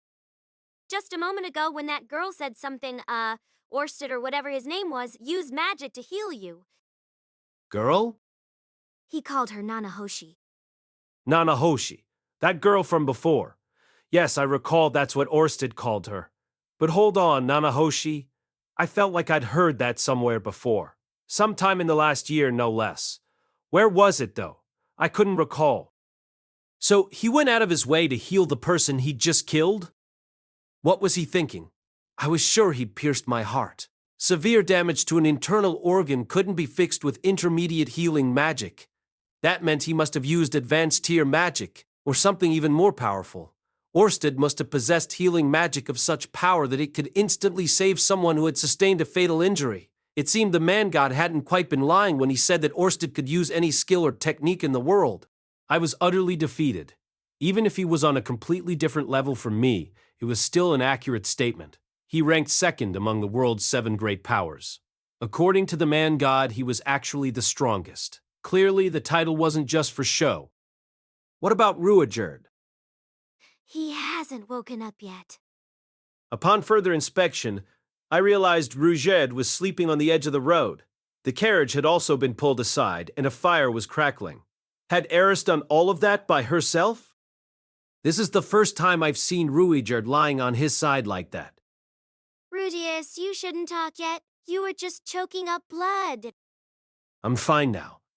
Those were just dregs still left in my throat. I said, even as my head remained in her lap, I didn't want to move. I was going to stay here forever. I wondered what would happen if I flipped over and turned my face in a certain direction. In fact, that was the only thing I was thinking about. This was most likely part of humanity's innate survival instinct. When faced with death, people wanted to leave behind offspring, after all. Well, whatever. Let's not overthink complex matters. Let's just dive in. Being alive is a wonderful thing, I said as I spun my body around and wrapped my arms around Eris's waist. I took a long, deep breath, and her scent filled my nose. Rudeus, you're awfully enthusiastic. I feel kind of like everything just seems to be overflowing. More than usual, anyway. No doubt because of that man Orsted, or because I'd had that dream with the man-god. I'm repeating myself here, but there was no doubt that I'd felt unusually energetic since I woke up. Then I'm fine to hit you, right? There was a tremor in Eris's voice as it floated toward me. An angry one by the sound of it. Oh well, not like I could blame her. She'd been so worried for me and I'd taken the opportunity to sexually harass her. I'd be pissed off in her position too. Sure, go ahead. She punched me. Thud. Then she pulled me toward her chest and wrapped her arms tightly around my head. Her chest was soft against my cheek. Mushoku Tensei Volume 6 by Rifujin Namaganoti, cast by Artale Studio. If you are interested in creating your own audio drama like this, please visit artale.ai and use promotion code ARTALE to activate your account. Now, enjoy the story. Thank God. I languidly reached up and patted her back. Chapter 11, Journey's End. The three of us finally arrived in the Asura Kingdom 3 days later. It was right before us, or rather we were right in it. Despite that, the events of the previous day still weighed us down, leaving glum looks on our faces. We'd been utterly defeated. We'd been wiped out so abruptly, and I'd even had my life taken from me. Orsted had resuscitated me on some strange whim, but if not for that, I wouldn't even be here. That hadn't quite sunk in yet. It was true that I'd thought I didn't want to die when he landed his final blow. You'd expect me to be traumatized, and yet, when I opened my eyes, I felt refreshed. Well, that was a bit of an exaggeration. It was more like, oh, it was just a dream. It was the same feeling I got when I woke up from a nightmare. Perhaps because I'd seen the man-god right as I was dying, and so the whole thing felt surreal. Put like that, it seemed the man-god must have guessed what was going on and forced himself into my consciousness. To be honest, on an instinctive level, I wanted nothing more than to turn him away. But the man-god did care about Rudeus and his affairs, so maybe the god wasn't actually that bad.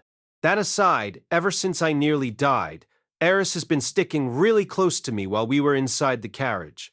Before, she'd just stand diagonally across from me and say, "I'm doing balancing training. Why don't you give it a try?" But lately she'd started sitting down, specifically right beside me, close enough for our thighs to touch. Yesterday there was skin peeking out from the hem of her pants.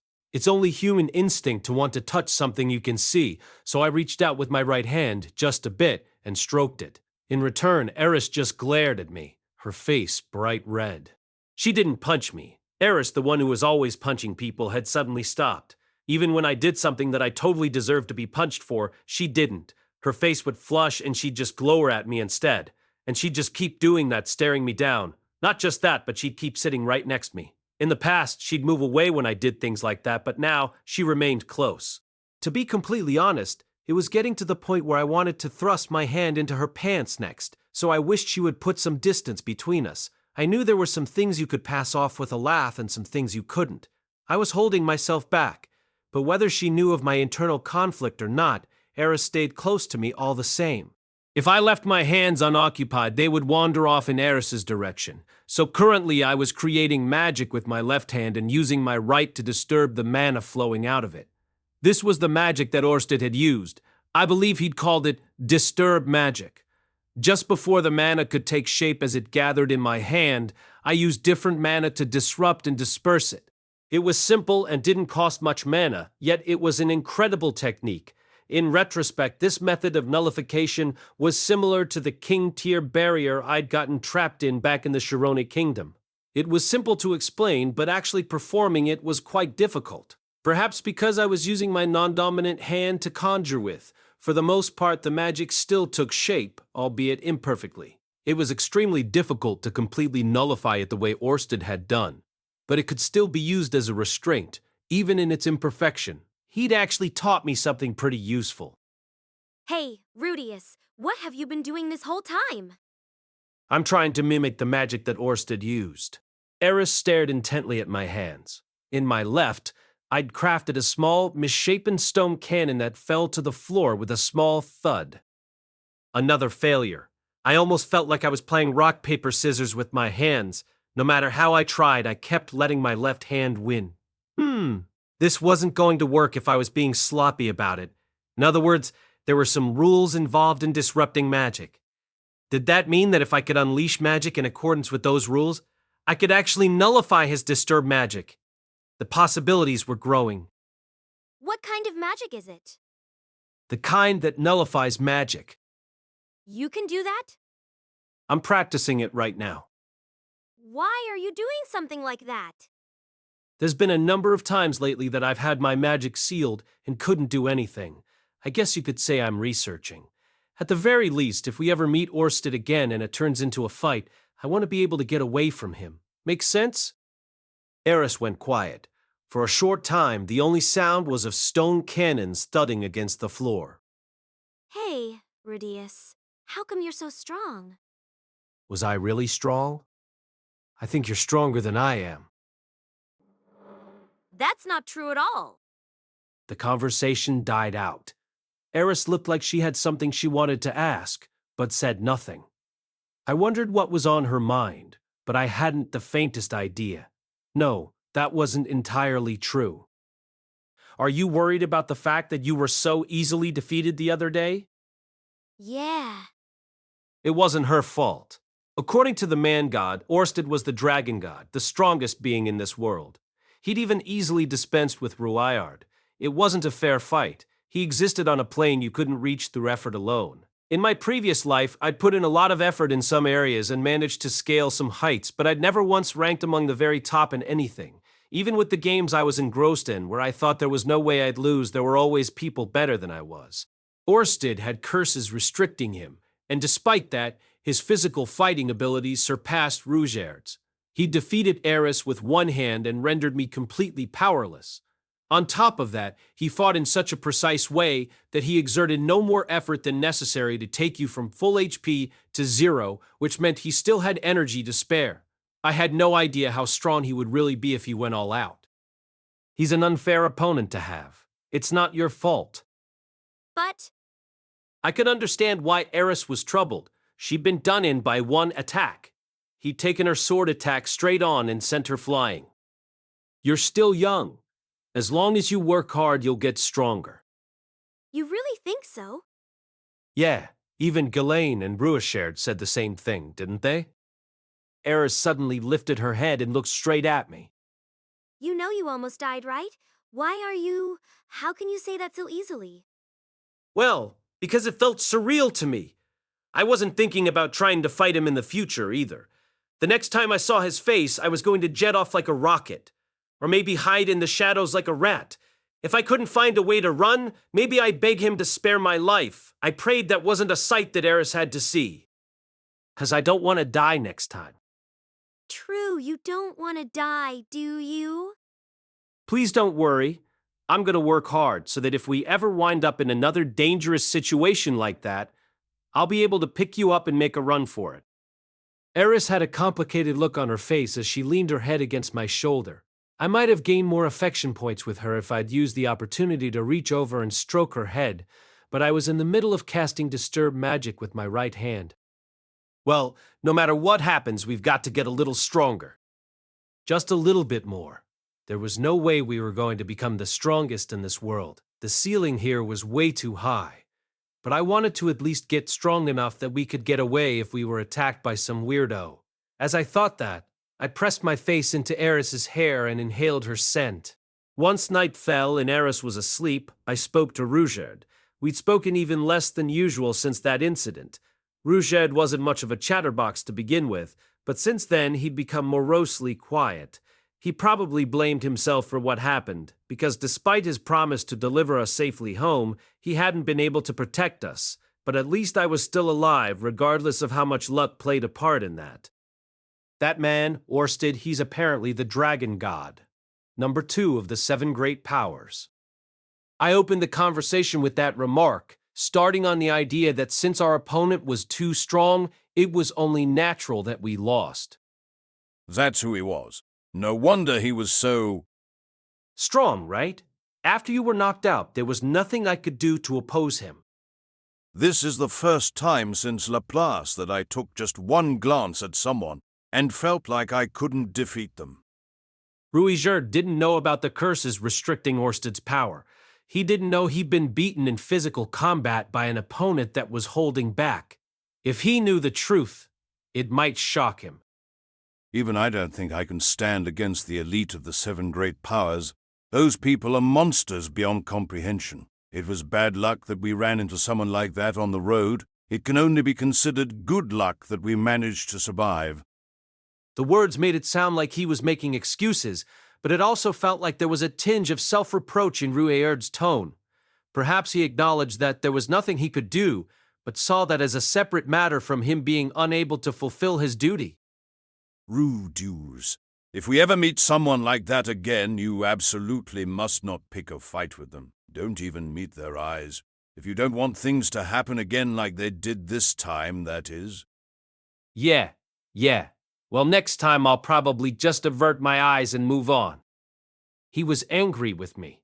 Well, if I hadn't called out to Orsted, we probably would have just passed each other by.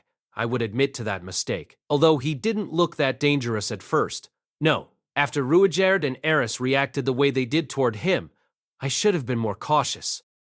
So then, what's bothering you? Rudeus cast a sharp glare at me. Who is the man-god?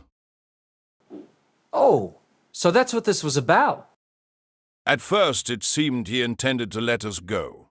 Despite the bloodthirsty aura radiating off of him, there was actually nothing murderous in his eyes. But the moment he heard the name man-god, he turned all of that animosity toward you.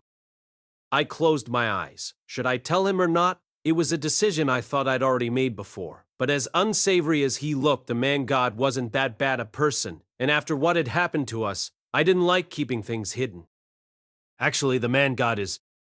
Despite how long I'd mulled over whether to tell Rudeus or not, once I made my decision, the words came right out, slipping past my lips.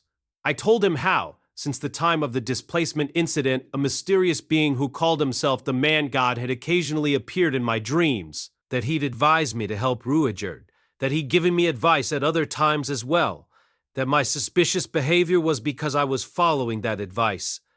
Then I told him how it seemed that the man-god and dragon-god were enemies.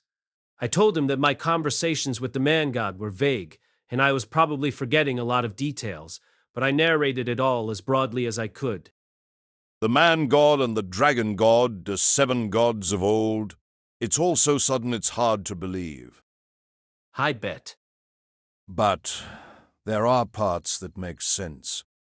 After he said that, Rudeus went silent. The air was dominated by the crackling sound of the fire as it burned. The shadows it created danced around, etching themselves upon the face of one old warrior. Thanks to his genetics, Rudeus looked quite young, but there was something in his expression that hinted at a battle-torn history. Suddenly I remembered that, in my last dream, the man-god and I had talked a bit about Rudeus's curse. By the way, Mr. Rudeus, about the bad reputation of the super tribe, apparently that's a curse. It's what? To be precise, it was a curse placed on Laplace, which he transferred to your spears, which then rubbed off onto the entire supered tribe. Or so the man-god said. I see. So, it's a curse? I'd shared that info with him thinking it would be good news, but Rudeus just scowled and fell into thought. I've never heard of transferring a curse before, but if it's Laplace we're talking about, it's possible. He was able to do anything. I didn't know much about curses, so Rudeus was probably more knowledgeable about them than me. He seemed to consider it a while longer, but in the end he just let out a weak laugh. If it's a curse, then there's no way to fix it. There isn't? No, they're called curses because there's no way to lift them. I've never heard of a curse that affects an entire tribe before, but if that's what a god said, then it's probably true.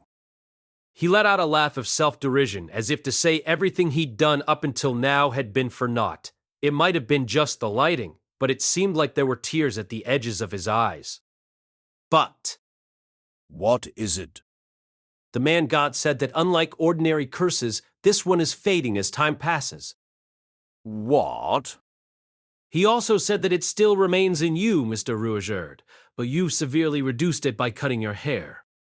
Are you serious? He shouted it so suddenly that Eris rolled over in her sleep, mumbling. This was probably a conversation I should have had with her as well, but... Oh well, I could do it again when she woke up.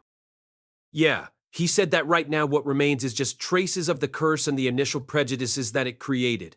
The super tribe's reputation can recover slowly but surely, depending on how hard you work from here on out. I see. That makes sense. But that's just what the man god said. Even if you trust what he says, it might be best to take it with a grain of salt. We should continue to be as cautious we've been so far. I know. Still, hearing that was enough for me. Rouchard went silent again. It wasn't just the lighting that was making it appear that way anymore. He had tears streaming down his face. Well then, it's about time I got to bed. Yeah. I pretended not to see his tears. Our Ruijerd was a reliable warrior and a strong man who didn't cry. A month passed after that. We didn't visit the capital, but just followed a narrow route farther and farther north.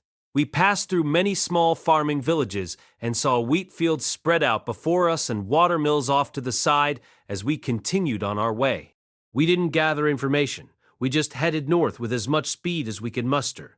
We figured we'd catch up on everything once we reached the refugee camp. But even more importantly, we were almost there already. We just wanted to reach our destination as quickly as possible. Finally, we arrived in the Fitto region, which was now empty. Even in places where there had once been traces of civilization, there was now nothing at all. There were no wheat fields, no fields of Vatiris flowers, no water mills, no livestock buildings. Grass was all that spread out before us, a field of it that stretched far and wide. The scene created a sense of emptiness, one that we cradled deep inside us as we arrived at the current and only city in the Fitto region flied. It was just before we reached the entrance that Ruijerd stopped the carriage. What's wrong? Ruijerd descended from the driver's seat. I looked around, thinking perhaps some monster had appeared, but saw no enemies. Ruijerd came to the back of the carriage and said, "This is where I take my leave." "What?" I raised my voice in shock at his sudden declaration. Eris's eyes also went wide. Wait just a second. We nearly toppled out of the carriage as we stood to face Ruijerd. This was too fast. We just arrived at the refugee camp. No, we were just a step away. Can't you at least rest a day? No, just walk into the town with us, at least. Yeah, I mean... Unnecessary. Ruijerd's words were curt as he looked at us. The two of you are both warriors now. You don't need my protection. Eris went quiet when he said that. To be honest, I'd actually forgotten that the only reason Ruijerd had stuck with us this long was to see us back to our home, and that once we'd arrived there, we'd be saying goodbye. I thought we'd always be together. Mr. Ruijerd. I started, then hesitated. If I tried to stop him, would he stay with us? In retrospect, I'd caused him enormous trouble. It was true that he'd brought his share of problems with him, but I'd shown him far more of my pathetic weaknesses.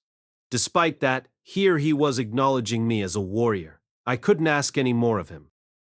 If you hadn't been with us, I'm sure we wouldn't have made it this far in 3 years.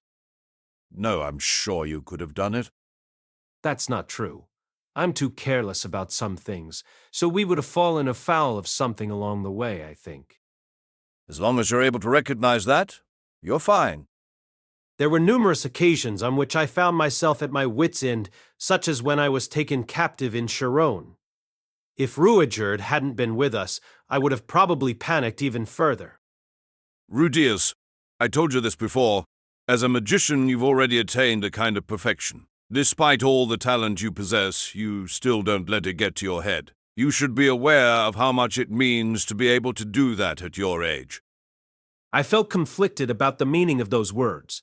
Even if he called me young, my actual age was over 40.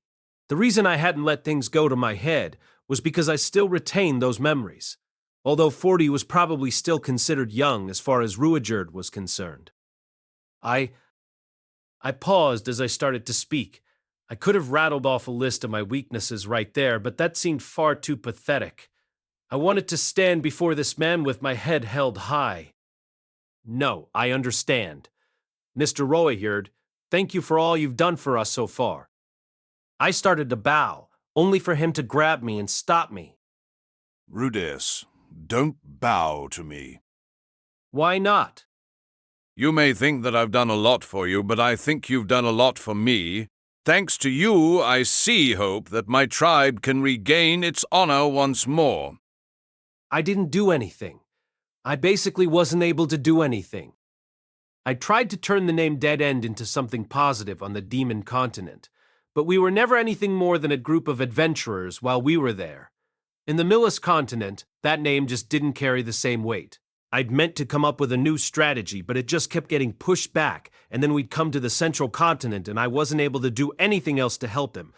I like to think everything we'd done had some impact, but I couldn't erase the sizable history of oppression in the world, and I couldn't do anything about the prejudices people held toward the super tribe. No, you did a lot. You taught me that my straightforward method of saving children wasn't the only one out there. But none of my methods were very effective. Still, I've changed. I remember all of it. The words of that old woman in Rikarisu City who, thanks to your schemes, said she didn't find the super tribe scary. The looks on those adventurers' faces when they heard the name Dead End, how they weren't frightened but rather laughed cheerfully. The closeness I felt to the warriors of the Dolia tribe and how they accepted me even after I told them I was a superd.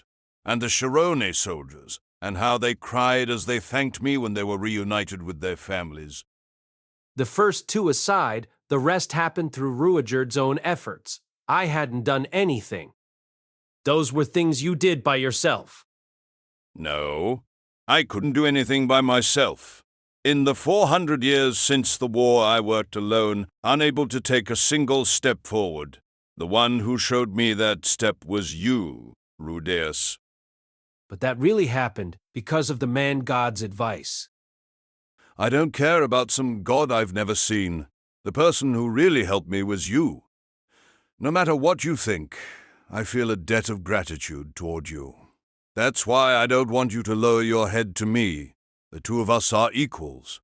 If you want to thank me, look me in the eyes. Ruijerd said as he stretched an arm out toward me. I looked him in the eyes as I reached out and gripped his hand in mine. I'll say it again. Thank you, Rudeus, for all you did for me. And the same to you. Thank you for everything you did for us. When I squeezed his hand, I felt the strength coming from him. The corners of my eyes started to sting. Ruijerd had accepted someone like me, someone who was pathetic, who'd failed the entire way. After a few moments, he pulled his hand away and rested it on top of Eris's head. Eris. What? Can I treat you as a child this one last time? Fine, whatever. There was a faint smile on Ruijerd's face as he stroked her head. Eris, you have talent. Enough to become far, far stronger than me. Liar. After all, I lost to... Her mouth curled downward into a pout. You survived an attack in battle from a man who bears the name of a god. You understand what that means, right? She glared at him sharply. Then at last her eyes widened with realization. I understand. Good girl. Ruijerd patted her on the head before dropping his hand. Eris kept the tight frown on her face and balled her hands into fists. It looked like she was trying her best to hold in her tears. I turned my gaze away from her and asked Raihad, "What are you going to do after this?" I don't know. For now, I intend to look for any remnants of the super tribe on the Central Continent. Restoring honor to my tribe is just a dream within a dream if I'm all by myself. All right then. Good luck. If I have any free time, I'll see if I can do something to help out, too. And if I have any free time, I'll see about looking for your mother. Ruijerd said as he turned away. He didn't need to prepare for his journey. He could make his way even if he set out with just the clothes on his back. Yet he suddenly stopped and turned back. That reminds me, I need to return this. Ruijerd removed the pendant that was hanging from around his neck. It was the meager tribe pendant I'd received from Roxy. It was the only item that tied Roxy and me together. At least it had been. Please keep that with you. Are you sure? Isn't it important to you? That's exactly why I want you to keep it. When I said that, he nodded. It seemed he was willing to take it. All right, then. Rudeus, Eris, let's meet again. Richard said as he left the two of us. We'd spent so much time talking about things when he first said he'd come with us in the beginning. And yet now, as he was leaving, everything seemed to be happening in an instant. There was so much I wanted to say to him. So many things had happened, from the time we met on the Demon Continent till we reached the Asura Kingdom. So many feelings that words couldn't even describe, like not wanting to say goodbye to our companion. Let's meet again. All those feelings were wrapped up in those few words as his silhouette receded into the distance. That's right. We just have to meet again, I told myself.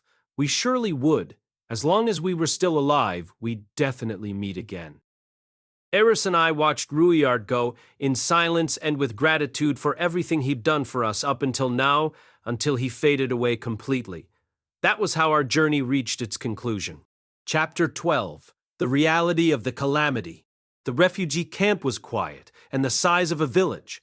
If this were the Demon Continent, it would be just large enough to be considered a city, but it had no life to it. Silence permeated the air, and the camp's occupants were few relative to its size. I could sense people within the hurriedly constructed log houses, so the place was definitely inhabited, but there was no spirit left in its residents. I headed into the middle of the refugee camp, where a building that resembled an adventurers' guild stood. This was the headquarters of the refugee camp, according to the note that was written on the entrance. When I went in, I found it was just as melancholy.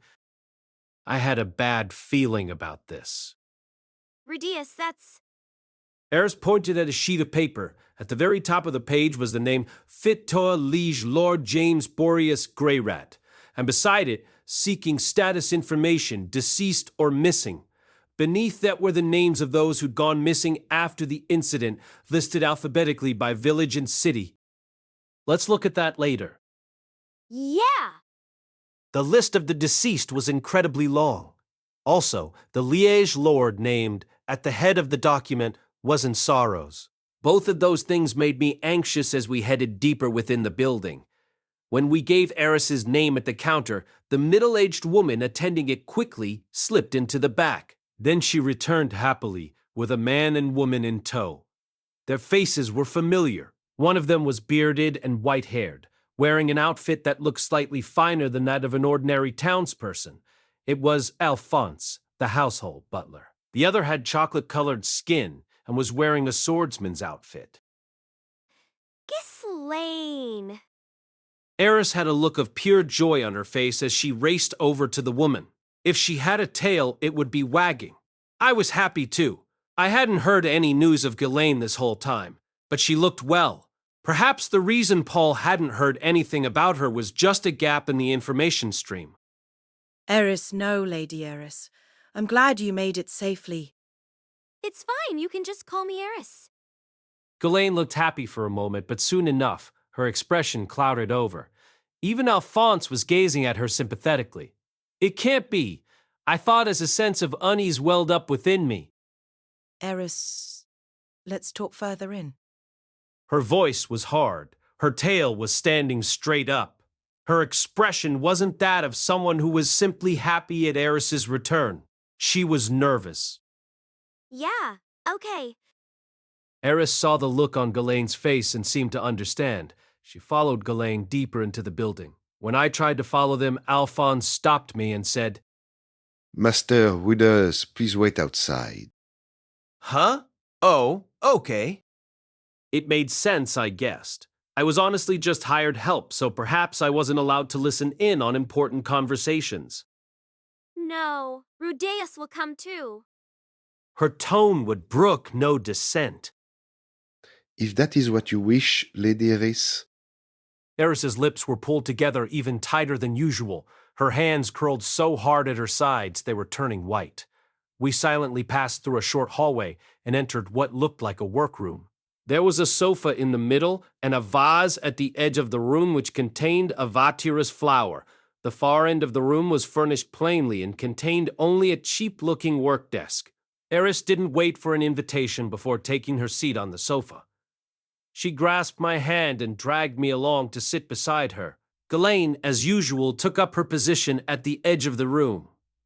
Alphonse stood in front of Eris and bowed to her in the traditional way of a butler. Welcome home, Lady Eris. I received word earlier you would be making your way here and waited patiently for your comrade. Cut the courtesies and just say it? Who died? She asked the question outright without any padding to cushion the harshness of the words. She sat straight-backed with strength in her gaze, but I knew there was anxiety swirling in her heart, mostly because she was squeezing my hand so tightly. Judging by his manner, Saros was likely dead.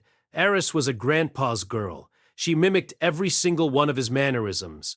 If he was dead, it would hurt her greatly. Lord Saul, Lord Philly, all three of them are deceased.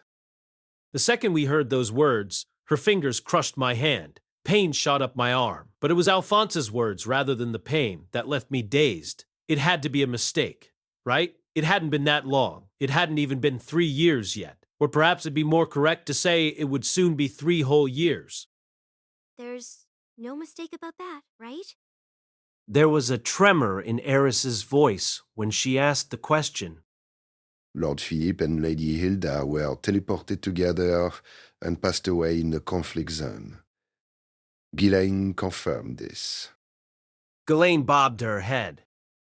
That's right. Where was Ghislaine teleported to? The same place as Lord Philip, the conflict zone. As she was pushing through the conflict zone on foot, she'd happened upon Philip and Hilda's bodies. That was all she said.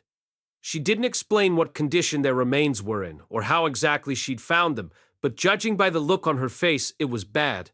Was it the condition of the bodies or the way in which they died? Or had she seen something that made her want to turn away? Had she heard something that made her want to cover her ears? Eris just made a single humming sound, but her hand was trembling as it gripped mine. And what about my grandfather? He was forced to take responsibility for Fito's displacement incident and was executed. That's absurd. What meaning would there be in executing Lord Saros? He was forced to take responsibility for a natural disaster and executed. That was ridiculous. There was nothing he could have done about it. Or did they expect him to stop it before it happened? It had happened suddenly and without forewarning.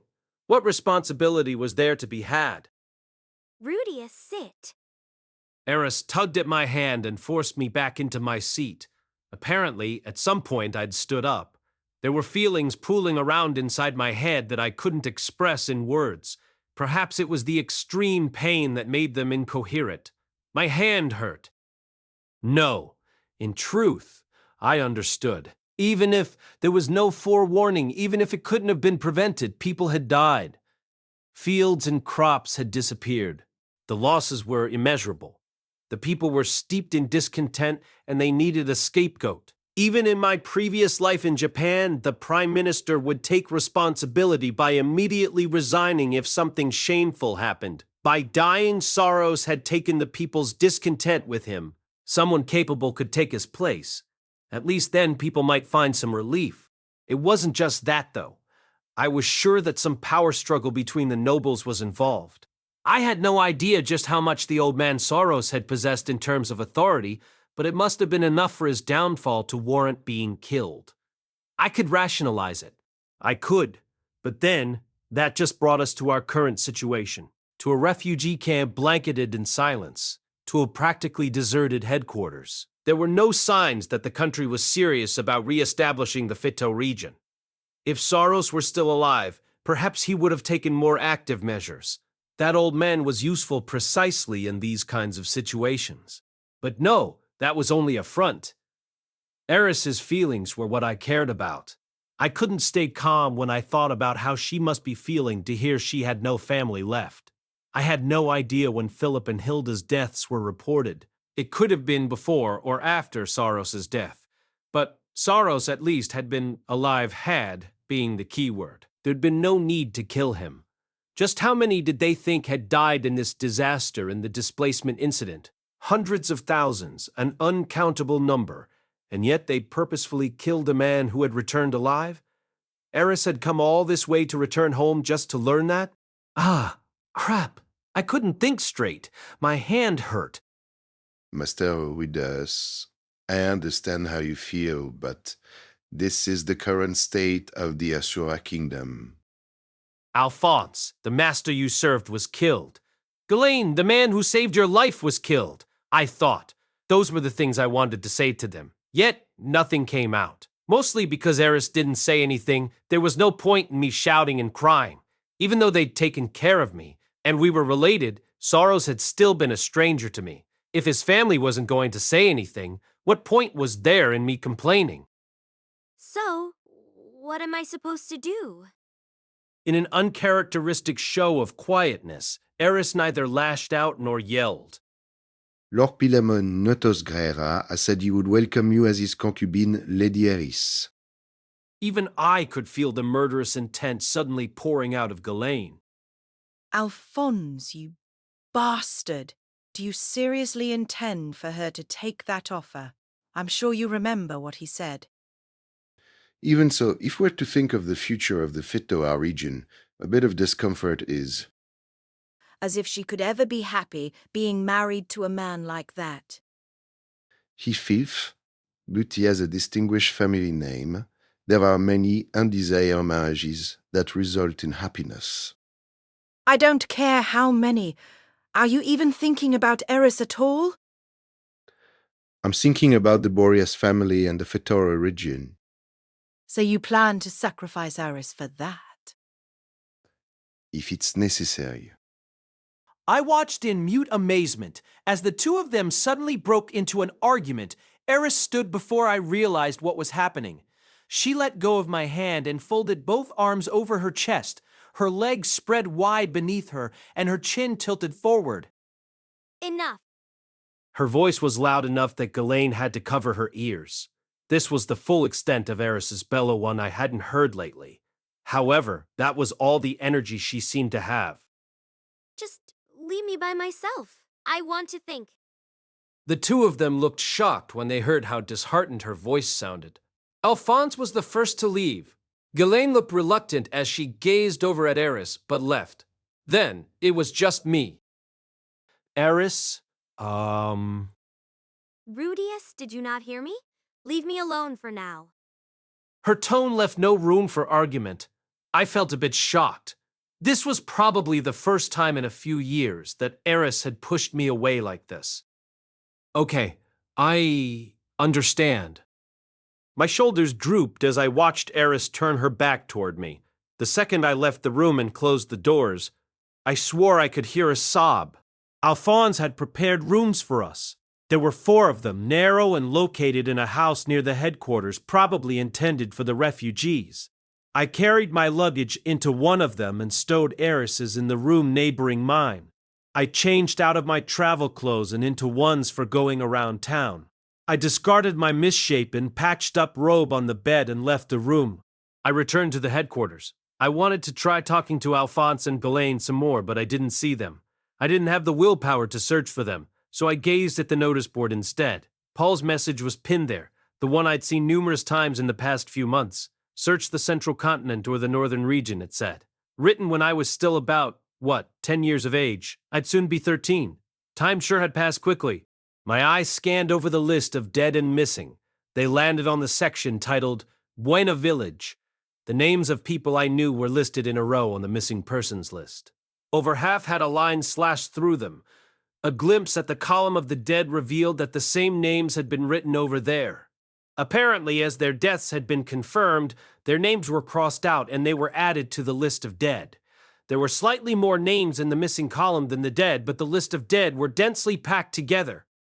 I saw Laws's name written in the missing persons column with a line run through it, and my brows furrowed. I had heard from Paul that Laws was dead. I hadn't heard the details of how he died, though. Then, just below that, I saw it. There, in the missing persons column, was Sylphie's name, and a line was drawn through it. Bah thump! My heart drummed loudly. It can't be. I thought as I looked at the column of the dead, I didn't see her name near Laws. I started at the top and scanned down to the end, but her name wasn't there at all. There's a line drawn through this name, but it's not in the list of the dead.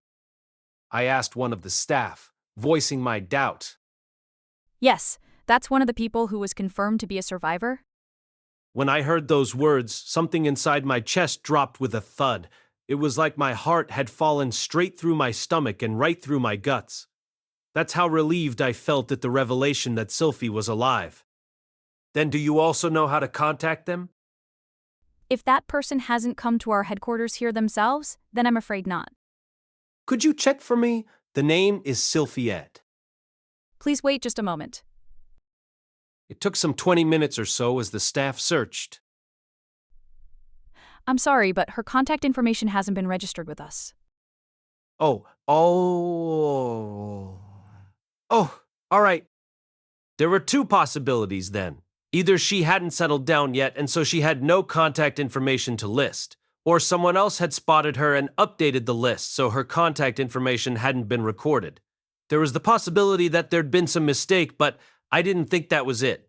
There was an extremely high possibility that Sylphie had survived. For the moment, I should just be happy about that. Of course, I was worried too. About her hair color, for instance. It was a slightly different shade than that of the Superts, but it was still the same general color. According to the man god, the curse was one that applied only to the Superd tribe. Still, there were many cruel people out there in the world. She might be out there somewhere crying because of a comment made about her hair. No. Paul had said that she could use healing magic without the need for incantations. That meant she had enough strength to survive on her own. Perhaps she was just like me, working as an adventurer. Perhaps she was searching for her family, unaware that they'd already passed away. In fact, if she'd survived the incident, that was probably the most likely possibility. I just prayed she hadn't become a slave or anything. For the moment, I took it upon myself to cross Lilia's and Aisha's names off the missing list. There was already a line through my name. They had heard that Eris was on her way here, so they probably knew about me as well.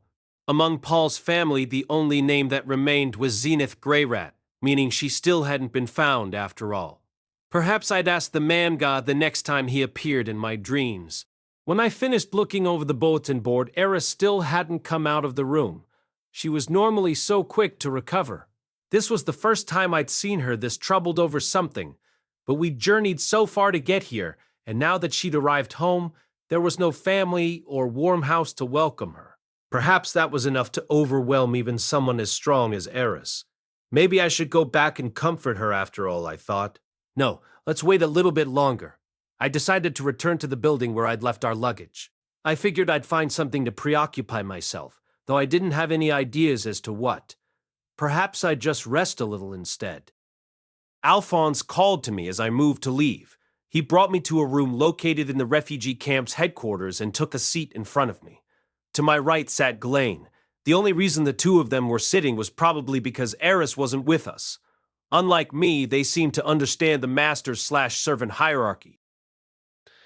Now then, Master Rudeus, please provide a concise report.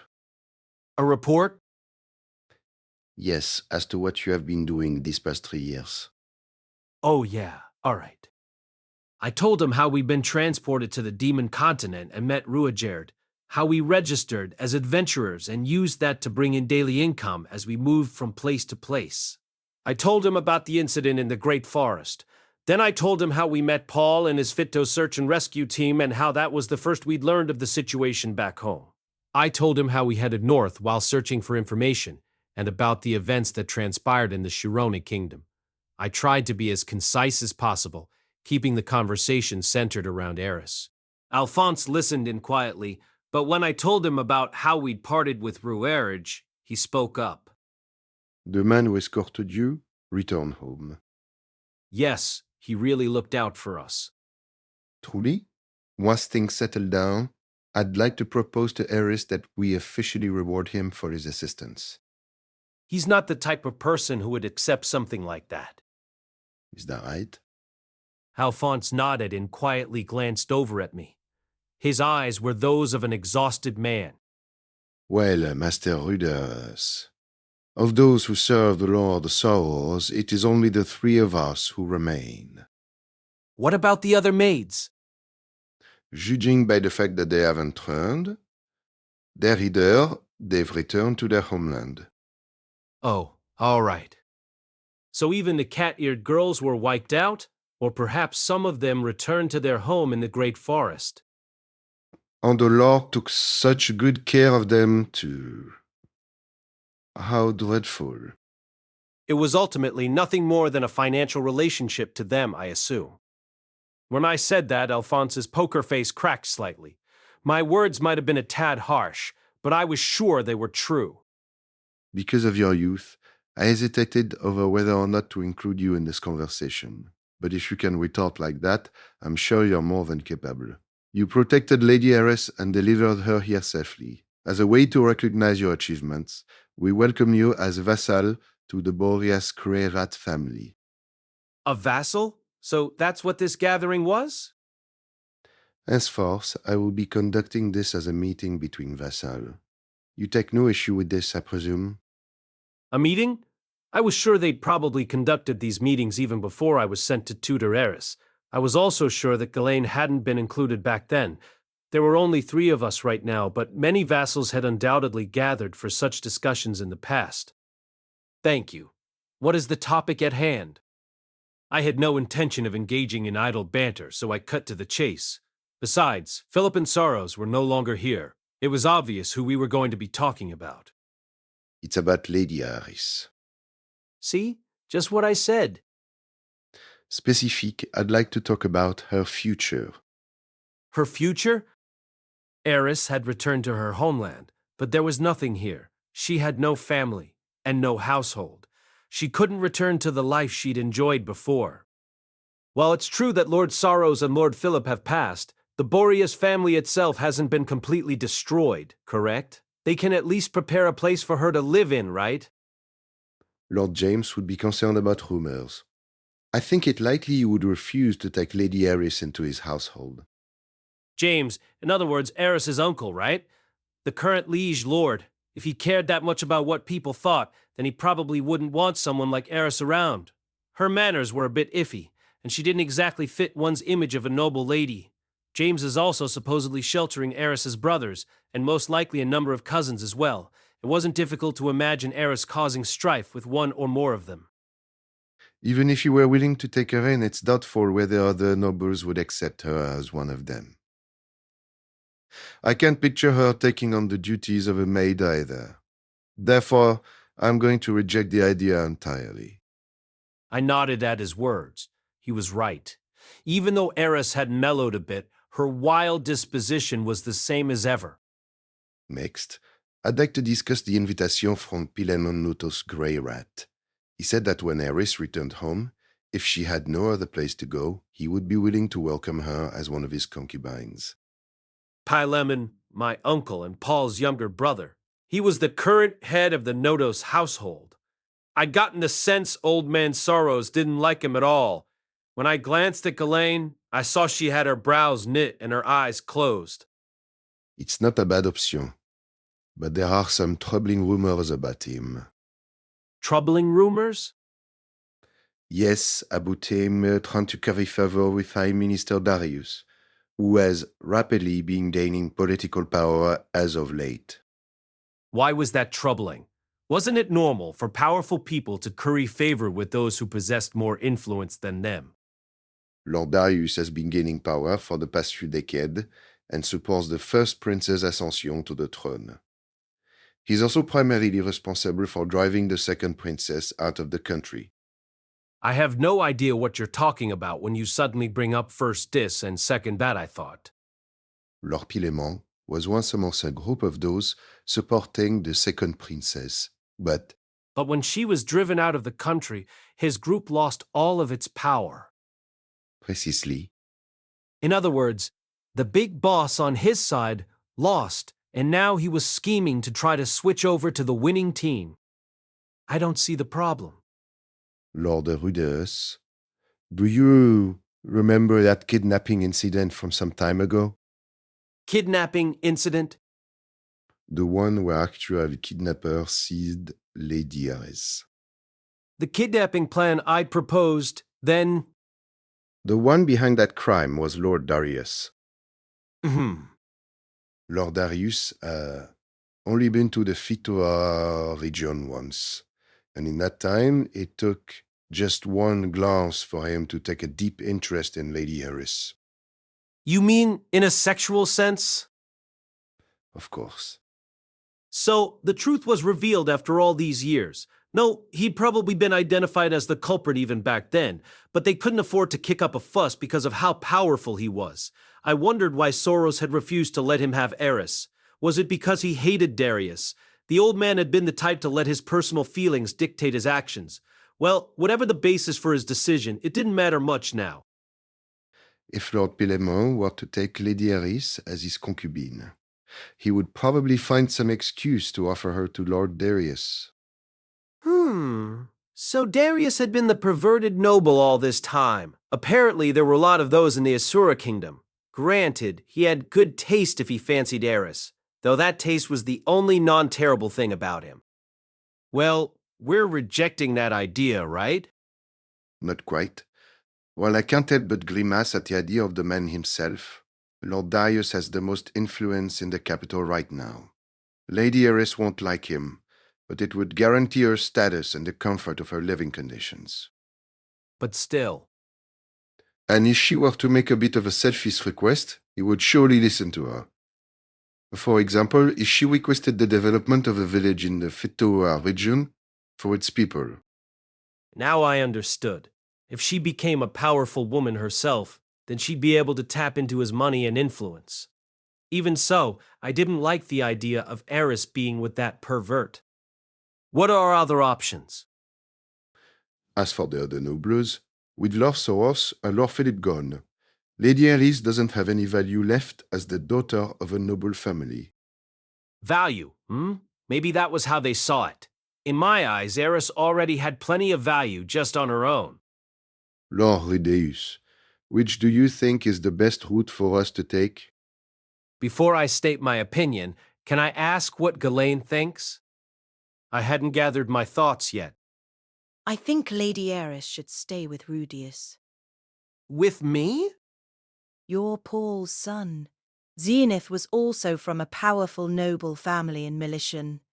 With your lineage and background, you should be able to make a place for yourself among the Asuran nobility. I wasn't so sure about that. I looked at Alphonse to gauge his reaction. It's not out of the question. Lord Paul has accomplished much during this incident. If you use that to your advantage, you should be able to consolidate some power and influence. However, getting the liege lord to let you oversee the Fitoa region would be far more difficult. I can't imagine Pilemon would allow a son of Lord Paul to have any power. I also can't imagine that Lord James and Lord Darius would look kindly upon Eris marrying into the family of another influential person. No, I didn't think so. Still, I more or less understood what Alphonse was getting at. He was thinking about how to ultimately secure the revival of the region. In that case, Rudeus should just take Lady Eris and run away. And then what happens to the Fitoa region? You deal with it. Perhaps she and Alphonse just fundamentally did not get along. Would it not be the realization of our dearest wish if Lady Eris were to take control over the land that Lord Soros so loved? That's your greatest wish.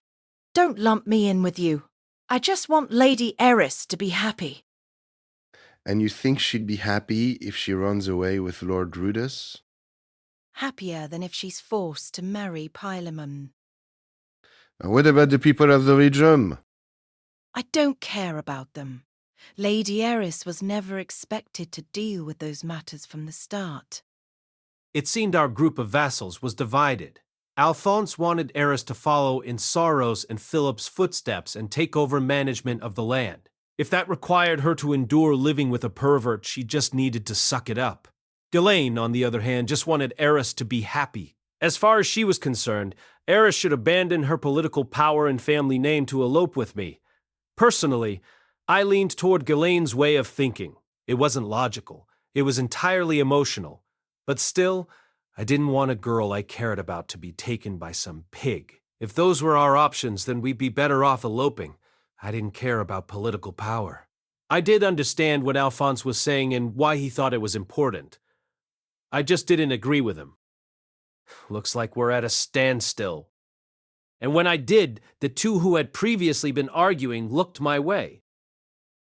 What do you mean? Whatever it is, Eris is the one who gets to decide. There's no point in us even discussing it. So, let's try to find a more constructive topic of conversation. Is there anything else? Alphonse stared at me dumbfounded. Ghislaine also went quiet again. If not, then I'm going to rest. Just like that, the day's meeting ended. Chapter 13, The Young Mrs. Resolution.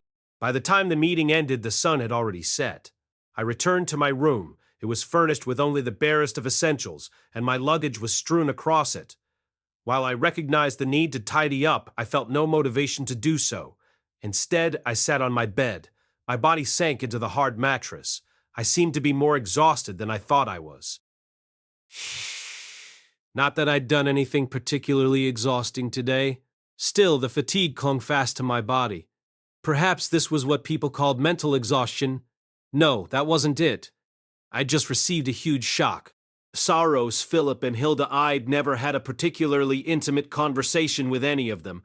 Still, when I closed my eyes, I remembered going out for a long ride with Saros, inspecting the region's crops, while he asked about how Eris was doing. I remembered Philip with that awful smile on his face as he proposed we take over the Boreas household together. I remembered how Hilda begged me to marry her daughter and become a part of their family. They were all gone now. Not even their house remained. That vast manor, through which booming voices had echoed, was gone. The reception hall where Eris and I had danced, the tower where the old man had his trysts, the library piled with documentation relating to the region, it was all just gone. It wasn't just the manor either. Buena Village was gone too, not that I'd gone to see for myself. The tree in our garden that Zenith treasured so much, the ones that were charred by lightning when Roxy was teaching me St. Tyr water magic, and the large tree that Sophie and I had played under, all of those were gone too. Wait, why were trees the only thing that came to mind when I tried to remember Buena Village? Well, whatever. It was all gone. I'd understood that logically after Paul told me as much, but seeing it in person was a bigger shock than I thought it would be. Phew. Just as I let out another sigh, a loud banging came upon my door. Come on in.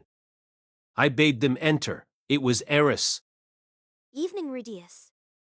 Eris, are you all right now? I'm fine, She said as she came to stand before me, taking up her usual pose. She didn't look depressed at all. Impressive as ever. Her family had been completely wiped out, and she was still far stronger than I was. Actually, she usually wouldn't even knock, just bust the door open with her foot. Perhaps she was depressed. Well, I figured this was how things would end up. Oh, really? Eris spoke as if it didn't bother her at all. Like she said before, it seemed she'd prepared herself for this. Specifically, for the possibility of her family being dead. I couldn't bring myself to do the same. Even now, not knowing where Zenith was, I had to believe she was alive. It was much more likely that she was dead, and I understood that intellectually, but couldn't bring myself accept it. Eris, what are you going to do after this? What do you mean? You heard about things from Mr. Alphonse, right? I did. But who cares about all that? Who cares? Eris was looking straight at me. Suddenly, I realized a little late that her outfit was different. She was clad in the black one-piece that she hadn't worn once, and she bought it back in Militian. It matched so well with her red hair that it looked almost like a dress. I could see her breasts pushing through the thin material. Huh? She's not wearing a bra, then? Upon closer inspection, I realized her hair was a bit damp. I could smell soap, too, something I only ever noticed right after she bathed. And it wasn't just that. Normally, Eris didn't have a particular smell to her, but I was catching a faint, sweet fragrance now. Perfume? Rudeus, I'm alone now. Alone, that was true. She had no family. She had brothers related to her by blood, but they weren't family. And besides that, I recently turned 15. The moment I heard her say 15, I panicked. When had her birthday passed? Mine was just a month or two away, which meant hers must have been about a month ago. I didn't even realize. Sorry for not remembering. Which day had been her birthday? I couldn't remember her even dropping a hint about it. I would have thought Eris would make a lot of fuss over turning 15. Had there really been nothing? No day when she'd said something to indicate that it was her birthday? You may not have realized it, but it was the day that Rouger told me I was an adult. So that was it. It all made sense now. This sucks. I seriously didn't notice, I thought. Should I get something for you? Is there anything you want? Yes, there's one thing I want. What's that? A family. I was at a loss for words when she said that. That wasn't something I could give her. I couldn't bring people back to life. Rudeus, become my family. Huh? When I suddenly looked at her, I could tell that despite how dark the room had grown, her face was bright red. Was this, well, you know, a proposal? You mean like brother and sister? I don't care what you want to call it. She was red all the way up to her ears, but she still wouldn't turn her gaze away. So, basically, what I'm saying is, let's sleep together? I had no idea what she was talking about, believe me. Just calm down and let's think about the meaning of her words, I told myself. I could surmise, based on her proposal that we should sleep together, that she was shocked by everything that had happened too. She probably wanted to be with me to heal the wounds inflicted on her heart. A family, or in this case, a pretend family, I suppose. But I'm feeling kinda lonely today, so I might end up doing something perverted to you.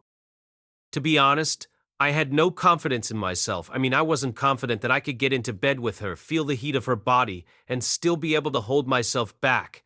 Even Eris should have understood that much. And yet... You can do it today. I already told you before, it's not going to be just a little bit if I do it. I remember, and I'm saying that you can have your way with... After hearing her reply, I stared fixedly at Eris's face. What the heck are you saying? I found myself thinking. Come on. After being told that, my little man was now having his own little standing ovation. Why? Why are you suddenly saying all of this? I promised you we would when I turned 15, right? That was when I turned 15, right? I don't mind either way. I do mind.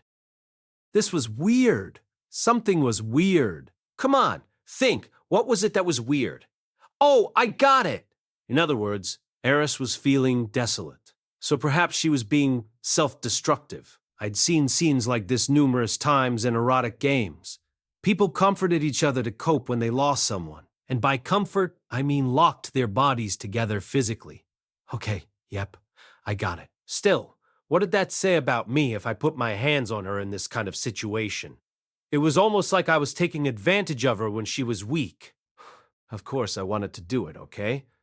The worst part of me was rejoicing. Let's throw away our virginity. But wasn't that something I should do under more normal circumstances? We were both in pain, and if we let ourselves be caught up in the moment, we would regret it later, I was sure. But I might not get another chance with her giving me permission like this. If she suddenly decided to go off and be with Polemon, our promise would go out the window. No, forget that. I really didn't want Eris's first time to be stolen by someone else. I wanted to do it, I did, but I had a feeling we shouldn't. I'd made fun of all the indecisive protagonists of harem stories before. I'd called them cowards who couldn't pluck up the courage when it was necessary. And now that it was actually my turn to be in the same situation, I was the one hesitating. What was I supposed to do? Whatever I decided, I felt like I'd regret it later. I would only stop regretting it 2 years from now when, on my 15th birthday, Eris would present herself with a ribbon wrapped around her body. Here's your birthday present. Since I might accidentally punch you, I tied my hands up too. Feel free to do what you want to me, she would say as she sat atop my bed. No. Wait, I'd almost died recently. In what I'd thought were my final moments of life, I'd been full of regret.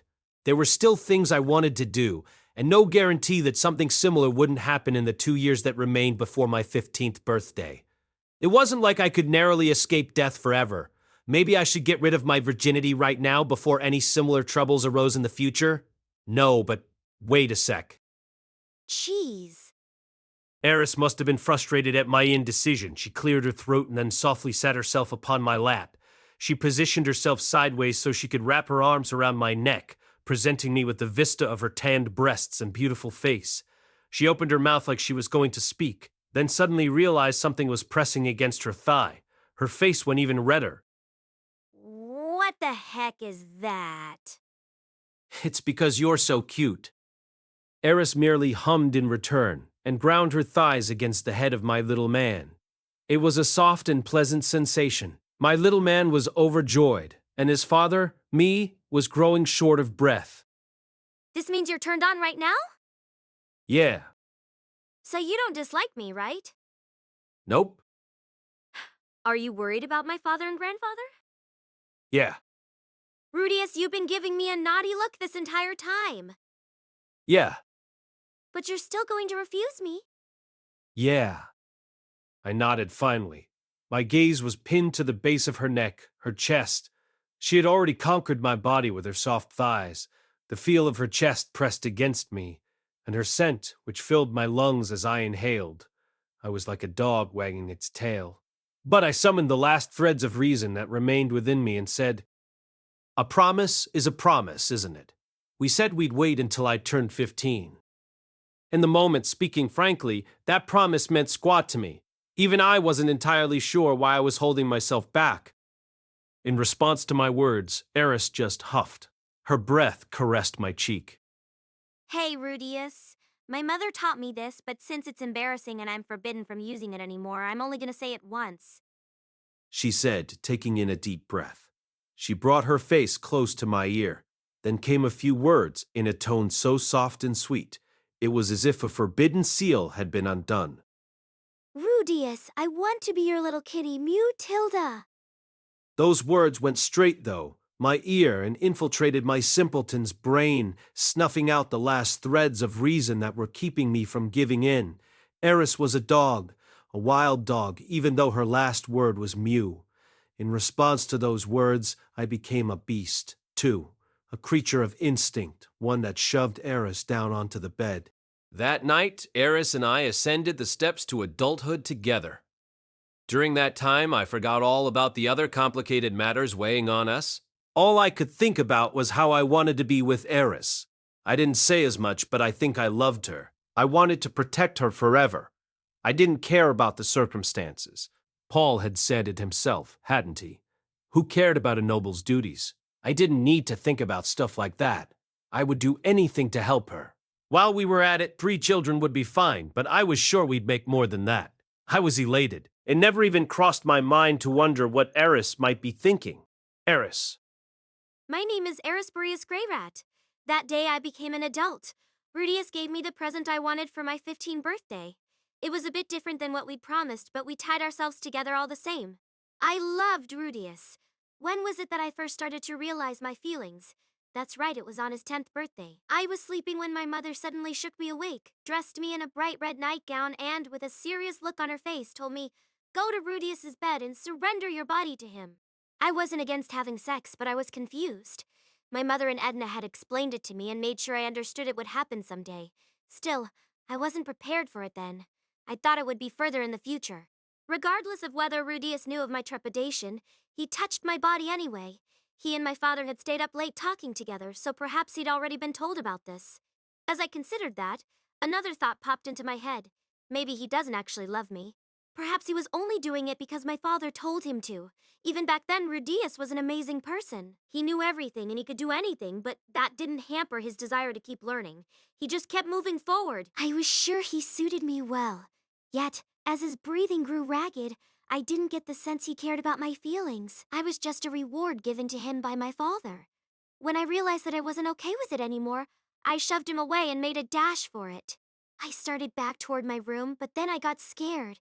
Maybe I'd just done something that I could never take back. Maybe I'd just wasted my last chance. My mother told me that no one but Rudeus would have me, and I was sure she was right. I'd met with the other children of noble families numerous times, but none of them had as much grit as Rudeus. Rudeus had been interested in my body ever since we first met. He tried to flip my skirt, pull down my panties, feel up my breasts. Each time, I'd punch him to drive him away. Back when I still attended school, I would punch boys who made fun of me, and they would never utter anything cocky to me again. That didn't work with Rudeus. I honestly felt with every fiber of my being that when my mom said Rudeus was the only one, she was right. If he hated me, I thought I'd spend my entire life alone. Who cares if I'm just a reward, I thought.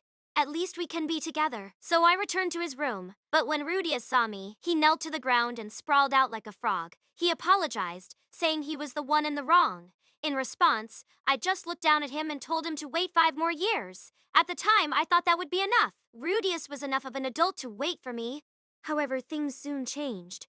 We were transported off to God knows where, and when we awoke, there was a superd standing before us. I thought I was being punished. Punished for only doing as I pleased. Whenever I was being really selfish, my mother would warn me that the superd would come and eat me. I thought I would be eaten by the demon that had appeared before us. I should have let Rudeus do what he wanted to me that night, I thought. We could save serious sex for when we turned 15. I should have just endured it and let him have his way that night, until he was satisfied. I cried out and cowered on the ground, and the person who came to my rescue was neither my grandfather nor Ghislaine, it was Rudeus. Rudeus worked things out with the superd. Even though he must have been overwhelmed with anxiety himself, even though I was older than him, he calmed and soothed me. It must have taken a lot of courage for him to do that. I fell in love all over again. After that, even as his face went pale, he dealt with the demon folk. He didn't eat very much. He hid the fact that he wasn't feeling well physically. I was sure he was keeping his suffering to himself because he didn't want to worry me, so I decided to restrain myself too. I bit back the urge to yell and punch people and let Rudeus handle things instead. I tried to act the same as I always did, but there were times where I just couldn't hold it in, when the anxiety came boiling up from deep within me and wouldn't stop. But Rudeus didn't get angry. He just stayed beside me. There were no cutting remarks. He just stroked my head, wrapped his arms around my shoulders, and comforted me. During those times, he never once crossed boundaries. He was normally so playfully obvious about being turned on by me, but during those times he never touched me more than was necessary. Maybe he was trying to assuage my anxiety. He was thinking about me, not just himself. Ooh. Ooh. Then my cummigus and pestimar the catsmont met it. But during those times, he never touched me more than was necessary. Maybe he was trying to assuage my anxiety. I wanted to become stronger. At least strong enough to not be a burden on him. The only thing I could do better than Rudeus was wield my sword. And even in that regard, I couldn't compare to our companion, Rudeus. And while I might have stood a chance in a sword fight, I couldn't beat Rudeus when he used magic. Despite all that, Rudeus let me gain experience by fighting with them. I was sure the party would have had an easier time killing monsters and traveling overland if it had been just the two of them. The thought made me want to cry. I worried that Rudeus might realize I was holding them back and come to hate me. I worried that he would leave me behind, so I worked desperately to get stronger. I requested that Rudeus train me. He knocked me down numerous times. Each time Rudeus would ask me, "Do you understand?" Each time I would remember Ghislaine's words and nod. Rationality, that's right. Rationality. There was a rationality to the way an expert moved. When training with someone stronger than me, the first thing to do was to observe them. Rudeus was strong. Stronger than Ghislaine, most likely. Most likely. And so, I watched. I watched his movements intently and mimicked them where I was able. Rudeus helped me in my quest to get stronger.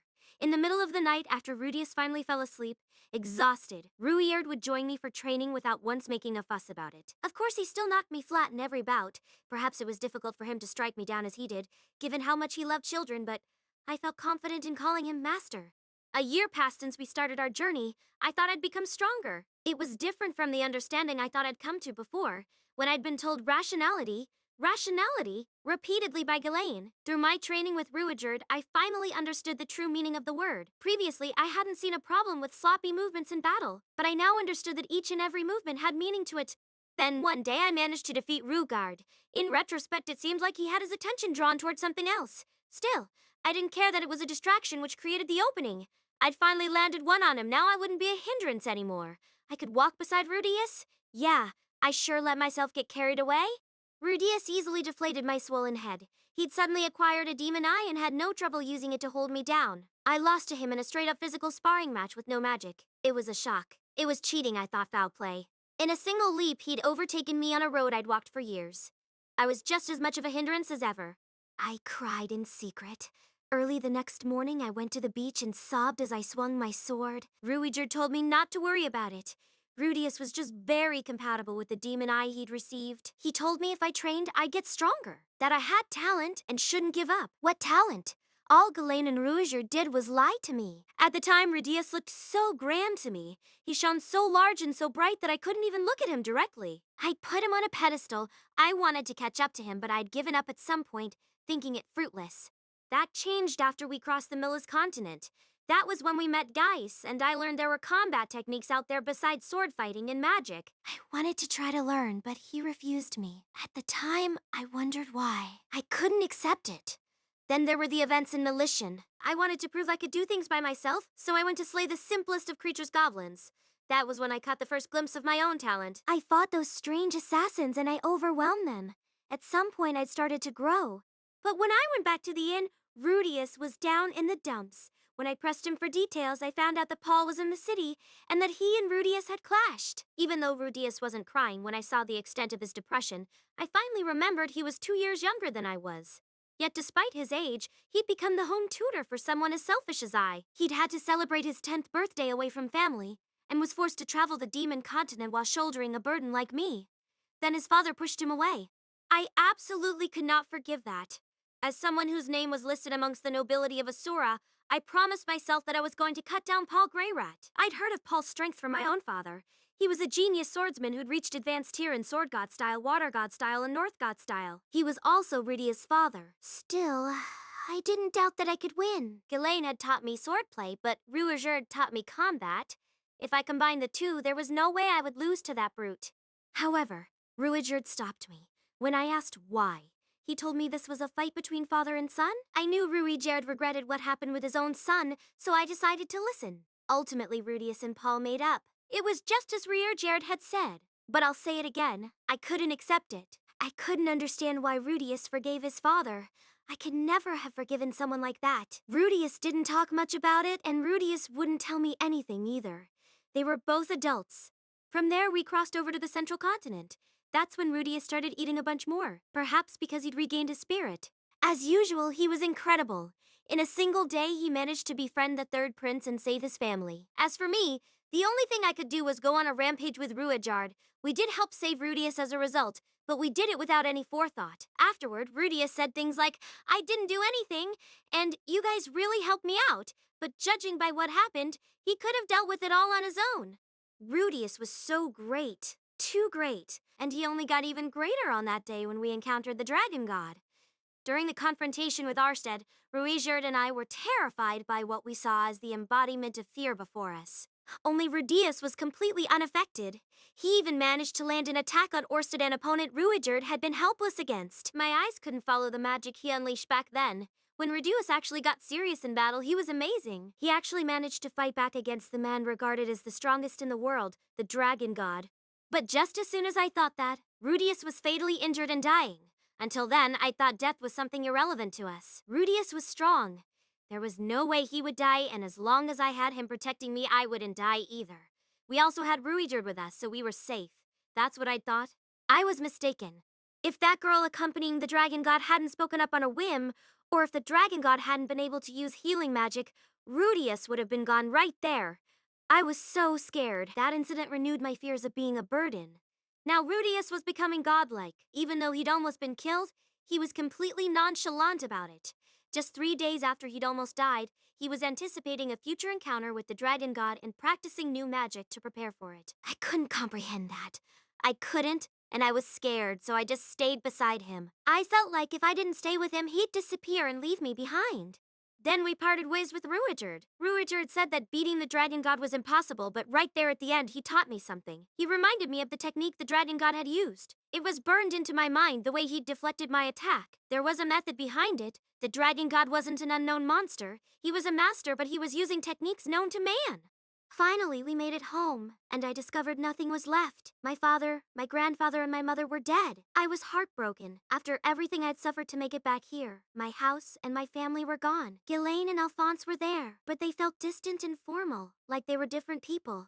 All I had left was Rudeus, and I wanted us to become a family. I was impatient. His contract to tutor me had been 5 years long, and we'd already passed that point long ago. He'd finished his duty by escorting me home. Not everyone in his family had been found yet. I was sure he'd immediately be off again and he would leave me behind. I just knew it. I used my body in order to keep him here. He hesitated at first, and I worried he wouldn't accept me. Rudeus had always been interested in my underwear, but he never peeked in on me while I... Mushoku Tensei Volume 6 by Rifujin Namaganote, cast by Artale Studio. If you are interested in creating your own audio drama like this, please visit artale.ai and use promotion code ARTALE to activate your account. Now, enjoy the story. was bathing. Even on the ship traveling to the Millis continent, when he could have touched me, stripped me, he didn't. Maybe he wasn't interested in my body. I spent all my time practicing the sword and lacked the femininity that other girls had. I wondered if maybe, despite how perverted he was, he didn't actually want to have sex with someone like me. That wasn't the case, though. Rudeus was turned on by me, and seeing him like that turned me on, too. So, we connected our bodies. I'd never done it before, so it was painful at first, but gradually began to feel good. In comparison, Rudeus seemed to be enjoying it from the very beginning, and yet, partway through, he grew weak and feeble, as if he might break. That was when I realized once again that Rudeus was smaller than I was. He was quite robust down there, but he was shorter than me, and more slightly built to Demple. He was so young, and yet he had always protected me. He spent the entire voyage healing my seasickness when we were on the ship, and was incredibly exhausted when we disembarked. How could he be fine after riding something that atrocious? There was no way. That's right, if Rudeus hadn't spent so much energy on healing me, then maybe he wouldn't have been bested later that night, I guess. Compared to that, what was I? I'd gotten more powerful. I'd gotten fairly decent at swordplay, but I got so caught up in my image of Rudeus's magnificence that ignored how little he really was. In the end, I used my anxiety about losing my family as an excuse to force myself on him and treated him poorly in the pursuit of my own desire. I'll say it again. I loved Rudeus, but I was not fit to be with him. I would only be a burden to him. We had become family, but we couldn't become more than that. We couldn't be husband and wife. It was as he'd said, we were better as brother and sister. We weren't well balanced. Even if we were together, I'd just keep holding him back. For now, it would be better if we spent some time apart. This thought occurred to me naturally. As long as I was with him, I would take advantage of his kindness. The sweet sensations of the night we'd spent together still lingered in my body. So much so that I ached for it. This was characteristic of the Grey Rat family, though unexpectedly, Rudeus might not share those proclivities as strongly. He was trying his best to keep up with me, but at this rate the fierceness of my desire might confuse him. I couldn't do that to him. I had no intentions of doing what Alphonse said and marrying another man. It was too late for him to tell me to live like the daughter of a noble family. Being told to make sacrifices for the region's citizens when I didn't even really know those citizens had no appeal to me. My grandfather, my father, and my mother were all gone. The Fitto region was gone. What was the Pulgadov region was gone. What was the promise of down and marry another man? I would discard the Boreas name, but I was still the granddaughter of sorrows and the daughter of my parents, and so I would live on with an iron will. I'm gonna get stronger, I resolved. I would part with Rudeus and keep training. I wouldn't stop until I could stand side by side with him. I didn't have to be able to defeat him, but at the very least I wanted to become a woman who was befitting of his stature, one who wouldn't have people whispering behind her back if she got close to him. I didn't have Rudeus's shrewdness, so instead I would seek power. Ghislaine, Rui, Shard, and Guys had said I had talent with the sword, and I would trust their words. I would follow Ghislaine's recommendation and head to the sword sanctum. There I would become a powerful, precise swordswoman. A swordswoman, me, and a magician, Rudeus. The traditional pairing was the other way around, but both of us were fine with that. We would grow, get stronger, and meet each other again. Then we would take the next step in our family and become husband and wife. I would have his kids and we would live happily ever after. Now then, how should I go about telling him goodbye? Rudeus was an excellent speaker. No matter what I tried to say, he might stop me. He might try to come with me because he was worried about me being alone. Perhaps I should leave a note, but knowing me, I'd probably leave some kind of trace behind when I did so. He could use that to track me down, and it would be a mess. He needed to move forward. I didn't want to hold him back. At times like these, it was best to act like the swordsman in all of the stories and quietly leave. But Rudeus was always going on endlessly about reports, communication, and discussion. I didn't want him to hate me. All right. I would leave something short. Then surely Rudeus would understand. Rudeus. Good morning, everyone. Yes, good morning to all you virgins out there. It's a great morning. They say it's only permissible to still be a virgin while you're in grade school, so how about you guys? Huh, me? I'm not so great. Ha ha ha! I'll soon be 13. If we convert that to school years, that means I'm already in middle school. Ha ha! Also, hello there to all you non-virgins. From today on, I'm one of you guys. In other words, I'm a normie now. I never thought I'd be joining you, but I hope you'll give me a warm welcome since I'm just a beginner. Like they say, rich people care about profit and fighting only brings losses, so let's be friends. I'd heard rumors that fleshlights felt even better than a real woman's body, but they were all lies. Besides, fleshlights were missing various things like real lips and a tongue. Sight, hearing, touch, taste, smell. There was something about sex that satisfied all 5 senses. There was a saying back in my old world, don't act like you're her boyfriend just because you've had sex one time. I understood what people meant by that, and I'm not really sure how to say this, but when I wrapped my arms around her waist and pulled her close, she slipped hers around my back and returned the embrace. I could hear her ragged breathing in my ear, and when I looked at her face, our eyes locked. If I kissed around her mouth, she'd stick out her tongue, and it was a flood upstairs and downstairs. You just really feel like you belong to each other in that moment. It's not just physically but mentally fulfilling, I guess. Wanting each other and giving yourself to each other. Those of you with tons more experience are probably thinking, don't get carried away just because you did it once. But I couldn't help it. I wanted to act like I was her boyfriend. Eris probably wanted to act like she was my girlfriend too. Whoops. Sorry about that. That was probably a bit too stimulating for you virgins out there. How rude of me. Based on my own internal sense of time, I'd been thirsting for 47 years, so I was a little excited now that I'd finally gotten what I wanted. Or maybe it was more accurate to say I'd lost what I wanted. Long ago, I thought I'd try to keep it cool even if I managed to lose my virginity. Boops! Guess I was wrong. Oh my, it's already this late. Sorry, I've got a date with my girlfriend to have some pillow talk this morning. I'm sure we'll be getting it on hot and heavy tonight. Maybe we'll get some afternoon delight too. Come on, Eris, it's morning. Wake up. If you don't wake up, I'm going to prank you. I thought playfully. Except she wasn't there. The space in the bed next to me was empty. Well, she did tend to be an early riser after all. What a shame. So much for the traditional morning pillow talk and subsequent coffee break. Oof! I lifted myself up. There was a pleasant exhaustion in the area around my hips. It was reassurance that what happened last night wasn't just a dream.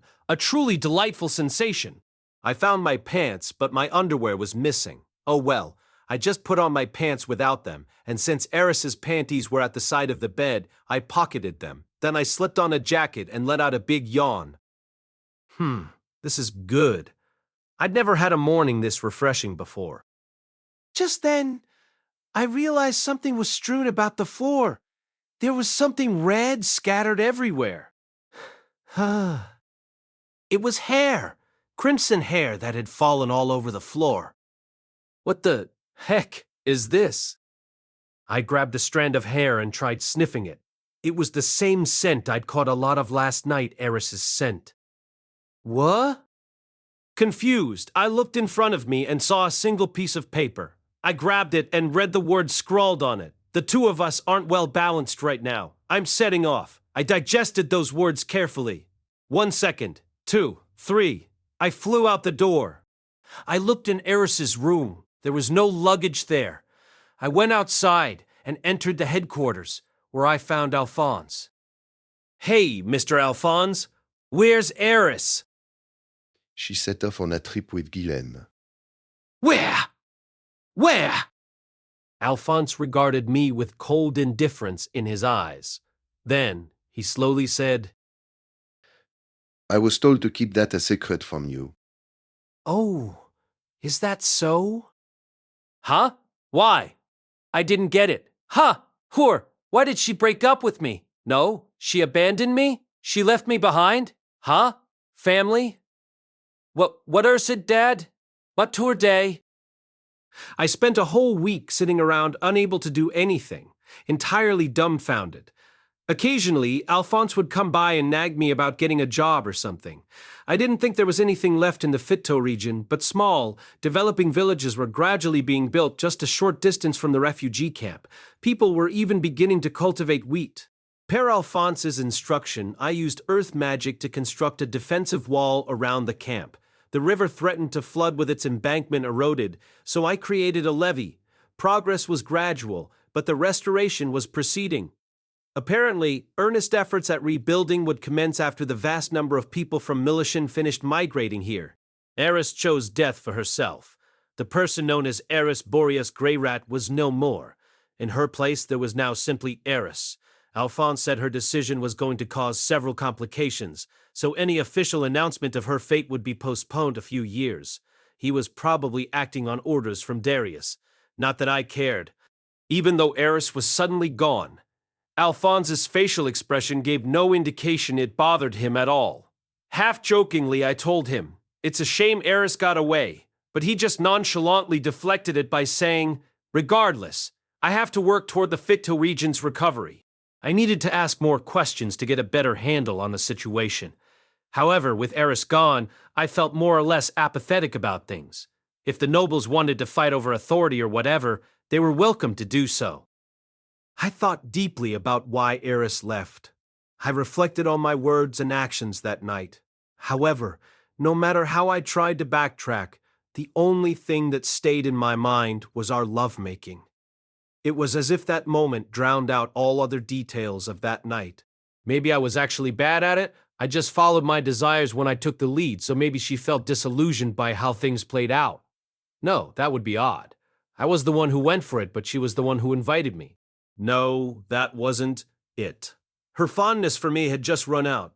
As I recalled the past 3 years, I realized our trip was riddled with failures. We got here in the end, but that was largely thanks to Rougeard. Eris must have hated the idea of being followed around by the cause of all those failures for another 2 years. That was why she'd fulfilled her promise early and said goodbye. I had no idea why she acted as if there were a deeper meaning behind her actions, but for the moment, that was the conclusion I came to. In the end, I hadn't really grown at all. It was no wonder her feelings for me had faded. It was then that I suddenly remembered I had another mission of my own. Ah, that's right. I need to search for Zenith. And that was how I set out for the northern part of the central continent. Interlude. The two she encountered. Roxy Migurdia arrived in the town of Krasma, located at the tip of the northwestern part of the demon continent. It was a thriving town, albeit not as robust as Rikarisu. Though it looked unremarkable at first glance, this entire area was ruled by a demon king, one with intimate ties to the sea folk, allowing the town to trade with them. With the sea folk came seafood, and with the demons came strong, fragrant spices unique to the demon continent, and it was in the town of Krasma that you could taste the delicious food that resulted from the combination. The town boasted such flavorful cuisine that it regularly tied with Windport for the title of the place on the demon continent with the most delicious food. This food really goes great with some alcohol. Ever since they arrived in this town, Talhand had been in good spirits. Krasma didn't just have the bitter alcohol of the demon continent, but the sweet alcohol of the sea folk as well. Talhand, being a dwarf, loved alcohol, and as long as the drinking was fun, he didn't seem to mind how bad it tasted. When he went to the pub, he invariably hit it off with the ruffians there and drank enough alcohol to fill an entire bathtub. Pubs were everywhere in Krasma, so between that and the good food. As for Roxy, she still had the taste of a child despite her age, so the cuisine of this town didn't agree with her. The food and seasonings of the demon continent weren't her thing, on the whole. She liked sweet things. The saving grace was the sea folk's specialty, which was sweet alcohol. It came as quite a shock to Roxy, who'd only ever associated alcohol with bitterness.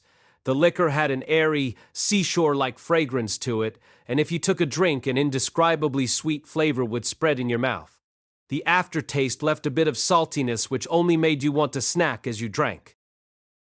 Now, that's a rare sight. So you're drinking too, eh, Roxy? Yes, I am. Yeah, in a good mood today, eh? Barkeep, bring us a cask. I'll teach you how to drink like a dwarf. In times like these, Roxy thought they were sure fortunate that things were so cheap on the demon continent. You could drink and eat as much as you wanted and still cover the cost with 1 Asura copper coin. Old man, you're really chugging that down good. Drink! Drink! Drink! Drink! Drink! Just what you'd expect from a dwarf. MK, let's have a competition. Barkeep, bring me a cask, too. Incidentally, Elenilis had already disappeared into the night with some man she'd hit it off with. This was normally the point where Roxy would start to feel a bit alienated, but before she realized it, she and the girl sitting next to her were both hooting at the boisterous Talhand. Whoa. What a fine dwarf you are! No matter how the times may change, the dwarves remain the same. You agree with me, don't ya? Yes, certainly.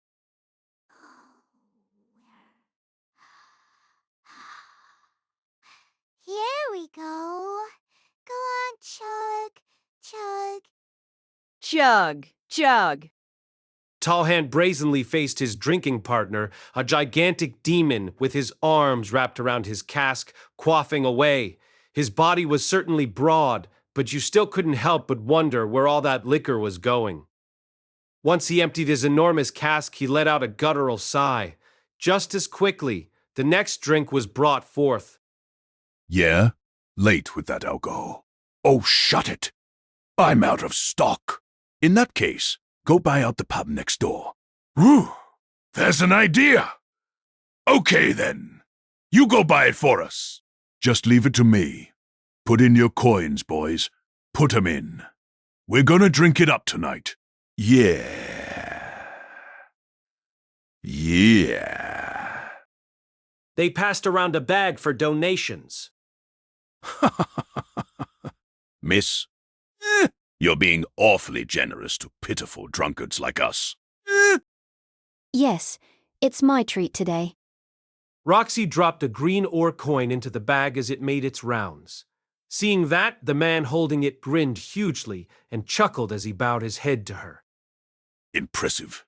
Miss, you must be rich. Of course I am.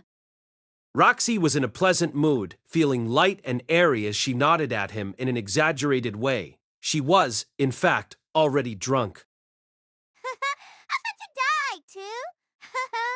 I'm rich today, too, so here you are. Take it, and let's make some more noise. We're all friends here today. The girl sitting beside her took a crude iron coin from her pocket and tossed it in the bag as well. The man holding the bag might have barked at her for only donating such a pittance, but he was drunk himself. Thank you kindly, Princess. I'll be using this to make sure you guys drink until you're puking. Yeah, let's barf it all up. The little girl gave a self-important nod as the man kept doing on his rounds, gathering up people's money. Yeah, this is it. This is great.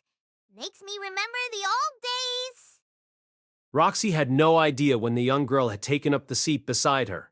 By the time she'd noticed, the girl was already there, munching on the food that Elenilis had left behind.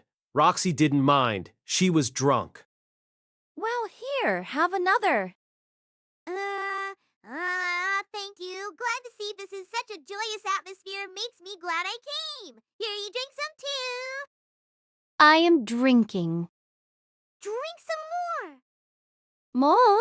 I suppose I have no choice. Roxy did as she was told and gulped down the contents of the glass.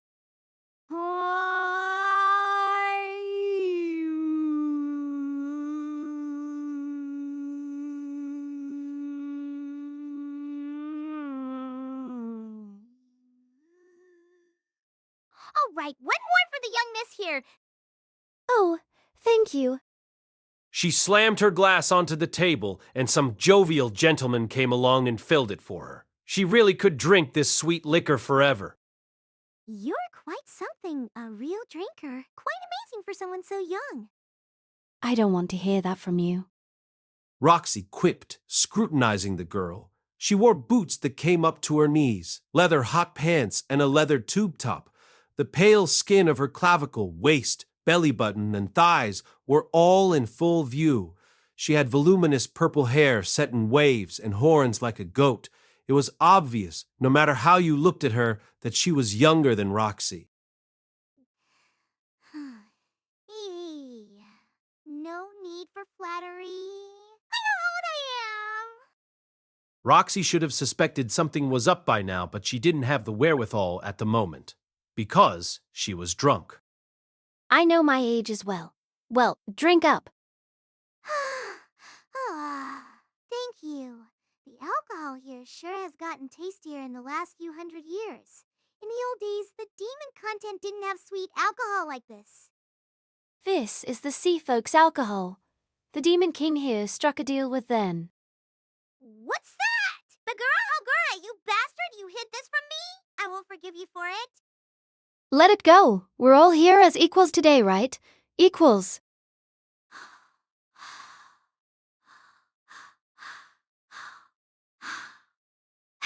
That's right, we're all equals here?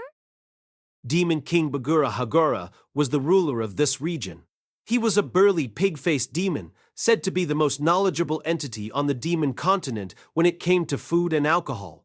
Politically, he was a moderate, but still participated on the front lines of Laplace's war. When he was on human lands, he'd stolen food and liquor from house after house, earning the title of the plundering king. He's out. Gwaha! Who's up next? I'll take on anyone. If you want, I'll take on two of you at once. At some point, Talhand had stripped the clothes from his chest and perched himself squarely atop a table. He had his elbow balanced on top of a cask and was giving off an air of superiority. Anybody? Anybody? At all? All right, leave it to me. Wasat, girl. Ya think ya can win against me? Maybe you should try again in another 20 years. Hold it. Foolish dwarf, I've already lived 300 years. A mere 20 would change nothing. Ah, is that so? Nabad, then. Go ahead and come at me. But first, I would ask you to state your name. I will be sure to remember you for being foolish enough to challenge me. Talhand of the harsh, large mountain summit. Oh. All right then. The one to defeat you will be I, the Demon Emperor of Demon Eyes, Kishirika Kasirisu. And so, Kishirika and Talhand's battle began. The additional alcohol they bought was soon gone, and funds had to be solicited a second and then a third time. Roxy took it upon herself to donate 5 whole green ore coins, sending the pub's errand boy running to get more. Brawny men came carrying in large amounts of liquor, which those in the pub shared amongst themselves as Talhand and Kishirika drank away. Roxy was to be the judge. She had no idea how or what she was supposed to judge, but she took up a seat between them and sipped away at her own drink, as she accepted the role of counting theirs. That's number 40. Leaving aside Talhand, whose drinking habits matched his dwarven heritage, just where was Kishirika, who looked like a little girl and proclaimed herself a demon emperor, putting all that alcohol. No one seemed to mind it because they were all drunk. And then the deciding moment came. Mirk, Blake. Just seconds after Talhand squeaked out those strange noises, alcohol came rocketing out of him like a water fountain. Then he collapsed, clutching his stomach, which now resembled the casks he'd been drinking from. He fell from the top of the table to the ground with a noisy thud, alcohol spilling from his mouth. I'm not upset, you silly Willy. Ooh. I'm mad upset, you silly Willy. Amazing! You beat a dwarf in a drinking match.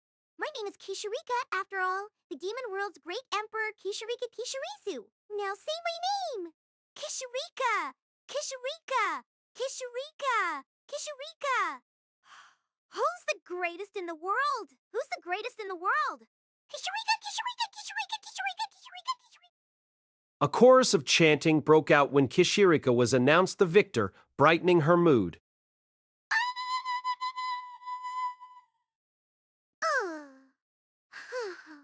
That's it! That's it! Take it off! Take it off! Roxy didn't remember much after that. She knew she needed to avenge her fallen comrade, but she was suddenly dizzy, and unconsciousness was creeping up on her. The last thing she saw was Kishirika climbing up on the counter and dancing around naked. The next morning, Roxy opened her eyes. Her head was pounding and her face puckered when she smelled the stench of alcohol on her own breath. She immediately used a spell specifically tailored for hangovers to remove the toxins from her body, then used a healing spell on her head. When she looked around, she realized she was in a pub. It looked as if there had been a brawl. The table was broken, and empty casks and shattered bottles lay strewn about. I really did drink too much. Her memory was hazy, but she did remember drinking too much. She glanced to the side to see a half-naked Talon lying there with only the whites of his eyes showing. For a moment, Roxy thought he might be dead, but a dwarf could never drink himself to death. Besides, Talon used to say that he'd once dreamed of drowning to death in alcohol, so even if he had, it would have been the death he'd aspired to. Roxy cast her gaze about the room once again. There were heaps of bodies everywhere, all spread about and moaning. Among them was the man who'd solicited money for more drinks. Everyone here had clearly drunk themselves into oblivion and was now suffering in the throes of a hangover. That's what you get for drinking so much, when you can't even use healing magic. Among the sea of unconscious forms, only 2 people were standing, an angry barkeep and a disheartened Kishirika. Compensation? I'm asking for compensation. I can't sell nothing with all the destruction you all caused. Yeah, but what? You can't pay? I did say that, but I thought what I paid already would be enough. So you don't have any money, do ya? No, sorry. No, sorry. Then I have no choice but to sell you in the slave market. What? You would dare sell me? Huh? Wait, I'll contact Hagara. Just hold on. I'm not gonna hold. You're just saying that so you can run away. Roxy let out a sigh and dug into her pocket. She made a face when she produced her coin bag and saw the state of it. She donated a hefty portion of her funds when she was drunk last night. No, the one who actually drank all of that was Talhand. Roxy turned to the unconscious Talhand and swiped his coin purse. She peered inside, found a decent amount within, and took to her feet. There was a sour smell coming from her shoulder, which she scrunched her face at as she approached the barkeep.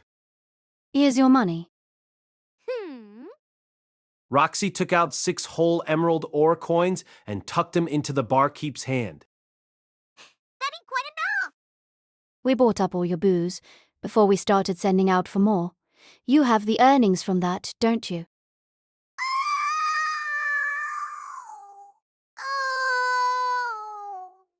Well, I guess, he said as he turned on his heel and headed back into the kitchen area. Roxy let out another sigh as she tossed the coin purse onto Talhand's belly. Oh.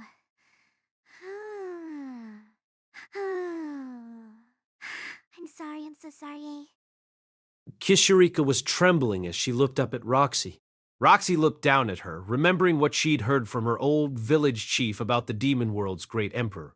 She was a bit different from what Roxy had pictured, but her peculiarities lined up. If she was from a demon tribe with a long lifespan, it made sense that her physical appearance didn't match her age. She seemed to be on good terms with the demon king of the area, too. Excuse me. Just to confirm, I'm not mistaken in assuming that you are the great emperor of the demon world. Kishirika Kishirisu herself, am I? That's right. No one seems to believe me lately, though. And your name is? Pardon the late introduction. I'm Roxy, of the Beagoya region's Miga tribe. Kishirika gave an ooh when she heard Roxy's name. Roxy? Oh, I know you! You're Rudeus Master. You know Rudy? I happened to run into him in Windport. That boy was quite entertaining. You don't say... Roxy wondered suspiciously just what it was that Rudeus had said about her, but she was too scared to ask. Rudeus Rudeus helped me in a pinch, and you've shown yourself to be a great teacher. You helped me as well, so let's see. Why don't I give you a reward?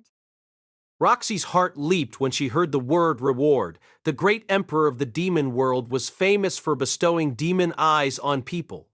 It was precisely because of that power that she was called emperor rather than king. And it was that ability which had given her the military strength to launch the great human-demon war, which gave Roxy an idea. Your Greatness? Are you able to look for missing people with your demon eyes? Yes, I can. There's not a person in this world I can't find. There's not a person in this world I can't find. All right. Then I'd like you to look for Rudeus and his family. They're currently missing. It was a shame to forego receiving a demon eye from Kishirika, but she'd heard Kishirika's eye of all-seeing could find anything and anyone, anywhere in the world. Oh, how admirable of you to use your one and only wish for the sake of another. Were the world such that I was in the position to do so, I'd bestow upon you the position of Demon King. No, I don't need that. Oh, I see too humble for that. Well then. Kishirika's eye rotated, changing color. She craned her neck this way and that, humming to herself as she nodded. Rudeus is in the northern part of the central continent. He's wearing light clothing and running, training, perhaps? Roxy bobbed her head. It seemed that, just as the message left for him had requested, he was going to search the northern part of the central continent. He could have headed straight for Bagarat from Milishan, but he'd probably wanted to see the state of his home before he set off. His father is in Milishan along with the maid. The maid is apparently named Lilia, and they're living in the same building with their 2 daughters. Oh. Roxy let her breath out. She'd heard that Lilia and Aisha were still missing, but they'd apparently been found and were safe. Perhaps Rudeus had found them on the demon continent and escorted them home. His mother is... Hold on a moment. She's in Bagarat continent? In the maze city of Rapan, it seems? Roxy's face lit up. It was far from here, but at least she'd confirmed that they were all alive. As you'd expect of the Grey Rat family, their luck was strong. However, something is a bit odd. Kishirika's face scrunched and her eyes slowly turned. Is there some kind of problem?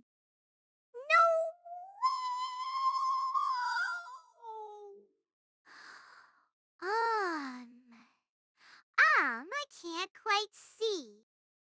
You can't see, even with your eye, your greatness? I'm not quite at my full strength yet. Well, you'll understand if you see for yourself. That's troubling. If something's wrong, I need to know the details. Roxy pressed her for an explanation. In her ventures thus far, she'd seen the tragedies that befell the refugees. It was disconcerting that even the great emperor of the demon world was having trouble zeroing in on Zenith with her demon eyes. Well, complain if you like, but I can't see what I can't see. Oh, that's right. This may come as a surprise, but she may be in the middle of that labyrinth. It's a labyrinth city, and I've never been there myself, so I can't say for sure. You can't see inside the labyrinth? No, Bagarat's labyrinth is overflowing with a high concentration of mana. Roxy fell into thought. Zenith had once gone dungeon delving with Paul, Elenilis, and Talhand. She understood their strength well after journeying alongside them. However, why hadn't she been in contact yet? 3 years had passed since the displacement incident. At any rate, she is alive, yes? Indeed, there's no doubt about that. Roxy decided to believe those words. Whatever the reason, they would have to delve into that labyrinth. She lowered her head. I understand then. Thank you. Think nothing of it. It's a show of gratitude for the help you provided. Kishirika gave an exaggerated nod and, still a little unsteady on her feet, took her leave from the pub. That afternoon, Talhand awoke and resumed his drinking as if nothing had happened, and Eleni's returned with hickeys, peppered across her neck. Roxy gathered the two of them for a meeting. It was good fortune to run into the great emperor of the demon world. When she heard about Kishirika, Elenilis just laughed quietly. Roxy didn't think it was that significant an event, perhaps because they'd met while they were drunk at a pub. Or perhaps it was Kishirika's lack of dignity. Leaving that aside, that means our journey's over, right? Talon responded, seeming a bit reluctant to see the end of their quest. It would take them a year to reach the Millis continent from here, but it was true that their objective had been fulfilled. They'd confirmed that all of Paul's family were alive, and even knew where the last two were located. It was over. What are you going to do, Roxy? I'm going to return to Militian and talk to Paul about what I found. Then we'll part ways with you somewhere before then. It seemed Elenize and Talon didn't want to meet Paul. The reason was apparently the huge fight they'd had when he left, but they wouldn't tell her exactly what had happened. Roxy wasn't particularly interested either, so she hadn't been all that persistent in asking. But Rudeus is pretty far off and all by himself. That brought Roxy to a sudden realization. She would head to Militian from here, and then most likely travel alongside Paul to the Bigaret continent.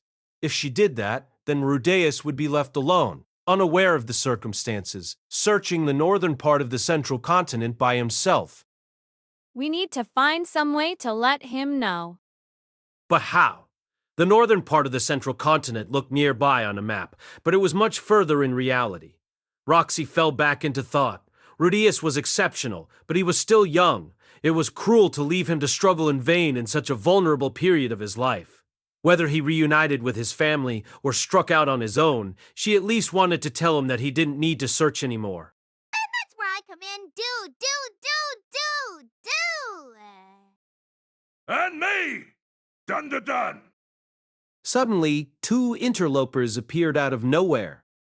I listened in on your conversation. By eavesdropping! The first to come bursting through the door was a well-built man. A single glance at him was enough to know he was a demon, for he had skin like obsidian and 6 arms. The ones on top were folded in over his chest, the ones in the middle were making finger guns at Roxy, and the bottom ones were resting on his waist. His hair, which flowed down to his waist, was purple. Perched on his shoulder, reclining at leisure, was the demon world's great emperor. I'm not upset, you silly Willy. Here we go. I'm Kishirika, people call me the Great Emperor. The demon world. And I'm her fiancé, the Demon King Badigatti. The other three stared, dumbfounded. The first to react was Eleninolis. I think we last saw each other this morning, sir. I had an amazing night with you, miss. Batty clenched one fist and inserted his thumb between his index and middle finger as he responded. Did you two know each other? Basically, I guess we do. Apparently, Elenilize had left the pub Roxy was in and gone with a man to a different one last night. There, the man had plied Elenilize with alcohol, and she had happily returned the favor. Next thing she knew, she was waking up in the pitch-black arms of the man before them, after which the two of them went at it again all afternoon. Huh? But just now? You said fiancé what? Ah, I suppose we should introduce ourselves first. Flustered. Roxy's eyes darted back and forth, but she finally settled on bowing her head. Roxy, raise your head. Since body is so popular, this is a near daily occurrence. More like it's physically impossible for me to put it in Kishirika yet, so I have no other choice. The words were spoken in such a carefree manner that Roxy's brain struggled to digest their meaning. Courtesy of Elenilize, she had gained a smattering of knowledge on such matters, but the adulterous relations between her companion and a man who called himself a demon king and the fiancé of the great emperor of the demon world went beyond her realm of understanding. However, leaving all of that aside... Indeed, it's just a passing fling anyway. Roxy knew of the demon king Badigatti, or the immortal demon king Badigatti as he was known. He was the demon king who ruled over the Biagoya region, younger brother of the immortal demon king Atofe. Atofe was aligned with the moderates during the war and fought against the demon god Laplace at Kishirika's castle, where he was defeated. His current whereabouts were unknown, but he was a venerated figure. Roxy, I owe a debt to Rudeus. If he has lost his way, then I will lend him my strength. Although she'll be borrowing my strength to do it. Before Roxy, as confused as she was, could respond, Talhan recovered. He stroked his thick beard, directing a quizzical look toward Kishirika. Yeah, sure. About this. Oh, you're the dwarf from yesterday. Yes, I'm sure, right, buddy? Kishirika smacked him on the head, and the Demon King nodded. Yeah, I'm curious about this brat named Rudeus, whom Kishirika keeps praising every chance she gets. I want to see with my own eyes just how great he really is. What's this? Are you jealous, darling? Why, of course I am, honey. Still such a child. I love you, and only you. Hey, I'm not going to let that make me complacent. I'll crush any rivals who appear. And you crushing Rudeus would be bad. But she had a feeling they wouldn't listen to her. Yeah. Oh, stop, set, you silly Willy! Ah! Ah!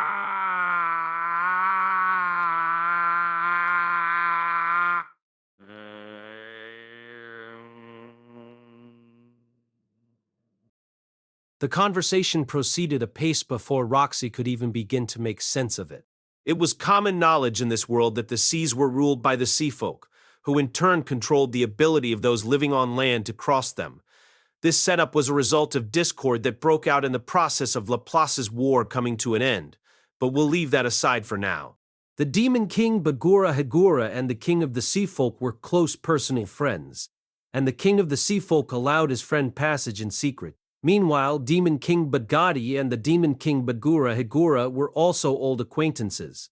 By making use of that connection, their group could bypass the route that would take them through the Divine Continent and head straight for the Central Continent instead.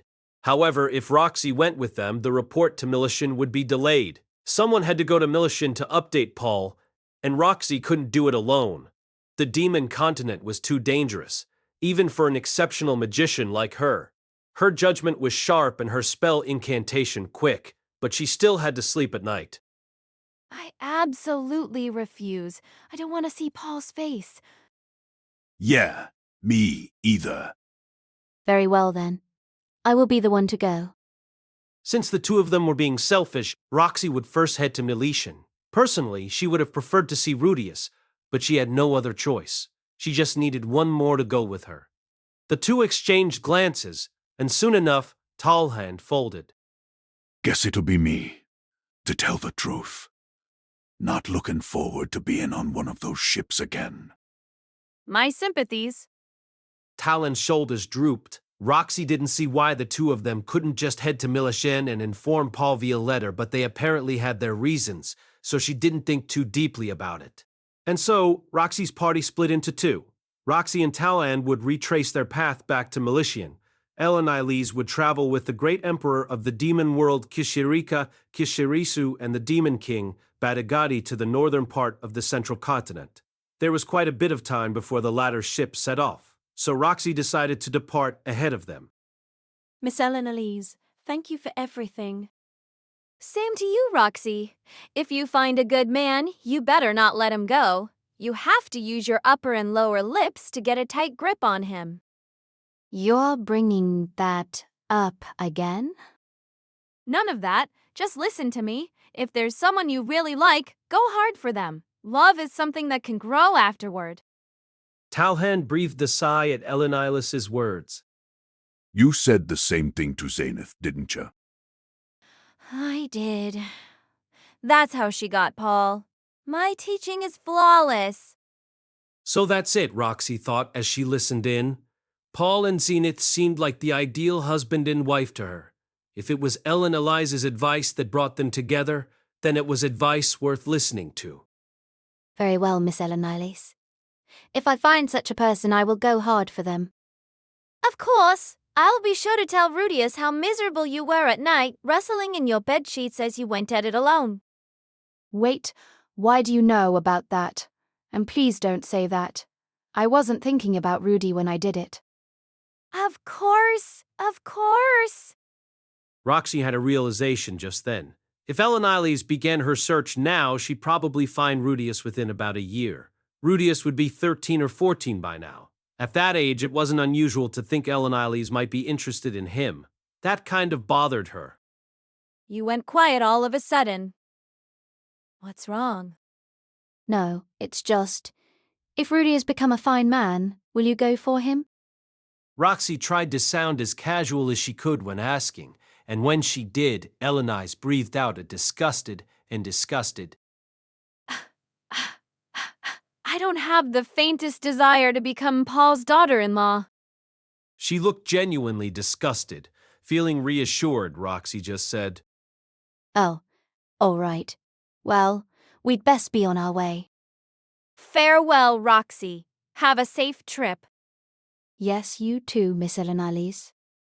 Enelus took a glance at Talhand. She loomed over the short, stubby dwarf, glaring down at him as if he were some kind of insect.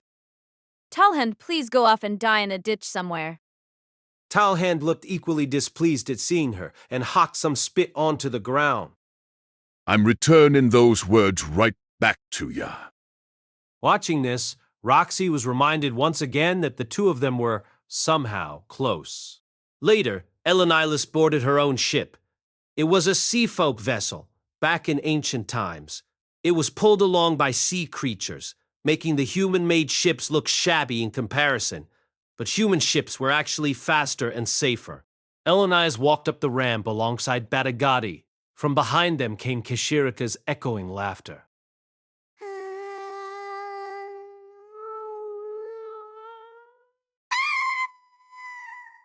Well then, let's see each other again, Body. When you want to see me again, return to the demon continent. Indeed, and stay in good health as well, my betrothed. We'll eventually meet again. Ha ha ha ha ha ha! She knows how many years it will be until the next time, though. Bye-bye! The great emperor of the demon world, Kishirisu, did not board the ship. When Elenilis saw that, she cocked her head. Gun? She's not going to come along with us? Kishirika can't leave the demon continent. Oh, a curse? Something like that. If that was how things were, Elenilis would have preferred Kishirika accompany Roxy and Talhand. Their safety would be assured with the great emperor of the demon world around. Then again, she thought about what it would be like for Roxy to have someone like Kishirika following her around, and changed her mind. Meanwhile, Roxy Magurdia's journey continued. Extra chapter, distorted, but unchanged. There were vast expanses of water-filled paddies in the Sanakia kingdom. A carriage rolled slowly along a path separating said paddies, protected by a number of knights. The knights walked along with relaxed looks on their faces, and the carriage didn't look expensive, so it was safe to assume no one important was riding inside. And, in fact, the only people in the carriage were 3 women. One was a knight of the Shirone kingdom named Ginger York. She sat near the door listening to the conversation of the other 2. Big Brother Kennel Master really was dreamy. If I'm ever gonna get married, it definitely has to be to someone like that. Right, Mother? Yes, of course. Sitting opposite was a woman identical to Aisha, but older and wearing glasses. Her name was Lilia. Anyone who looked past the frames would see the cool glint in her eyes, giving off a distant and frosty impression. And yet, her gaze was currently shifting around. He was totally amazing when he saved me, you know? He pointed his finger at the ground like this and swished. Then a hole opened up, and then after that we went whooshing through the air. I wonder if that was magic too. It's amazing he can cast all that without chanting anything. Almost like the magic in fairy tales. Yes, indeed. It's incredible, being able to cast like that without incantations. Aisha had been singing the praises of Big Brother Kennel Master for a while now. Lilia was a bit perplexed. She'd been sure at first that Aisha had realized the Kennel Master was actually her older brother Rudeus, but it was starting to look like she was just using big brother as a term of endearment for an older male figure. Besides, that was a first for me. I was so scared I wet myself, and yet I wasn't embarrassed because he was the one with me. I didn't mind that he helped me get changed. Could this maybe be love? Aisha put her hands together as if in prayer, her eyes alight. Seeing her daughter like that, Lilia hesitated. Should she tell her that the kennel master was actually Rudeus? Just the other day, Aisha had hated him.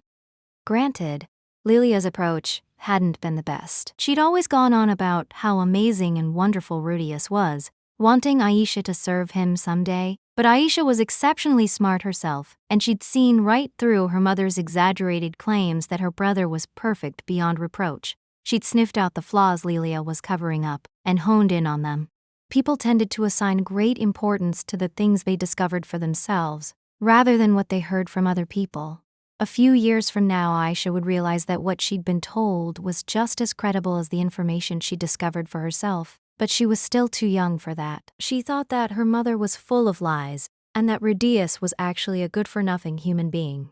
Lilia acknowledged she was partly to blame for that. She could have found better ways to tell Aisha about Rudeus, ones that didn't include going on and on about him as if he were an object of worship. But didn't matter if she admitted her mistakes now.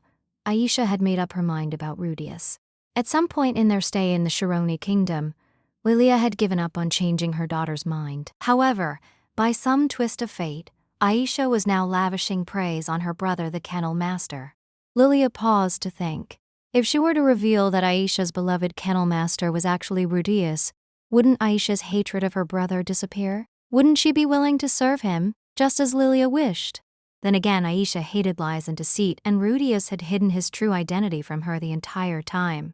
Lilia had no idea why he'd done it. But Aisha was a clever girl who saw right through adults' attempts to gloss things over. Revealing that the kennel master was really Rudeus this late in the game might only make her hate him more.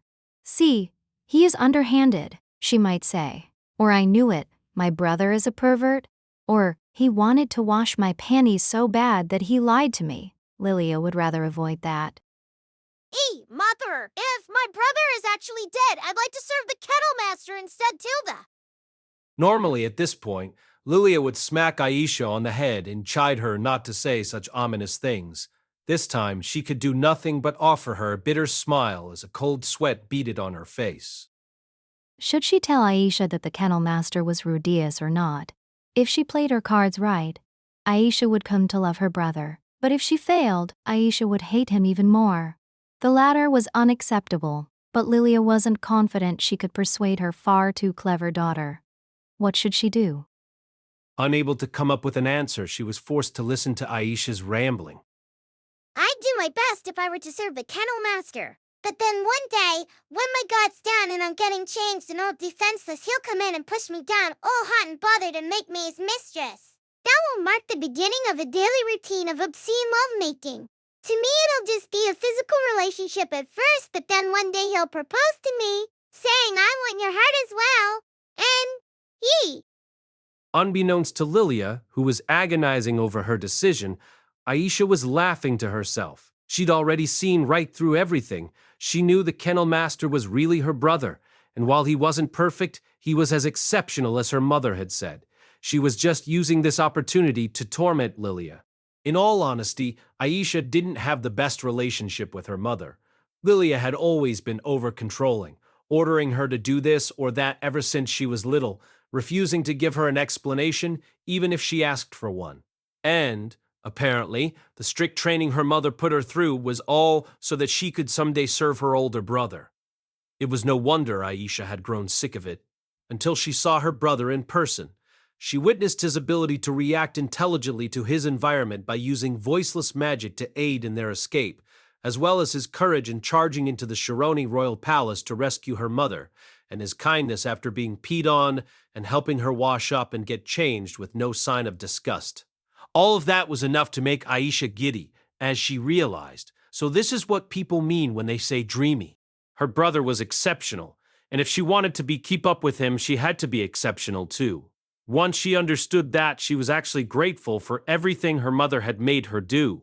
Without all that training, she might balk at the idea of serving such an extraordinary older brother. if my brother really is dead? Then I could go straight into the arms of the kennel master.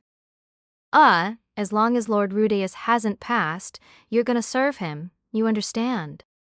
Of course, I know that. But just for a year, okay? After that, I want to spend the rest of my time with the kennel master Tilda. And no, that's unaccept. Aisha continued to enjoy teasing Lilia for a while after that. The woman known as Lilia was born in a remote village in the Asura kingdom. Later, she was the only girl in a water god-style swordplay training hall in a mid-sized city in the Donati region. She had no surname. Commoners in the Asura kingdom were not given surnames. Lilia was born as just Lilia, and as it was her father who owned the hall, she picked up a blade at a young age and learned rapidly. Like her parents, Lilia was terrible with words. She conducted herself coolly and quietly, and didn't have much charm to her. However, she was a hard worker, so those around her all loved her. Even though it was clear she had no talent for the sword, she was still endearing to the other students who saw how eagerly she practiced. The students doted on her as if she were their little sister, and she gained a bunch of older brothers in turn. Her life was the peaceful vista you'd expect from a small, rural sword training hall. The students' gazes began to change when Lilia was about 13. As her body welcomed the changes that accompanied puberty, the other students stopped showering with her and avoided speaking with her one-on-one. They didn't specifically avoid her or try to exclude her, but Lilia could vaguely sense their hot gazes on her. Lilia was a very realistic girl. She had no brothers, and her mother's physical condition had worsened after her birth. With no son to be heir to the sword training hall, her mother was left feeling apologetic while her father racked his brain over what to do. That was why Lilia assumed she'd eventually marry one of the students, who would then inherit the hall in her stead. The students were all like brothers to her, which was why none of them particularly stood out as candidates for marriage, but she could tell how they kept each other in check when she was around. It became a hot topic of discussion in the hall as to who the master, her father, would select both as her partner in marriage, and the next master of the hall. Behind the scenes, those interested in becoming the master, or simply interested in marrying Lilia, began to compete with one another. Time wore on without anything being decided, but Lilia was sure that the future she envisioned would eventually come to pass. It was around then that Paul tumbled into their midst. Even though he had no money or a place to live, Lilia's father readily welcomed him.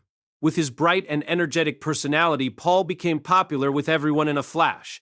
He was also blessed with a talent for swordsmanship and quickly absorbed their techniques, likely thanks in part to what he'd already learned with the sword god style. It had taken Lilia 10 years to accomplish as much, and he'd caught up to her, then surpassed her. In no time at all, he'd grown so skilled that even her father couldn't catch. Paul was talented with the sword and popular with the other students. Because of that, it was soon decided that he would be Lilia's life partner. Although Lilia was bewildered by the suddenness, the speed at which things had proceeded set her heart aflutter. Paul was unlike all the other people she'd seen before. He was so free-spirited. He possessed neither rigid thinking where swordsplay was concerned, nor firm beliefs on lineage and inheritance. His carefree lifestyle seemed dazzling to Lilia. But Paul was a bit too different from the other denizens of the training hall, and it wasn't just his lax views on swordsplay, household duties, or lineage, but also his approach to women. Although the other students had readily welcomed Paul at first, discord began to develop between them. They didn't look too kindly upon someone who'd appeared out of nowhere and stolen the seat of hallmaster out from beneath them, but they were willing to begrudgingly accept it because it was Paul. However, if he was going to treat as worthless something that they considered precious, something they'd fought so hard to try to obtain, then that changed things. They decided to try getting rid of Paul. During practice matches, they would focus their attacks on him, come at him from behind with flying kicks, and purposefully spill water on his training outfit. Lilia took Paul's side and reprimanded them. The students didn't look too kindly upon that, either, and their behavior escalated. If Paul were a normal boy, it would have ended there. He would have fled from the hall after being chased out. However, Paul was a bad boy. With his mood soured, he resorted to acting out. One night, he snuck into Lilia's sleeping chambers and stole her innocence. Lilia tried to struggle, of course, but there was nothing she could do. Once everything was over, she was left in a daze. She couldn't process what it was that had happened to her. She never dreamed that Paul, whom she'd spoken so cheerfully with a few days prior, would do something like that. By the time her mother came into the room to see why her daughter hadn't gotten up yet and screamed at what she saw, Paul had already left town. Lilia developed a distrust for men after that. She felt fear at the gazes of the other students and blatantly avoided bodily contact. That didn't change, not even after she turned 15 and became an adult. Lilia's father was honor-bound to see to the survival of the sword hall, which had been in the family for generations. He had no son, and Lilia's birth had ruined her mother's body. He would have to marry her to one of his students to see his legacy continue. Still, a father was a father. As a parent, he couldn't force his daughter to be with a man after the deep mental scars she'd sustained. Instead, he used his personal connections to recommend her to the Asura royal family as a maid and lady-in-waiting whose duties extended to taking up arms to protect the royal family when necessary. Lilia gradually overcame her distrust of men during her time serving as a guardswoman, but then sustained an injury while protecting the princess. Discharged from service, she headed for the Fitoa region instead of returning home, where, by some twist of fate, she found a job as a maid to Paul's new family. She and Paul rekindled their affair. She got pregnant with his child, and then she became his second wife. In all honesty, Lilia didn't know at the time if she was happy or not. She was basically a mistress, and Paul probably loved Zenith more than he did her. Zenith was a dear friend to her, but Lilia had complex feelings of guilt and remorse. The Grey Rats had accepted her as part of the family, but her anxiety and insecurity persisted. Rudeus, who supported her in this time of mental turmoil, had been the one who talked Zenith into letting Lilia stay. Raising her daughter to someday serve him was the one thing Lilia could be certain she wanted, though she found herself questioning what this said about how much she loved Aisha. Her own father had cared more for her happiness than the continuation of his sword hall, which was why he'd helped her find another path in life. Was Lilia not trampling over the feelings of Aisha, her own daughter, if she used her to repay her debt to Rudeus and buy herself some peace of mind? Those worries only worsened, as she realized that her daughter was not an ordinary child, but exceptionally intelligent. The turning point came with the mysterious displacement incident in which Lilia and Aisha were teleported to the Shirone kingdom together. One moment they'd lost consciousness, and the next they were in an expensive-looking room. Soon enough, they were completely surrounded by guards. Faced with hostile, murderous men in armor, Lilia's mind went blank. Unable to comprehend what was happening, the one thought that came to her mind was, I have to protect my daughter. Lilia grabbed the nearest candle stand, pushed her daughter behind her, and fought.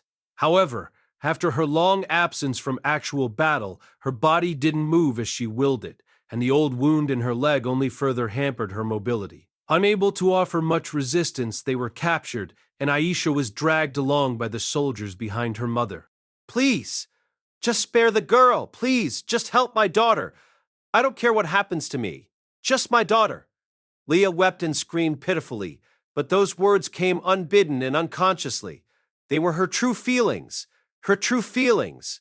After that, Lilia was confined to the castle, kept from making any contact with the outside world, and forced to work as a maid. However, her heart was lighter than before. The words that had spilled from her in a moment of desperation were pleased to save Aisha. She no longer doubted her love for her daughter and was satisfied that her desire to have her serve Rudeus was not a purely selfish one. Aisha was free-spirited and independent, perhaps because she took after Paul. She hated being restrained and found her mother suffocating. She couldn't comprehend why she should serve Rudeus, and being so clever, Aisha detested working hard toward a goal that she couldn't understand the meaning of. Still, Lilia didn't give up. She taught her recalcitrant daughter all the knowledge she'd collected over the years. One day, Aisha would understand. As long as Rudeus remained the same person he had been on that day when he protected Lilia, Aisha would understand. Or so she thought. Big Brother Kennelmaster. He's all I can think about. Those sturdy arms that lifted me up, his gallant face and confused attitude. Aisha did understand. She'd seen Rudeus for herself, and understood the meaning behind what Lilia had been doing, but this was also wrong. This wasn't the way she'd envisioned her daughter coming to understand Rudeus's greatness. Aisha. Lilia gradually stood up in the middle of the swaying carriage. Aisha, who had had a mischievous smile on her face, trembled with surprise at her mother's movement. Lilia had a habit of smacking Aisha on the head when she said or did something bad.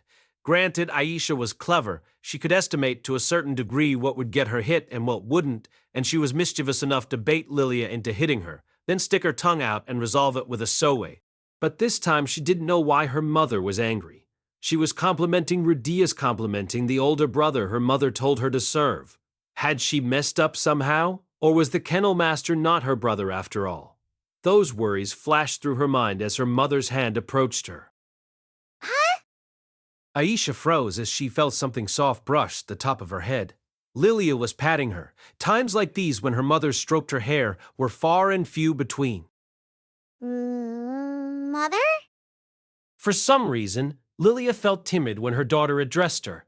Her hand, which had been stroking Aisha's head, now moved to the little girl's back, drawing her small body close. Aisha, Mr. Kennel Master or Master Rudeus. Rudeus had refused to take Aisha with him, but Lilia was certain that, a few years from now, the day would come when they were reunited again. And when that day comes, give everything you have to serve him. As Lilia said those words, she swore to herself that she would raise Aisha to be a wonderful woman and that it wouldn't be for Rudeus's sake, or for her own. Lilia was aware that her own egotistical feelings were still mixed into that sentiment, but she truly, from the bottom of her heart, wanted Aisha to grow into a remarkable woman. I guess you caught me after all, huh? I knew, of course, that the Kennel Master is my brother, so I just kinda wanted to try teasing you just a little. As she stammered her incoherent excuse, it suddenly occurred to Aisha that she might never have been embraced like this by her mother before. As soon as she thought that, an incredible wave of happiness swept over her. It was the first time the young girl had ever experienced crying with joy. Confused by the tears that refused to stop, she just wrapped her arms around her mother and soaped her shoulder. Ginger, who had been watching the two, averted her eyes. Her gaze turned to the water patties as they rippled in the wind, extending for as far as the eye could see.